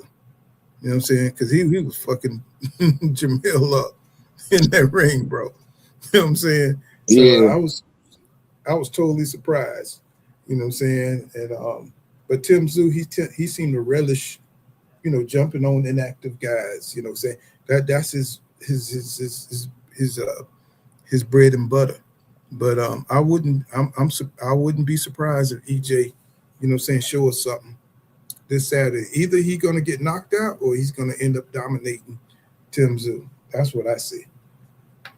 Yeah, that's what I see too. I think Errol gonna go in there and take care of business. It's gonna be a good fight. A lot of people gonna wonder how he's gonna be 3 years out of the ring, but it's gonna be interesting to see. I know he's probably got some good sparring with Jamal Charlo and with Brian Norman Jr. So he's probably had some real good sparring. So Russ might not play as a big a factor as people are going to anticipate it playing when the fight happens. So we just got to see. We got to see what's going on. But Tim Tszyu ain't, you know, to me, he ain't been the same fighter either. Everybody say Errol ain't the same fighter. Tim Tszyu ain't been the same fighter, in my opinion, since the first Fundora fight. That fight was a bloodbath. That fight was. Did you see the Barkham fight though? Did you see the Barkham Montalib fight? Yeah. Man, he got broke down, bro. He got broke down like. Yeah, he got destroyed, bro. Yeah. It wasn't no long beating. He got beat. What that fight got stopped? We stopped him in 4 rounds, 5, 6 rounds, something like that. He didn't take a sustained beating. I think it was like the second. I think it was like the second or third round, bro. He knocked him down so many times. It's like he knocked his ass down like he just overpowered Tim Tszyu. Like he was a child, right? You know what I'm saying? I went back and watched it, and you know what I'm saying? Tim Tszyu, you know, no, dog, he ain't it, bro. So EJ got to show us something. You know, you can't let Tim Tszyu be dominant in this fight. He's gonna have to like really show some dominance. He's gonna have to show some flair of the old EJ. He's gonna have, especially at a healthier weight. He ain't got no excuses. You know. You know what I'm saying? He's fighting at a better weight. He's not shrinking down to 147. So either he got it or he don't. You know what I'm saying? And he my dude, you know what I'm saying? I'm rooting for him. So, you know, but at 160, he done pushed the fight back to 160. He should be good to go. Yep, should be good to go. I mean, should be no excuse. He should be rejuvenated. Been out the ring 3 years. His body, a lot of people say it might be rusty, but it might be just what he needed. Been through what he's been through. You know, his body is recuperated, has rebounded. You might see a vintage Errol Spence Jr. I don't know if we're gonna see the same Errol, but I think the Errol we're gonna see is good enough to beat Tim Tszyu. I think if we get 85% of Errol, that's good enough to beat Tszyu. Well, they better have a box out there. What's that song that Dallas Anthem, Southside or something? You know what I'm saying? They better have that shit out there for him. You know what I'm saying? If it get bad for him, you know, you better put that Dallas Anthem out there. You know what I'm saying? Somebody better be out there in Australia. You know, because he gonna need it. He gonna need it. Every support that he can get. Because you know, I know EJ, you know, he was on a 9-month layoff when he went out there and fought Kell Brooks. So he's used to coming off layoffs. He's you know, he's like one of them people, like when you got homework and at the last minute, he's one of them guys that get motivated at the last minute to finish a book report. You know, he gets motivated at the last minute. You know what I'm saying? Instead of preparing over time, you know, he gets motivated at the last second, you know, and he's one of them type of people, you know. So, you know, I just hope that, you know what I'm saying, you know, he's straight, you know what I'm saying, that, you know, he's really playing this thing out and he don't go out there and take another beating. If he does, he just need to go here and retire. Yeah. But, you know, he's still one of my favorite fighters, you know. I just love his spirit. You know what I'm saying? I'm looking forward to see, you know, Jerome Busenis, you know, do the same kind of thing, you know what I'm saying? And you know what I mean? And just go for the best, fight for the best, bro, and stop with all this, you know, trying to fight the least, you know, and, you know, so, you know, I think boxing will come back, you know, this year if we can get more of that, you know what I'm saying? Instead of all these guys making excuses for their favorite fighters to duck and, you know, he's not heavy enough. It's like one weight class off. Bro, we used to seeing guys skip weight classes, bro. You know what I'm saying? To go for it. You know what I'm saying? Look at Roberto Duran. Went from 135 to 147. Fought the top guy at 147 at that time, Sugar Ray Leonard. Look at Sugar Shane Mosley. He went from 135 to fight Oscar De La Hoya at 147. De La Hoya was the top guy at 147, fresh off a victory over I Corte. He was the #1 guy at 147. So, yeah, like I said, Shakur Stevenson, you know, he don't feel comfortable doing it. Okay, we can ride with that. But you over there in Zuffa, I mean, you don't have a big name over there currently. Your next fight got to be before the end of the year, and I don't know if Zuffa gonna sign any big names before the year is out. So who are you gonna fight? If Devin Haney's gonna fight Keyshawn Davis, and all signs point toward that fight being next, what is Shakur Stevenson gonna do? You gonna fight Rayo or who you gonna fight? You know, you said you're not gonna fight Rayo because that's not an exciting fight for you because you don't feel that he on your level. You rather fight Gary Antoine Russell, but Gary Antoine Russell's with the PBC. And I'm hearing that he's gonna have a fight coming up in October. That's gonna be more of a you know, showcase type of fight. It ain't gonna be no big name. So that's not. I don't think that fight is available for you next. So it's gonna be interesting to see what Shakur's next opponent be if Devin Haney indeed goes forward and fight Keyshawn Davis. He don't. That's why I think he on Twitter calling out all these names. He know he went over there to Zuffa for the bag. That's really what it was. But he gonna call out all these big names like he really want them big names, knowing that Zuffa don't have none of them big names over there. And he just gonna say, well, I called him out. I couldn't, they didn't want to fight for whatever reason, or I'm just gonna fight Rayo, or I'll just fight somebody else over there at Zuffa that's not a big name. And he could just kind of sell it as that. But you know, going over there with Zuffa, you took the legacy, you took the money over legacy. You knew that. You know, you want to show everybody that, hey, this boring fighter got this big bag with Zuffa, so I must not be too boring. I understand you trying to change the narrative, but at the same time, you don't have no top name over there currently. You ain't gonna fight your homeboy Richardson. I don't think anytime soon, especially not next. So he don't have a lot of options. He's a great technician, #3 pound for pound fighter, but you know, I want to see him in there with the top level fighters, and right now I don't see none in sight, especially if Devin fight Keyshawn next. Well, here's my problem with Shakur. He keep thinking he can assign people rankings, right? Because he fought Teofimo Lopez, and he keeps saying that Keyshawn is better than Devin, and he's trying to leverage his little victory over Teofimo Lopez, You know what I'm saying? Over everybody else. Like, he's saying, I think Keyshawn is better than Dev. It's like, Dev is coming for you, bro. Y'all the one who got history. Keyshawn is new. He just came out of the Olympics in 2020, bro. You know what I'm saying? You and Dev are the rivals. True. So he keep trying to put Keyshawn off on Shakur like he got some kind of he's got some kind of Mayweather status. It's like, bro, we still waiting on you to bud out. Yeah, you only fought one dude, man, and you fought right. Arguably you fought the most. So we still waiting on you.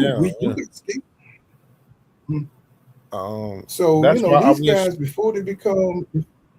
No, I was just about to say that's why I wish Tank wasn't on crash out mode, because I think if Tank in the right mode, the right mindset, 2-3 years of training, doing what he's supposed to do, he could have got one. He could have got one of these dudes up out of here. But he too, I don't know with him. He's so well mentally, he's just he's just not focused at all. At all. He's not focused. I mean, Tank is when he on his game, he's hard to beat. But one thing we got to understand that these fighters are not the same 24/7. They may carry their name, but you still got to get in that gym and you got to do the work. You know what I'm saying? Even Tyson wasn't the same. You know what I'm saying? After he stopped cruising on his name and stuff, you got to stay in the gym, bro. You got to stay close to the craft. And all this information that's going out to different camps, they know when you're close to the craft and when you're not. You know what I'm saying? And so, if Tank ain't careful, you know what I'm saying, he's gonna get tricked out of his spot. If he ain't already tricked out of his spot. Because if you don't rematch Lamont Roach, it's gonna look crazy. You know what I'm saying? If you don't rematch certain fights, he need to fight Lamont Roach to get his name clear. In my opinion, for the old school guys, not for the young people. Young people don't care about that. They think if you beat a guy, I mean, you can technically say he lost that fight with Lamont Roach. You know what I'm saying? So for me, anytime you have a controversial win, run it back. Go ahead and knock him out. I think he can knock out Lamont Roach, but he got to stay focused. Yeah. Unfortunately, it look like he finna go chase a big name that's not the same fighter as he was in his prime. Look like they're trying to make the Manny Pacquiao fight. It's gonna be a fight maybe happening in 2027. He'll be able to make similar money to what he probably would have made in the Jake Paul fight. So he kind of lost out on a big payday with the Jake Paul fight. He'll kind of make that back up fighting Pacquiao. That fight will probably do real good numbers on pay-per-view due to the two big names. Tank, big name in boxing. Pacquiao, even though he ain't been in the ring. See that fight? No, yeah, Tank gonna beat him, but it's a name. I mean, the casual boxing fans will watch that fight though, because Manny Pacquiao still has one of the bigger names in boxing, even though he's 45 years old, something like that. They'll probably fight at a catch weight, I would guess 144. That's the same offer that they offered for Haney. Probably be the same thing for Pacquiao, maybe 144 catch weight, no rehydration clause, and they put it in Vegas or whatever. It'll do big numbers on pay-per-view. Well, what happens if Pacquiao beat Tank ass? What happens? What happens if Pacquiao really hurts Tank? It's a big risk, bro. You know what I'm saying? It's like Pacquiao definitely gonna be on steroids. Y'all already know that. He is not gonna get into that ring and fight. Yeah, Pacquiao Tank naturally. Y'all know that's not gonna happen, right? So yeah. Pacquiao, one of them guys, he relied on his just speed and athleticism. He got that classic stutter step where he jump in and then try to land that left hand, and he was able to get off on that because he was so athletic and so explosive from point A to point B. He's not as explosive as he was in his prime, and Tank is a pinpoint counter puncher. So Tank gonna run him into something, kind of like he did with Rolly. I can see that fight kind of going like that fight where Pacquiao, you have his moments here and there, especially early on in the fight where he's gonna be still kind of fresh. But once he slow down and he don't have the same speed and explosiveness with the straight left hand out of southpaw stance, I think Tank gonna time him, and he gonna run him into something and end up stopping Pacquiao. That's how I see that fight going. But it'll be a fight that do big numbers, definitely at the gate and on pay-per-view. He's going to be dealing with politics behind Pacquiao. You know, if Pacquiao do better than he should do, it's going to be ugly. I'm just telling you. Some ask a fighter named Keith Thurman. You know what I'm saying? What happened to him? You know what I'm saying? I'm just telling y'all, you know what I'm saying? Everybody want this Pacquiao fight, but there's a lot of danger. It ain't even the boxing. It's just the politics, you know what I'm saying, behind Pacquiao name. Yeah, You know what I'm Pacquiao saying? still got power. Even though he older, he still that punches last thing to go. Big people was like, man, why Mario Barrios wasn't doing it? Why he wasn't letting his hands go? Why was he so, oh, this fight was fixed? No.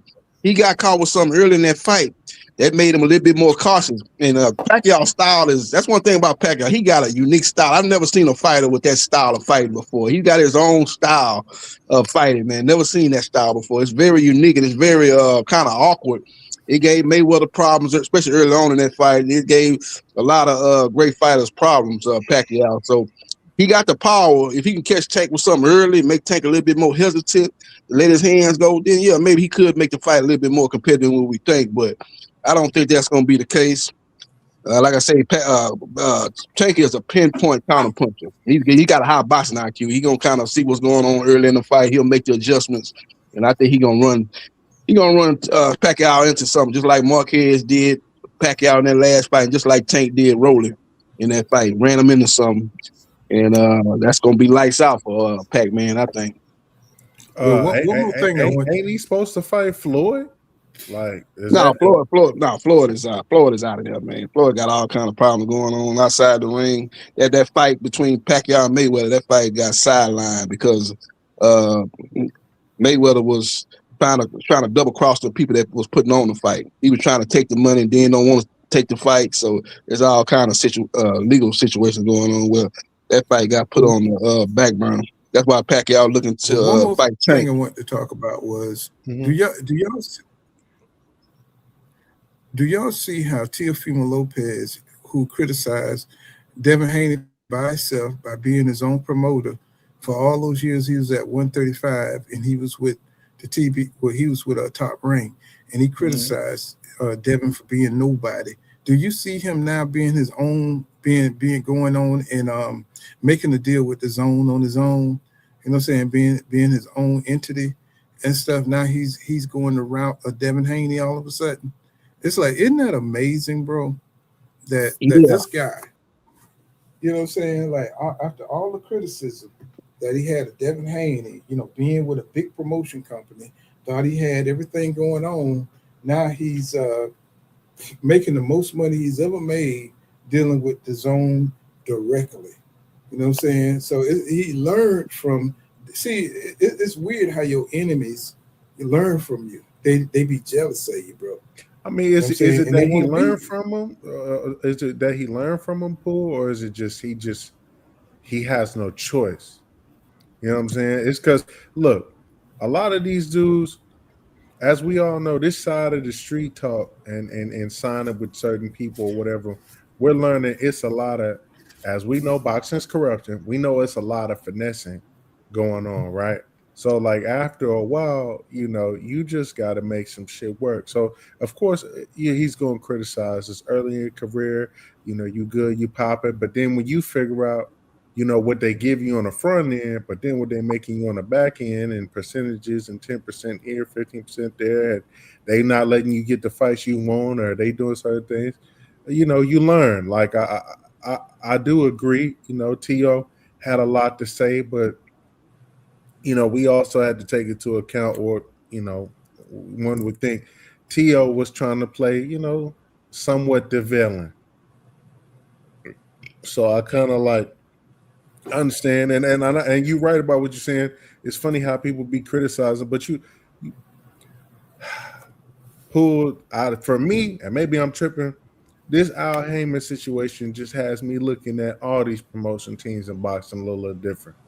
You know, we already know the rumors about Top Rank and everything, but with PBC and just, you know, what Al said about Floyd, just because he said he owned TBC, I just thought that shit was weird to me. I was just like, well, shit, I don't think you can trust none of these dudes because, you know, Devin was doing his own thing, and he was kind of working with Eddie, then they fall out. You got to watch all these dudes. It's in your best bet to do your self promotion because it's definitely some weird shenanigans going on behind the scenes. Well, I mean, I don't blame him doing his own, promotion. I mean, it's just the fact that, the way he tried to come down on Devin Haney, a lot of them.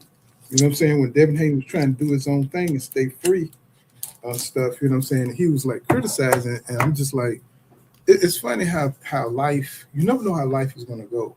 So you kind of got to be quiet, bro, when you don't know what the hell you're talking about. That's true. You know what I'm saying? Now here you go. You falling behind Devin Haney. You falling behind his blueprint. Devin Haney was falling behind Mayweather blueprint. So it's like, look at you now. But see, he's never going to admit that. That's not something he's ever going to admit. But it's like, bro, you doing the same thing now. It's like, Devin Haney, he had a deal with Showtime early on in his career. Remember, he had that deal with Showtime. He's fighting on Showbox and all. He had a deal with Showtime, and then he ended up getting a deal with Matchroom, and after that, he had a 3-fight deal with Top Rank. Now then he signed a 3-fight deal with Turkey, and now he's he's one of them guys that moved around and set himself up to be in big fights. He's never been. You might see. You never know. You might see Devin Haney sign a deal with his own. You never know. He's kind of weighing his options. I guess see what he's gonna do. He's gonna fight Keyshawn in a 1-fight deal with Top Rank, or is he gonna maybe sign with his own, or will he sign with Zuffa? I think if he's gonna sign with Zuffa, he would have done that by now. I don't know. I've been hearing for a couple of months that he was gonna sign. Well, let me ask y'all this: how do you get your ass kicked this bad? Because it does matter how you lose in a fight. Oh, you talking about how you get your ass kicked like Teofimo Lopez? Okay, yeah. How do you get your ass kicked that bad and then you get into a title fight like 2 days later? Ryan Garcia did the same thing. He got whooped by Rolly. He got a title shot versus Mario Barrios. Right. And what do they race? What is the race? Latino fighters, they get the benefit of the doubt. They ain't got to get in the back of the line. Virgil Ortiz trying to get a shot. He been sitting on the sideline. He trying to get a direct shot with Boots. Them guys do, man. They be trying to look out for him. I don't know what it is about Latino fighters, but bro, they can't do no wrong, bro. They are not going to the back of the line. Maybe because they got to fight. To me, Tio was getting his ass beat the whole fight. I ain't see shit that he was doing to get him a title shot. You know what I'm saying? Fan bases is very loyal, man, and they don't criticize. They don't give them no kickback. You know what I'm saying? That's all I say. That's just like look at the whole Booth Zayas situation. They keep talking about the third round. If you wouldn't know no better, you'd have thought Zayas was going that fight. That's crazy. You talking about the man had a good 20 seconds in the third round, good 20 seconds, and even in that same round, Booth hurt him at the end of that round, and then Booth went right back to whooping his ass the rest of the fight. That is just crazy. How they keep talking about that Virgil out here saying, man, if that had been me, I'd have finished him, man. I got him. Man, you ain't got nothing. You got dropped twice by Boachuk, and really should have been 3 or 4 times that the referee missed. You got hurt bad by Green Machine. So you the one that's chinning. Booth ain't never touched the canvas. You didn't touch the canvas twice. It probably should have been more than twice. The referee, they scammed Boachuk in that fight. He probably dropped you more than that the referee didn't even count. And you got out of that fight by the skin of your teeth, and you out here capping like you just some killer that don't have no shaky chin. You the one with the shaky chin. You the 10-1. When these two fight, if you fight Boots, you the one with the. Everybody gonna paint the picture like Boots got the chin. That he got to watch out if that fight ever happens. And ignoring the fact that this man Virgil got dropped by Boachuk.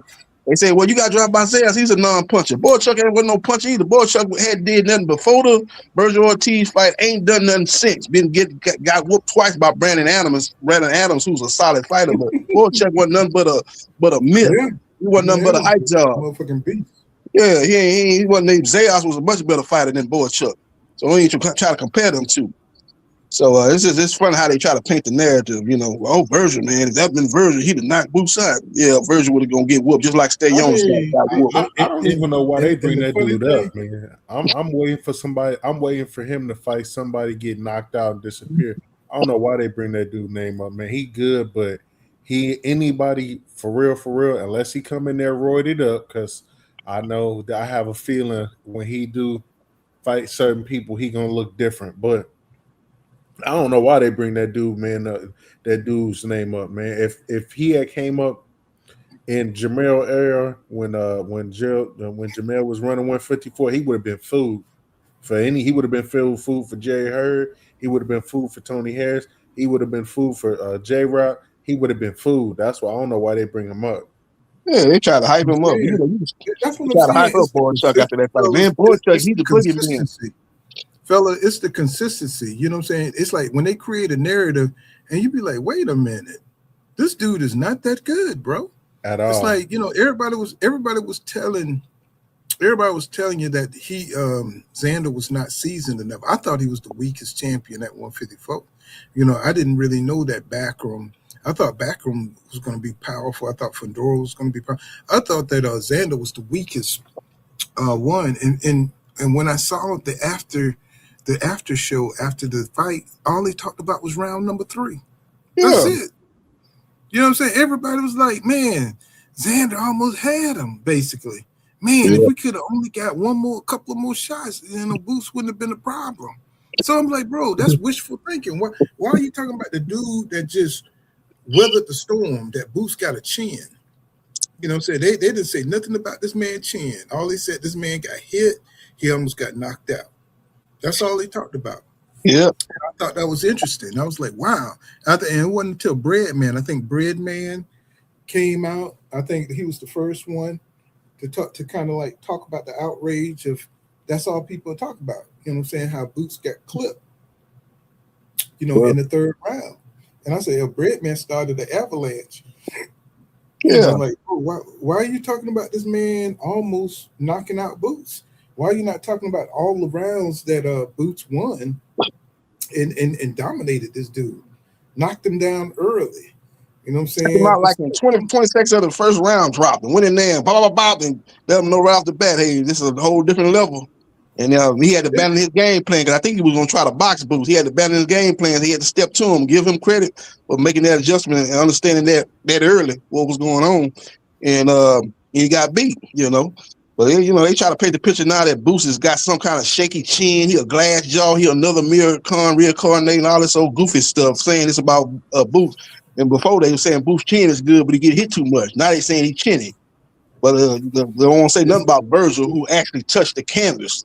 Boots ain't never touched the canvas. Boots wasn't even trying to retreat. Boots stayed in the pocket with him while he was allegedly hurt. He stayed in the pocket with him and went tip for tap with him, and then hurt him later on in the same round that he allegedly got hurt in. It's crazy. Arguably the best fight of the year, bro. Arguably the best fight of the year. And all they could talk about, they don't want to give Boots his brilliance for winning the fight and how he won the fight toe to toe, stepping to Xander. They want to concentrate on what he looked like in the 3rd round, the worst round that he had. You know what I'm saying? And it's like that goes to show you, man, that curse of ham shit where they got to put the propaganda, where they got to downplay black fighters. You know what I'm saying? We got to do the most. We got to go out there. We got to knock people out the ring. We got to throw people out the ring like Shockey O'Foster did. You know what I'm saying? We got to do the most, bro, to get all the credit. We got to totally dominate. You know what I'm saying? To get the credit. We can't let you have 1 second of one round. You can't get nothing. Yeah. You can't get nothing because that's all they're going to concentrate on. Yeah. You know, when Devin got hit, Devin Haney, when he beat Jorge Linares, he beat the shit out of Jorge Linares for like goddamn 12 rounds. He got hit in that 10th or 11th round. At the end of the round. Yeah. That's had a bad 5 seconds. That's everybody want to talk about the last 5 seconds of a round that he was dominating in.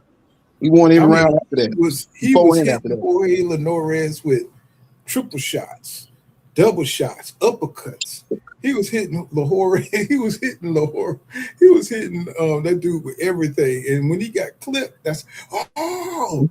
You know what I'm saying? So it's like to be a black fight fan, you just have to be patient, bro. You just have to be, you know what I'm saying? You just look at the hypocrisy of this whole fighting system. You know what I'm saying? It's like, bro, Boots destroyed Zayas, y'all. It's like, why don't y'all just say that? You know what I'm saying? It's like, why bring up the little success that he had? You know what I'm saying? Oh, and you know, people were asking, was it too early for Xander? People, yeah, it's too early for him. He only beat a couple of no-name dudes, bro, that was title holders. Just like I'm telling you with Keyshawn. And I know JB, like, here come this nigga with that shit. I was just about to ask you that, Pooh, who's far better competition, Xander or Keyshawn at this point before Jared? That's what I'm trying to tell you. It's like the dude been through more shit. You know what I'm saying? Now you could tell if, you know, people don't really give Boots a lot of credit for those guys he fought at 147, but they were the best at 147 at the time. It ain't like he ducked anybody that wasn't the best at 147. He fought the best 147 contenders, right? So when you do that, that means you're ready for the next top guys at 154. I mean, it don't mean that you're ready, but it means that you moved on. You haven't ducked anybody, right, from 147, right? So you need to face the top guys, right, at 154. So I knew how do y'all feel about catch weight? These catch weights that people are trying to do, catch weights and rehydration clauses. I'm sorry if that's random. Well, I mean, if you want to fight, and that's what you got to do to get it, you know what I'm saying? Go get it. You know what I'm saying? Just like if Shakur, you know what I'm saying, was to have to go to 147, go on up to 147 and get it. That's what we saw in the past. It didn't matter, catch weight or regardless. It's the willpower of the fighter. You know, if you want to go, if that fighter got stipulations, you know what I'm saying, like Ryan Garcia when he went to fight Tank. You know what I'm saying? He knew that shit was going to weaken him, but he went in for the money. He went in for the glory, and he gave Tank hell until he didn't. You know what I'm saying? So that's my thing. I don't think a loss. I think the problem is that we're looking at losses too. You know, they too powerful. You know what I'm saying? People are looking at losses too powerful. That gives these fighters the freedom to go in there and take a risk. We'll see more good fights if we looked at the standards of losses differently. You know what I'm saying? These guys are worried about a loss too much. You know, and I think we'll see more fights if the public didn't worry about losses so much. They don't even want one loss on it. I mean, I ain't saying you should want a loss, but you know what I mean. You should be willing to take the risk for whether it's a catch weight. If you think you can beat that dude and he won't fight you no other way, and you still want that fight, go ahead. Wait, you say he wants that advantage. So what? You know what I'm saying? Go down there and try him anyway. You know, that's the fight everybody want to see. You know, I'm the type of dude. I want to see a guy that's full power. I want him at his best. You know what I'm saying? That's just me. You know, I'm not a fighter or nothing like that, but I think the best way to play it is to play it on an even playing field. You know what I'm saying? It's like one weight class ain't nothing. You know, especially when you fight the way Shakur Stevenson fight. You know what I'm saying? He's not a physical fighter. Devin is not a physical fighter. So why wouldn't you fight him at 147? Why wouldn't you fight him at 144? You both are not physical fighters. You're both are boxers. Yeah. You know what I'm saying? You're pure boxers. So you're not going to get hurt anyway. None of you got power like that. So it's just going to be a boxing match. Yeah, I know that's fucked up. Yeah. Like I said, it ain't like Shakur going up there fighting a big field like a Brian Norman Jr., somebody that's really physical at that weight. You know, that'd be a little bit different. You fighting a guy that's coming up from one, you know, he fought at 135 just like you fought at 135. Y'all was at the same weight once upon a time. Well, it shouldn't be that big of advantage, but I really don't have no problem with 144 because, you know, they basically compromising. You know, Devin Haney going down 3 pounds, Tank coming up 4 pounds from that last fight. So, and then Devin Haney fought at 144 2 fights ago. So it ain't like he He been at 147 for a minute. So I don't think it's no problem with 144 catch weight. I think that's cool. It's just what I don't like about it won't be no title on the line more than likely. If it do be at 144, WBO gonna strip Haney. And that would kind of take a little bit of the pizzazz out of the fight, but it's still a good fight featuring 2 pound for pound fighters. Where you got Shakur ranked number 3 pound for pound, and you got Haney ranked number 8 pound for pound. So the winner of that fight will have a strong argument to be number 1 pound for pound fighter in boxing. So it'll have something on the line, even if a belt ain't on the line. It'll have a pound for pound supremacy on the line for that fight. So it'll be like I said, a fight for the Sweet Science fans. If you're a fan of Sweet Science, you're gonna like the fight. But if you like a casual boxing fan looking for a lot of action and rock 'em sock 'em type of fight, you're not gonna get that in that fight. You're gonna get nothing nowhere close to that type of fight. So you just gotta understand going into the fight what you're gonna be looking for, what you're gonna be able to expect from that fight. You come in there with some high expectations, think this is gonna be some knock down, drag out type of fight, you're gonna be sorely disappointed. If you come in there like I come in there, there's no boxing, knowing that I'm gonna be looking for this type of high level, high boxing IQ, Sweet Science type of fight, you're gonna enjoy it for what it is. Let me show you why EJ. Well, let me show you what not EJ, but let me show you why Delv is gonna beat Keyshawn ass. This is the reason why Delv is gonna beat Keyshawn ass. This right here, did y'all see what Devin Haney had to pay $20,000 a month, bro, in child support? Did y'all see that? Yeah, I seen that. This is why I would not fight this nigga after this kind of judgment has went down. Right. Just like, look at this, man. Devin's going to destroy this dude. You got to pay 20. Could you imagine, bro, paying $20,000 a month in child? What is this kid eating, bro? This nigga's eating lobster. His baby is eating lobster and shit every night. Steak and lobster with that type of money every month. Steak and lobster. Yeah, baby. That little nigga eating lobster. That nigga is wearing Gucci. You know what I'm saying? That nigga is wearing Louis Vuitton. He got Louis Vuitton. What's them little nibbler things? He is nibbling on Louis Vuitton nibblers. The baby got infant Jordans. They don't even have infant Jordans. They're gonna make that for that baby. Got much money she getting. Infant Jordans. Bro, that baby gonna be living a good life. What is that a week, bro? I mean, if you just break, that's like 10,000 a week. What is that? Is that right? No. It's 10,000 every 2 weeks. Bi-weekly every 2 weeks. That's 10,000 every 2 weeks. God damn. Bro, I would have to call Kill Bill. I have to call Kill Bill. I would have to get one of them Copperhead, one of them to come through, bro, because, bro, 20,000 a month, bro. You know what I'm saying? Jeez. Look at this shit here. And look how she look. She look plastic. Man, this is ridiculous, bro. I mean, bro, I tell you, these cats be lame, bro. I like that he's a hell of an athlete, but shit. I blame that on Bill, Pool. Y'all talk all that shit. That's what I'm saying. You're right. Y'all talk all that shit. You got cut up by this. I was so disappointed. I'm like, bro, this? You already know what she can't wait for you to bust that nut in her. She can't wait. And then if he getting, it's cool. You know what I'm saying? If he getting 100 mil from Zuffa, you know what I'm saying? If that's really real, you know what I'm saying? He won't be hurting. But damn. The thing is, but Pooh, that's it. But I'm not. Look, y'all boxers. Because here's the thing: you and Bill, especially, Devin, you done had a chance to study and do all this. Man, the first thing everybody know is you don't fall in love with no groupie, and you definitely don't bust a nut and have no kid with no Kim Kardashian looking type chick. That's just goofy.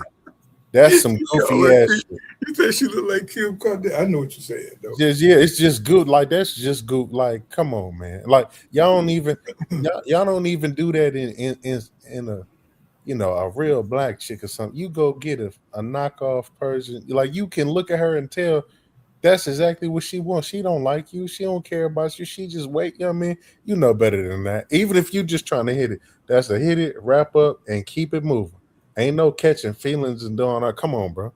Y'all all that Wham bam, thank you, ma'am. Man, she got a PhD in gold diggerology, so she straight like up, she said. straight up, I just want to see You the can see baby. it. You kind of can You see know, it. There's a handwriting on the wall. You can see what she about. straight up. But all them dudes do that, man. They just tender.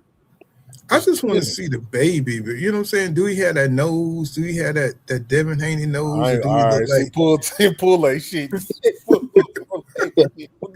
just want to see. I don't want to see. You know what I'm saying? Because I they got a want no certain. car, I'm getting Them up out of Haney's, here. them Haney's got a certain DNA type of thing going on. And I just want to see. He got that nose. See, you taking this somewhere else, fool. You about to get us Hey, mad, buddy. No, I'm just saying. I just want to see. Like, is he really paying for everything? You know what I mean? I had to get the tests and all that shit, bro. All that keeping it P. We from the Bay. I'm from Oakland. Bill in the streets. Why are you in the streets and you let your son do this? I don't know, bro.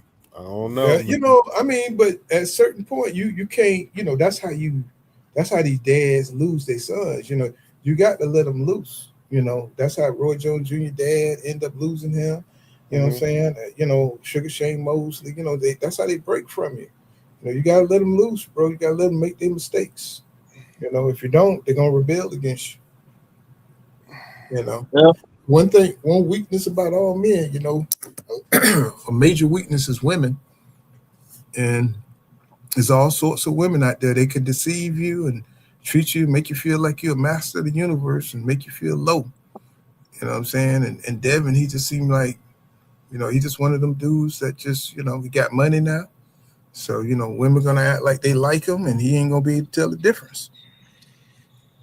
When you spend your life in the gym, you don't really have a lot of social experience. This man spent his whole life in the gym.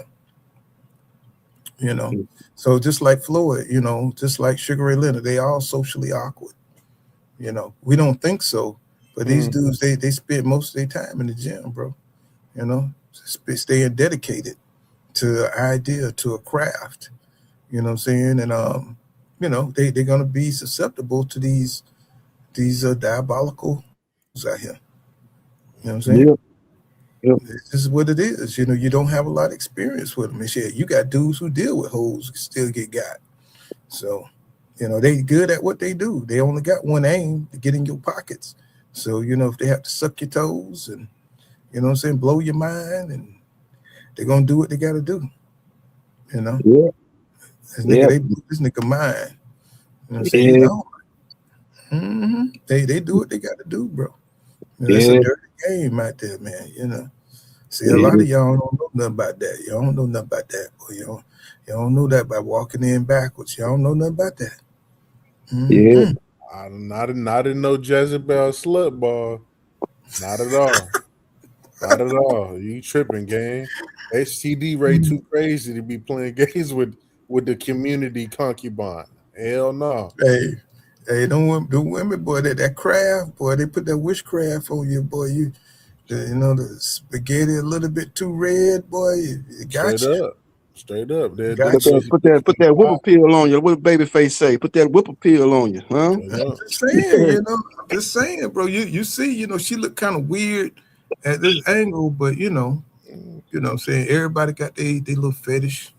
You know what I'm saying? She, like you said, she got kind of a Kardashian type deal going on. She got the little puffy lips, and she got a hell of a shape.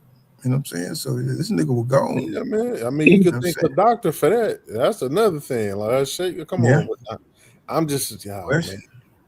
What did Dre do? He put hot sauce in the condom in the trash. You know what I'm saying? Had a ass burning up. You know what I'm saying? Had her ass burning up. I was like, see, that's good for you. See, that's what you get. Yeah, man. That's what you get, goddamn. We got to start running, then they got to pay us. So we got to start running a thing for these boxers like they do for the NFL dudes, where they tell them, look, this how you going to keep your money. Stay away from them slurs. They going to try to take half. we know y'all gonna do it anyway, but we gotta run this for the boxers because apparently getting punched in the head all the time, the rest of them brain cells, they just ain't working. Because they all get got like that. If it ain't getting them pregnant, they whooping on them like they a boxing sparring partner like Javante. I just like people make their mistakes, but it's like, hey, these are obvious. These are obvious, bro. I hate to say it. I hate to say it. I know I'm saying this on Pull Kind of Boxing. I know y'all gonna be shocked, but the gay people, you don't hear gay people complaining about this shit. You know what I'm saying? It's like, I know y'all like, what the fuck? I mean, but do you hear any couples and shit like that complaining like we do with women? You know what I'm saying? Look like gay niggas look like they most successful. You know what I'm saying? Because you don't see them. They don't be having no domestic violence, huh? They don't have that domestic violence, huh? You see that shit in gay women and all that stuff, but you don't see this shit in gay, men and shit. They be fucking fighters or whatever. They may be gay. You don't see none of this shit. You know what I'm saying? These motherfuckers be successful. You know what I'm saying? I don't know what it is, but I don't know what they doing. They must be had a meeting back in 1981. I don't know what the hell is going on. Yeah, we out here having food. Yeah, they must. We already got the light on, shining bright. We don't want to add to it. Yeah, right. Or something, because I haven't heard shit from them. You know what I'm saying? Like, all I hear is about black women showing their ass and acting crazy, trying to set men up and like what's his name, Torres and shit that went to jail behind Megan Thee Stallion. And Tory Lanez. I haven't seen it. Yeah, Tory Lanez. Yeah. I haven't seen no gay niggas doing that except for P. Diddy. You know what I'm saying? But he ain't in no gay. You know what I'm saying? So we just gonna call Diddy again. Okay. All right. Well, I mean, I don't know if he was. He was watching. He like to watch people in sexual acts, no matter if it was woman and man, a man and man. He like to watch. I don't know if he's participating in it. They say he like to watch, so that's kind of thrown out. He like to watch. That nigga gay as hell. Like that shit on Atlanta. That nigga was talking about something. She on the damn men's side, nigga. That nigga gay as hell. You know what I'm saying? Yeah. Like shit. That nigga there, him. I think it was what's my nigga name? From Flip Squad. Busta Rhymes. Yeah. Busta Rhymes. Yeah. Yeah, I heard rumors about him being gay. I did hear about that. But then somebody said, "No, he ain't. He got a daughter." I said, "Man, that don't mean nothing." That mean it might go both ways. It might be bisexual. I mean, his own security didn't outed Busta out. He just like, Busta was being chased a dude. Like, Hollywood. It's just a new age for us, for the old heads. You know what I'm saying? For the guys who just didn't know how rampant this shit was. It's just like, damn. You know what I'm saying? This shit like the Bible and shit. Like we live in Sodom and Gomorrah or some shit. Everybody trying to do freaky shit, I'm like, damn. You ain't lying. These I done heard some crazy stuff, from some of these young girls. Apparently, dudes like getting their ass ate out here like crazy. Because they just out here talking about it like crazy. Damn. They putting it on blast too, put it on Front Street. Straight up. Oh, yeah. That was like back in the day when niggas like, I don't eat no pussy. You know what I'm saying? Yeah, that's what I'm wondering, Pooh. How we go from I don't eat no pussy to she eat my ass? How the hell did we go from that? Nigga, shit, these niggas push it, bro. It's like the ass is just in a centimeter from the goddamn booty. You know what I'm saying? I mean, the shit, they push it. It's like they women brag about eating niggas' asses today. You know what I'm saying? This shit weird, man. This shit and it's like, I'm good. I don't do that. Oh, you're vanilla. No, bitch, is you all right? What the fuck is wrong? Where's your daddy? Where's your daddy? Nigga, you need some antibacterial soap. Straight up. Where's your daddy? You out here kissing niggas and shit, and then you had the audacity to be on Instagram talking about being clean and you eat ass. If you don't get your goofy ass out my face, yeah. See, I know you old because you know what I'm saying. You know what I'm saying. You got them. Oh, see, they think that's normal, bro. They were born eating booty. You know what I'm saying? That's just what it is. I mean, they were born like that. You know what I'm saying? Like we old, we ancient. You know what I'm saying? We just admitted to eating pussy like 10 years ago. You know what I'm saying? We from way back, but these kids here, shit. You know what I'm saying? That's Nigga, that's all a part of it now. That's normal sex acts right now. you ain't eating booty, nigga. You old. Yeah. Yeah, they taking it even further. Yeah, you know, like they when they be having on little shows and podcasts. Yeah, I be pegging dudes. I'm just like, but why is you going around telling people that you done like what y'all on? Like, and this is the thing, you right, it's acceptable, but they know it's weird because when you be like, when you kind of question it a little bit, they kind of, oh well, you know, like, you know. I blame in this internet era something else. It's a lot of capping, and then it's a lot of like trend following, and it's just like all right. Yep. Yeah, it's more, it's more wild now. It's way more wild. It's way more everything. You know, some stuff used to be off limits. You might, I'm do that, man, with my wife or something. I ain't even do that with you, but now everything. You meet a gal or whatever, and y'all hook up. It's buck wild off the rip. You know what I'm saying? She ain't doing, wild stuff in your eyes. You be like, man, I'm moving around. I ain't finna deal with this. You ain't doing what I want you to do. Like I say, it used to be you usually have to work at stuff like that, but now it's just right off the rip. It can go down. Wild as hell. Back in the days, they had the bathhouses. They had sex clubs. You know what I'm saying? Even though, because if you was a certain class, you knew about it, right? And you know what I'm saying, if you was just a certain type of person that got a lot of women or you was, socially attractive to everybody, you got to know about these places where they had key parties, even in the suburbs, you know what I'm saying? So people were freaking out. They were always there. It's nothing new under the sun. It's just that now that we got social media, you know what I'm saying, the freaks don't only come out at night, they come out during the day. Yeah. You know what I'm saying? It's like it freaks everywhere now because they ain't ashamed, because now they pushing the envelope where things that used to be taboo, you know what I'm saying, it ain't taboo no more. They making it normal. You know what I'm saying? People are proud to be, freaks, bisexual, whatever. You know what I'm saying? They making it normal. You got they train us through movies, you know what I'm saying? These Tyler Perry, he's #1 propagandist for all this shit. You know what I'm saying? To make the debauchery normal.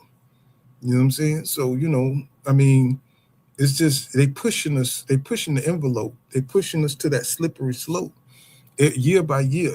You know what I'm saying? So what's nasty don't seem, don't seem like it's uncommon. You know what I'm saying? So, hey, you eat booty, I eat booty too. I just ate booty yesterday. You know what I'm saying? You wanna eat my booty? Okay, you know what I'm saying? Hey, let's go behind here. You can eat my booty. And you know what I'm saying? So it ain't no biggie. You know what I'm saying? Because they normalized it. You know what I'm saying? You used to be shocked. It's hard to shock anybody nowadays. You could walk up on a lady and I say, man, I want to put my finger in your booty. Man, when I was a kid, that was unheard of to talk to a woman like that. You know what I'm saying? You know what I'm saying? Unless, you got older and you was in a club, something like that. You know what I'm saying? You was an older guy. You know, say 21, 22, you walking up in the club talking shit. But, that was unheard of, bro. When I was a kid, these kids talk to you any old kind of way. They'll call you gay. You know what I'm saying? They call you bitch ass nigga, all kinds of stuff. You know what I'm saying? It's just nothing shocking anymore. These kids are raised with no church or no God or nothing. Their parents ain't in the church. Like, they don't believe in God. They don't care. Yep. So anything goes. These kids look at you like, I couldn't even look a grown woman in the face when I was a kid, or a grown man in the face. You know what I'm saying? But that's the morality that we was raised up under. These kids now, they look at you like you ain't shit. Like nigga, you ain't shit. You ain't making no money. You broke. They ain't got no respect for authority. A lot of these kids don't have no respect for authority. Not just authority. It's just like they don't have no respect for life. You know what I'm saying? Like, you might have a little kid come stab you in the leg and shit. They're like, you know what I'm saying? It's like they don't care, bro. These kids are rocking what you call it, the assault weapons and stuff. They walking around looking for a fight. Not for a fight, but death. And it's like I couldn't even imagine, walking out here trying to hurt somebody. But they looking to get disrespected so they can, flex and stuff. So it's just kind of crazy. We're living in like Sodom and Gomorrah. Like I don't know if I was looking at some Bible shit the other day on YouTube where they was talking about the times when Noah lived in and how violent that shit was, and how the strong was just taking shit from the weak. You know what I'm saying? It looked like that's what we're getting back to. You know what I'm saying? Like it's coming a time where, you know, if you old people getting beat up and old women, you know what I'm saying, getting beat up, and they don't care. You don't care, You know, yeah. They don't care. They'll beat the shit out of old Be women. that, yeah, Talking beat you shit. on. Yeah, but they had a friend filming on camera phone and beating a defenseless old person. Yeah, they'll film it, put it on, upload it, and shoot it on YouTube. It's crazy. I Right. mean, You know, you're right, and I think a lot of it, Paul. So I was actually reading. It's funny you said reading the Bible. I was reading the Bible. I was looking at the Book of Enoch, right, which is yeah, I saw that too. Go ahead. and there's a fallen angel in there. I think his name is Azazel, and he's responsible for makeup. He's responsible for a lot of different things. And the whole thing about society, even with these, with the let's start with the women, with the makeup, with the fake clothes, with the BBLs and all that stuff. It's like, well, here's the thing: if you wear makeup every day and you wear fake hair and all this other stuff all the time, you are already mentally cognitively and psychologically, you're already gone. Because it's like you're so used to not dealing with the real you. Like there's so many layers to this shit. If you was to actually sit down and tell people, most of the shit that y'all doing has been doctrine from fallen angels and legions and hell and all the stuff. Just the casual things y'all doing before we even get to the heathenry and the freaked out shit. They ain't trying to hear that. Because in their mind, from their perspective, they so liberalized, they so indoctrinated by feminism and American degenerate society, you can't even say nothing. Like they just, I be watching some of the little young streamers to kind of see where they mind at, and with the dudes, everything is a gay joke. Like oh man, they just, oh, you're so handsome. I'm like, bro, I don't remember us going around calling other niggas handsome and cute all the time. Like even though they be playing, man, bro, if I look like you, I'm like, bro, get off his dick. You a man, like standing. Did you see Kevin Hart? Did you see Kevin Hart and Drewski all roommating with what's that guy named? Casanat? Yeah, I seen it. Casanat. Yeah, I was like, bro, what is going on here? It's like, what the hell is going on here? Yeah, Kevin Hart is from our generation. Yeah, and Drewski, I don't know what the hell he is. You know what I'm saying? But they definitely are a part of this New World Order shit. You know what I'm saying? The New World Order, where they're trying to influence men to be more feminine. And they're trying to bury masculine. You don't see any more Clint Eastwood movies. You don't see any more Charleston Heston. They won't even make another Blade because he's too masculine. You know what I'm saying? You're right. The director was just talking about that today, how he felt like that was a failure. And they was trying to make it more about the daughter. They was trying to liberalize it and feminize it. And that's why they couldn't get the script off. You sure right. I was like, damn. Yeah, they turned it down. Even the dude who was supposed to be taking Wesley Snipes, he saw the script. He's like, I'm not doing this. You know what I'm saying? If I can't be hardcore, masculine man, it's like, I'm not playing that role. You know what I'm saying? Basically, that's what it was. I know, because they was trying to feminize Blade. How you gonna feminize Blade, bro? He's like the most masculine, black vampire, the only black vampire in the whole goddamn system. You know what I'm saying? But the dude was cool and the dude was bad as hell. So they don't want that. They don't want that image out there. Look what they did to Star Wars. Look what they did to Superman. You know what I'm saying? Everything that's masculine that made men the leaders, you know what I'm saying? They feminizing that shit. They made Superman pussy punk ass. They're talking about making Superman gay. You know what I'm saying? They're talking about pink kryptonite. You know what I'm saying? I'm just like, bro, it's like they just don't care no more.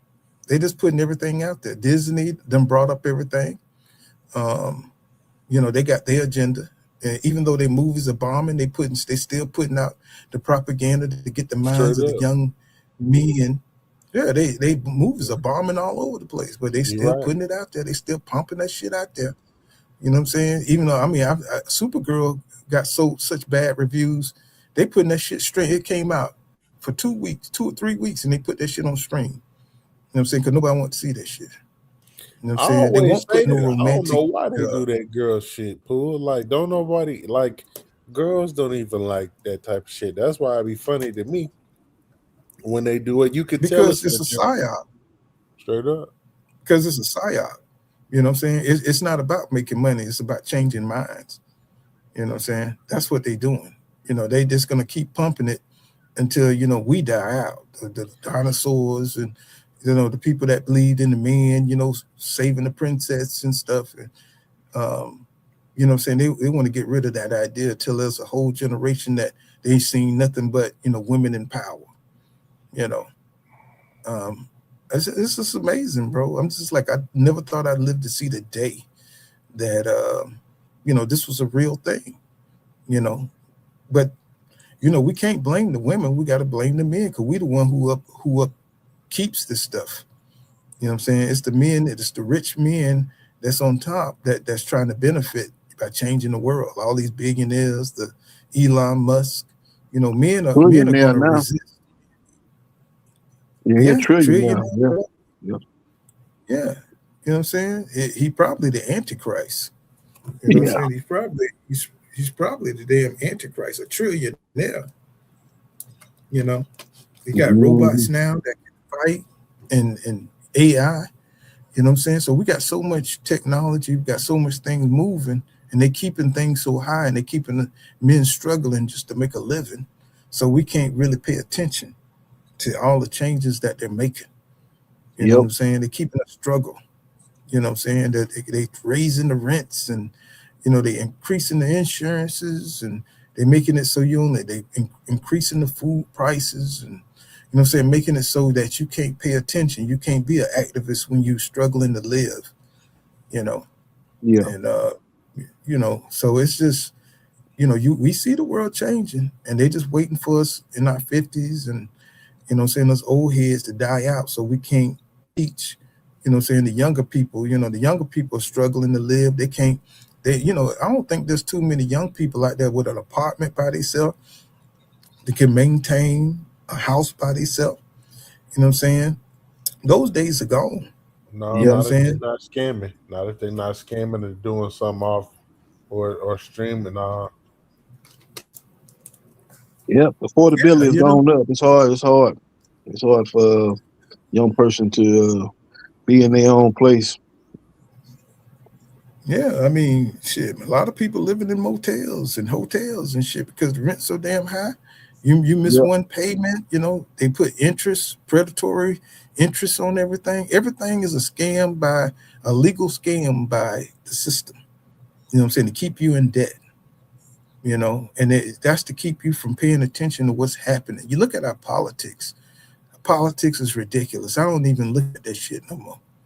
You know what I'm saying? That shit is so ridiculous. We got a person like Donald Trump in the office. You know what I'm saying? It used to be a time when there was dignity to the office. That people don't care about no damn dignity. These people just care about power, and controlling, what I'm saying, the masses. That's it. So, this is crazy, bro. People want power. They don't care nothing. As long as the guy that's in the White House, that's one of them, a Republican, they willing to turn the other cheek and look away for a lot of the stuff he done. Because this is the most corrupt president in presidential history, man. This guy they got in there right now.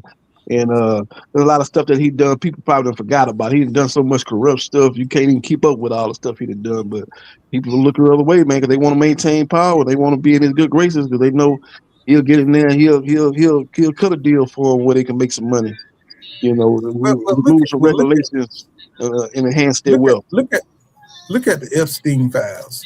You know what I'm saying? Even if Trump's name was in there and they list everything he did, what can we really do about it?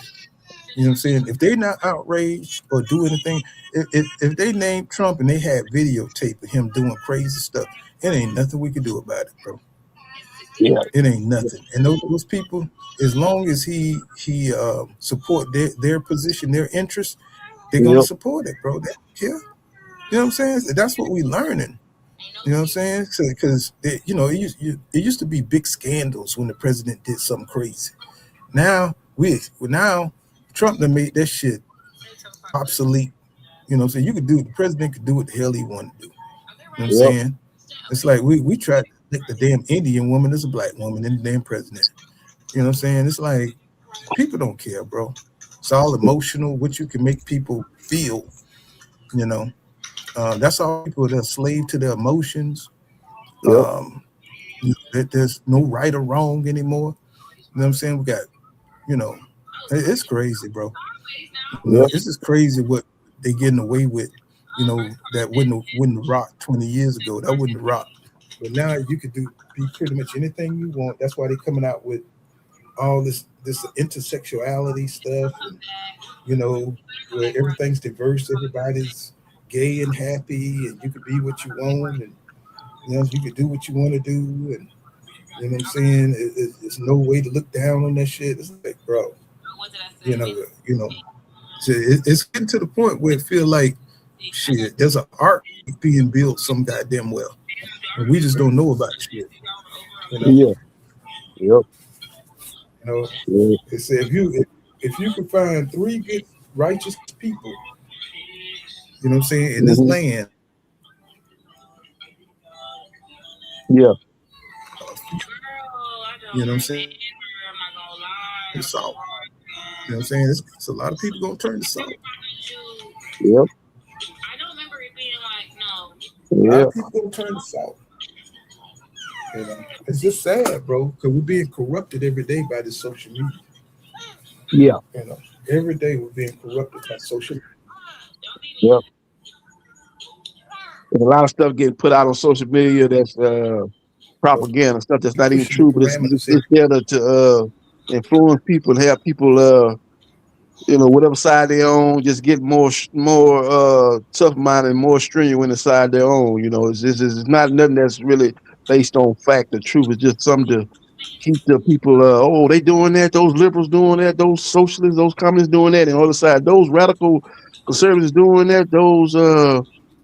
Those immigrant haters. That's what they doing over there. You know, it's just stuff to basically it's an echo chamber. It's an echo chamber. You know, you're doing stuff to just basically reaffirm what people idea and thoughts and what they believe in, no matter if it's true or fact. We see it Fact in or false. boxing because you know, once you're emotionally against somebody, it don't matter what you say. If you don't like that motherfucking fighter, it ain't nothing you can say about that fighter gonna make that person like that fighter, right? Yeah. It's like it's emotional disdain, you know, from the gut. You know what I'm saying? No matter how good that fight is, they're not gonna like him. And that's how it is in everything, in politics, whatever. Once you get people to feel a certain kind of way, Yep. you know, that's it, bro. They Yep. don't care. They know that they're wrong mentally, but emotionally, they just don't know. It's like you ain't gonna get some white people like black people. You ain't gonna get some black people like white people. It's just what it is. As long as they're emotionally, you know what I'm saying? You know what I'm saying? How would you say it? As long as they're emotionally, you know, against that, you're not gonna change no minds, bro. You know what I'm saying? I've been here 7 years, so I can tell you I've seen it. You know what I'm saying? People believe how they were raised to believe. You know, you're not gonna change a Christian into a Muslim. Yeah. Yep. You know what I'm saying? The shit is not gonna happen unless you go to prison. And y'all know what that's all about. So and they'll change your religion in that motherfucker for sure. So yeah. Yeah, change your religion and your sexuality up in there if you ain't careful. Have your damn shirt balled up. Have you got with goddamn Kool-Aid on your lips and shit. You know what I'm saying? Yeah. That's why I say you gotta watch how you move, because that's what the system is all about. He said Kool-Aid on your lips. You tripping? Like Kool-Aid powder on your lips, huh? That's funny. Punch. With your shirt, with the girl ponytail. Talking about where you going, boy. What? Yeah. You know what I'm saying? You know, that shit happens, bro. And they trying to, you know, they trying to twist it, you know what I'm saying, and make it a normal thing, you know. I forgot how many genders they said it is, you know, gender shit. Well, there's all these kind of different genders and intersexuality and all this kind of shit. So, You know, it's like I just tune out, bro. I'm like, yeah, you know, let them, the young people, if they fall for that shit, if they want to.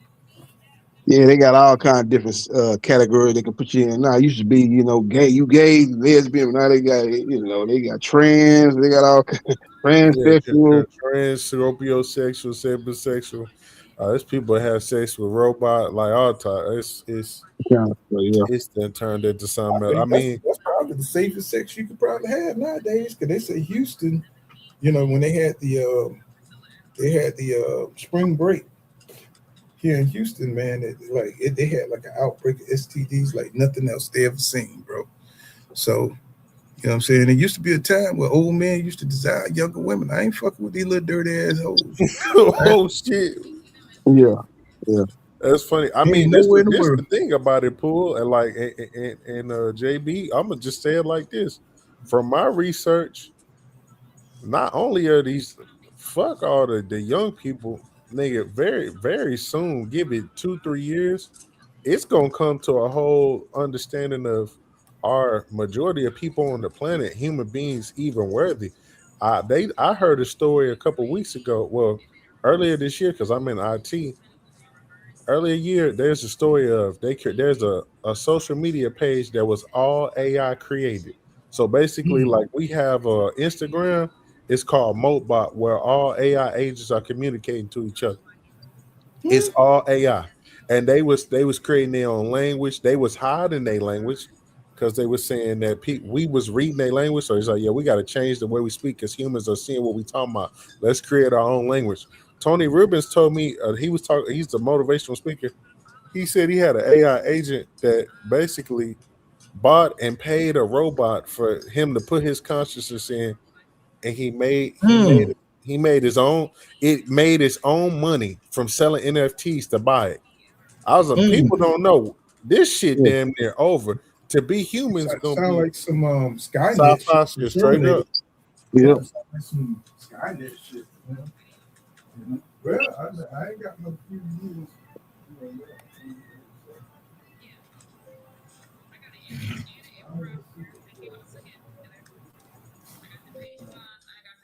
It's like, I mean, you know, I know people want to live forever, but god damn, it's like the way this world turning, bro. I don't Yeah. know. I want to go out like my dad, my daddy them, you know, and go out normal. You know what I'm saying? It's like shit. The way this shit turning, you're gonna be working all your life. I don't think nobody's gonna be able to have a retirement. Don't try to make you work your entire life. You know, it's just wild. That's what they did. It's just wild, bro. That's what they did for the older generation. From what it seemed like, from what it's looking like, just from what it between when I look at the little project that Elon Musk trying to run with SpaceX, Neuralink, what's the Terra B, the new chip company, and what they've been saying about universal base income and with these robots, it's gonna be 10 billion robots on the planets in 10 years. Like people don't know. It's for the youth, the youngest, because the older people, they on their way out. But for the youth, the youngest, they're trying to make it to where y'all gonna be jacked into another reality all day. Grand Theft Auto 6 comes out by the end of the year.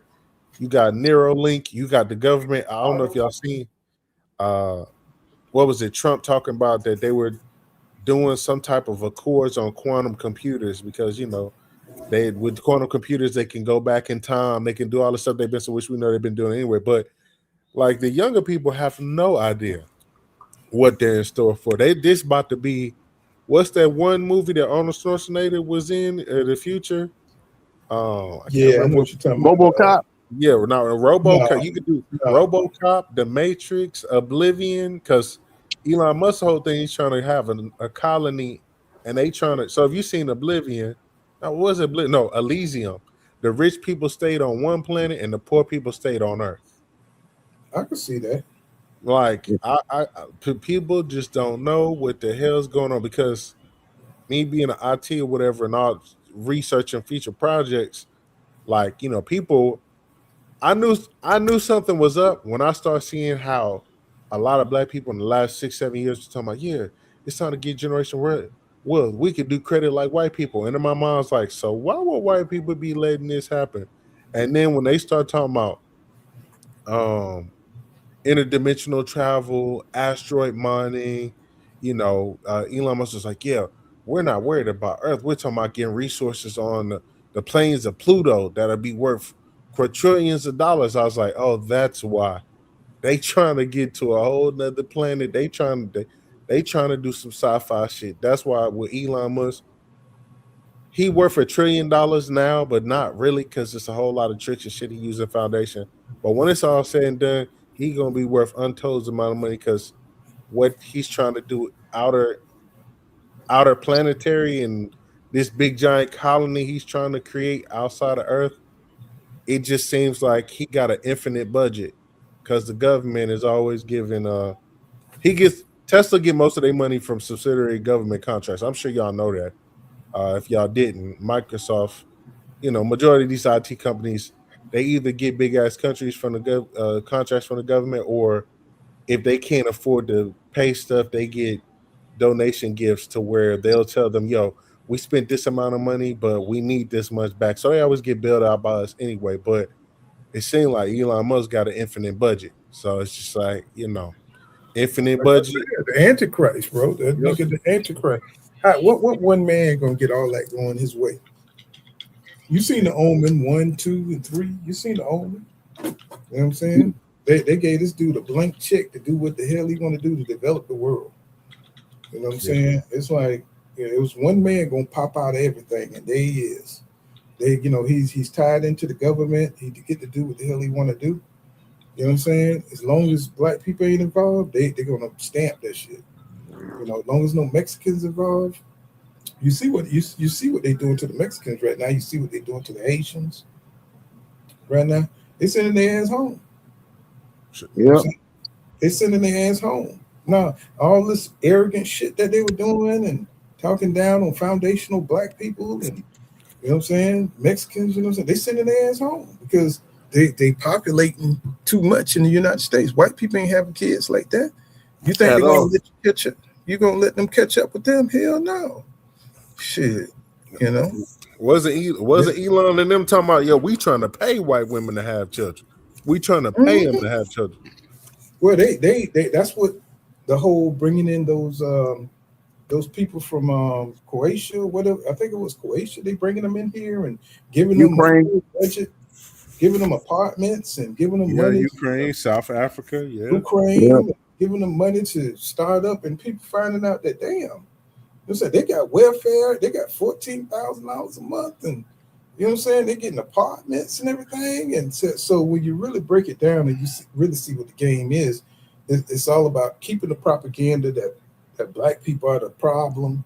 We're the poor. We the people in the poor. Why they giving them immigrants and white immigrants a leg up so they can always be over us. You see what I'm saying? So they always going to have a leg up. They're going to give them reparations. They're going to give them our reparations. You know what I'm saying? So they don't have to struggle. They come over here and they get a good start. You know what I'm saying? They're not going to give the people they want to get rid of, you know what I'm saying, the reparations that they need. They don't want us to be fixed. They want us to stay broken as a people. You know what I'm saying? So, so we were shocked to see them people getting money like that. You know what I'm saying? But it makes sense if you're trying to keep the white race, build up and everything. So, it is what it is, It's like black people just need to stop trying to ask them for anything. We may have to move out of this country. You know what I'm saying? 10 years, 15 years from now, we may have to get the hell up out this country. Go to Canada, go to motherland Africa. That shit. Canada is just white as America. Shit. Who you think got damn acting jobs down here? You know what I'm saying? They get everybody's from damn Canada. I'm like, God damn, even the black people be from England. They be from they hire everybody but damn Americans. You know what I'm saying? For these damn acting roles. You know what I'm saying? Even when it's playing a slave. You know what I'm saying? Like that Drewski skit. You know what I'm saying? They be British, they be Canadian, anything but American. You know what I'm saying? It's crazy, bro. Yeah, yeah. Yeah, Yep. yeah, man. It's like we're looking at some dark times, man. Mm-hmm. I think I'm gonna have to be the one in the rapture, bro. I'm gonna have to be part of that rapture. Yeah. I hear you. Yep. Yeah, That's let's go ahead and take me on up and shit. I don't want to see the end result. yeah. Yeah, man. Like I say, we're in dark times, man. We're in dark times, man. Yeah, it's where it's going, the way it's trending toward. It's already bad, and it seems like it's going to a worse place. Yeah, what they say? P did get like what 4 years, 5 years for all the shit he did. Yeah, yeah, yeah. But like the worst of us, you know, what I'm saying that the guys that play with the elites, you know, and Jay-Z finding out how evil and Beyonce spreading witchcraft, and it's like, bro, what the hell is going on? They done took over hip hop. They done took over all that shit and twisted it into some evil ass shit. Now we got all this trash hip hop all over the place. Um, Yep. I was like listening. I was listening to some shit, some chick on the short, and she was like, she was rapping, and I was like, everybody like, this is so good. This is so original. I said, that shit sound like trash. You know what I'm saying? It's Yeah. like, and she was like she was traumatized, and she was like she was in a haunted house or something. The way she was rapping, and people was like, this is so good. And I was just looking at the comments. I said, this got to be some fake ass comments and shit, because that shit sound horrible. You know what I'm saying? And so they just pushing. Everything is fake now. It look like everything that's coming out is not organic. You know, it's just Yeah. fake. You know what I'm Yeah, saying? man, the rap game kind of fell out. They don't have the true MCs like they had back in the days. You know, you had Tupac, Biggie Smalls, you had Nas, you had true lyricists, true MCs. Even later on, you had Kanye, you had Jay-Z.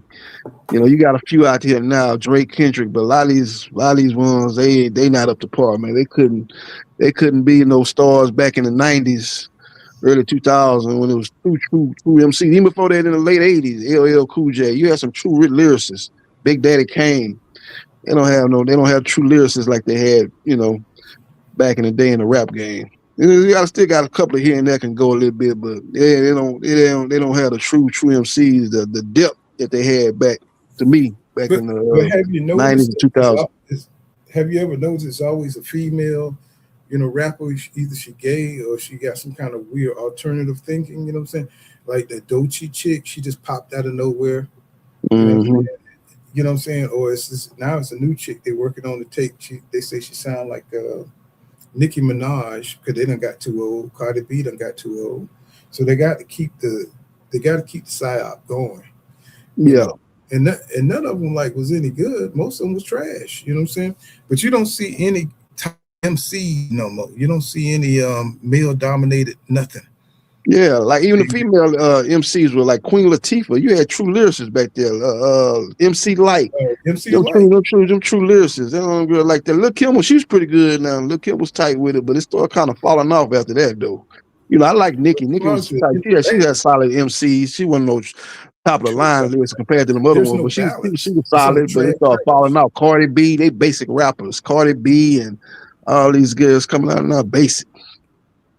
But they always putting out debauchery though. That's my point. Yeah. You know, they always putting out a rebellious.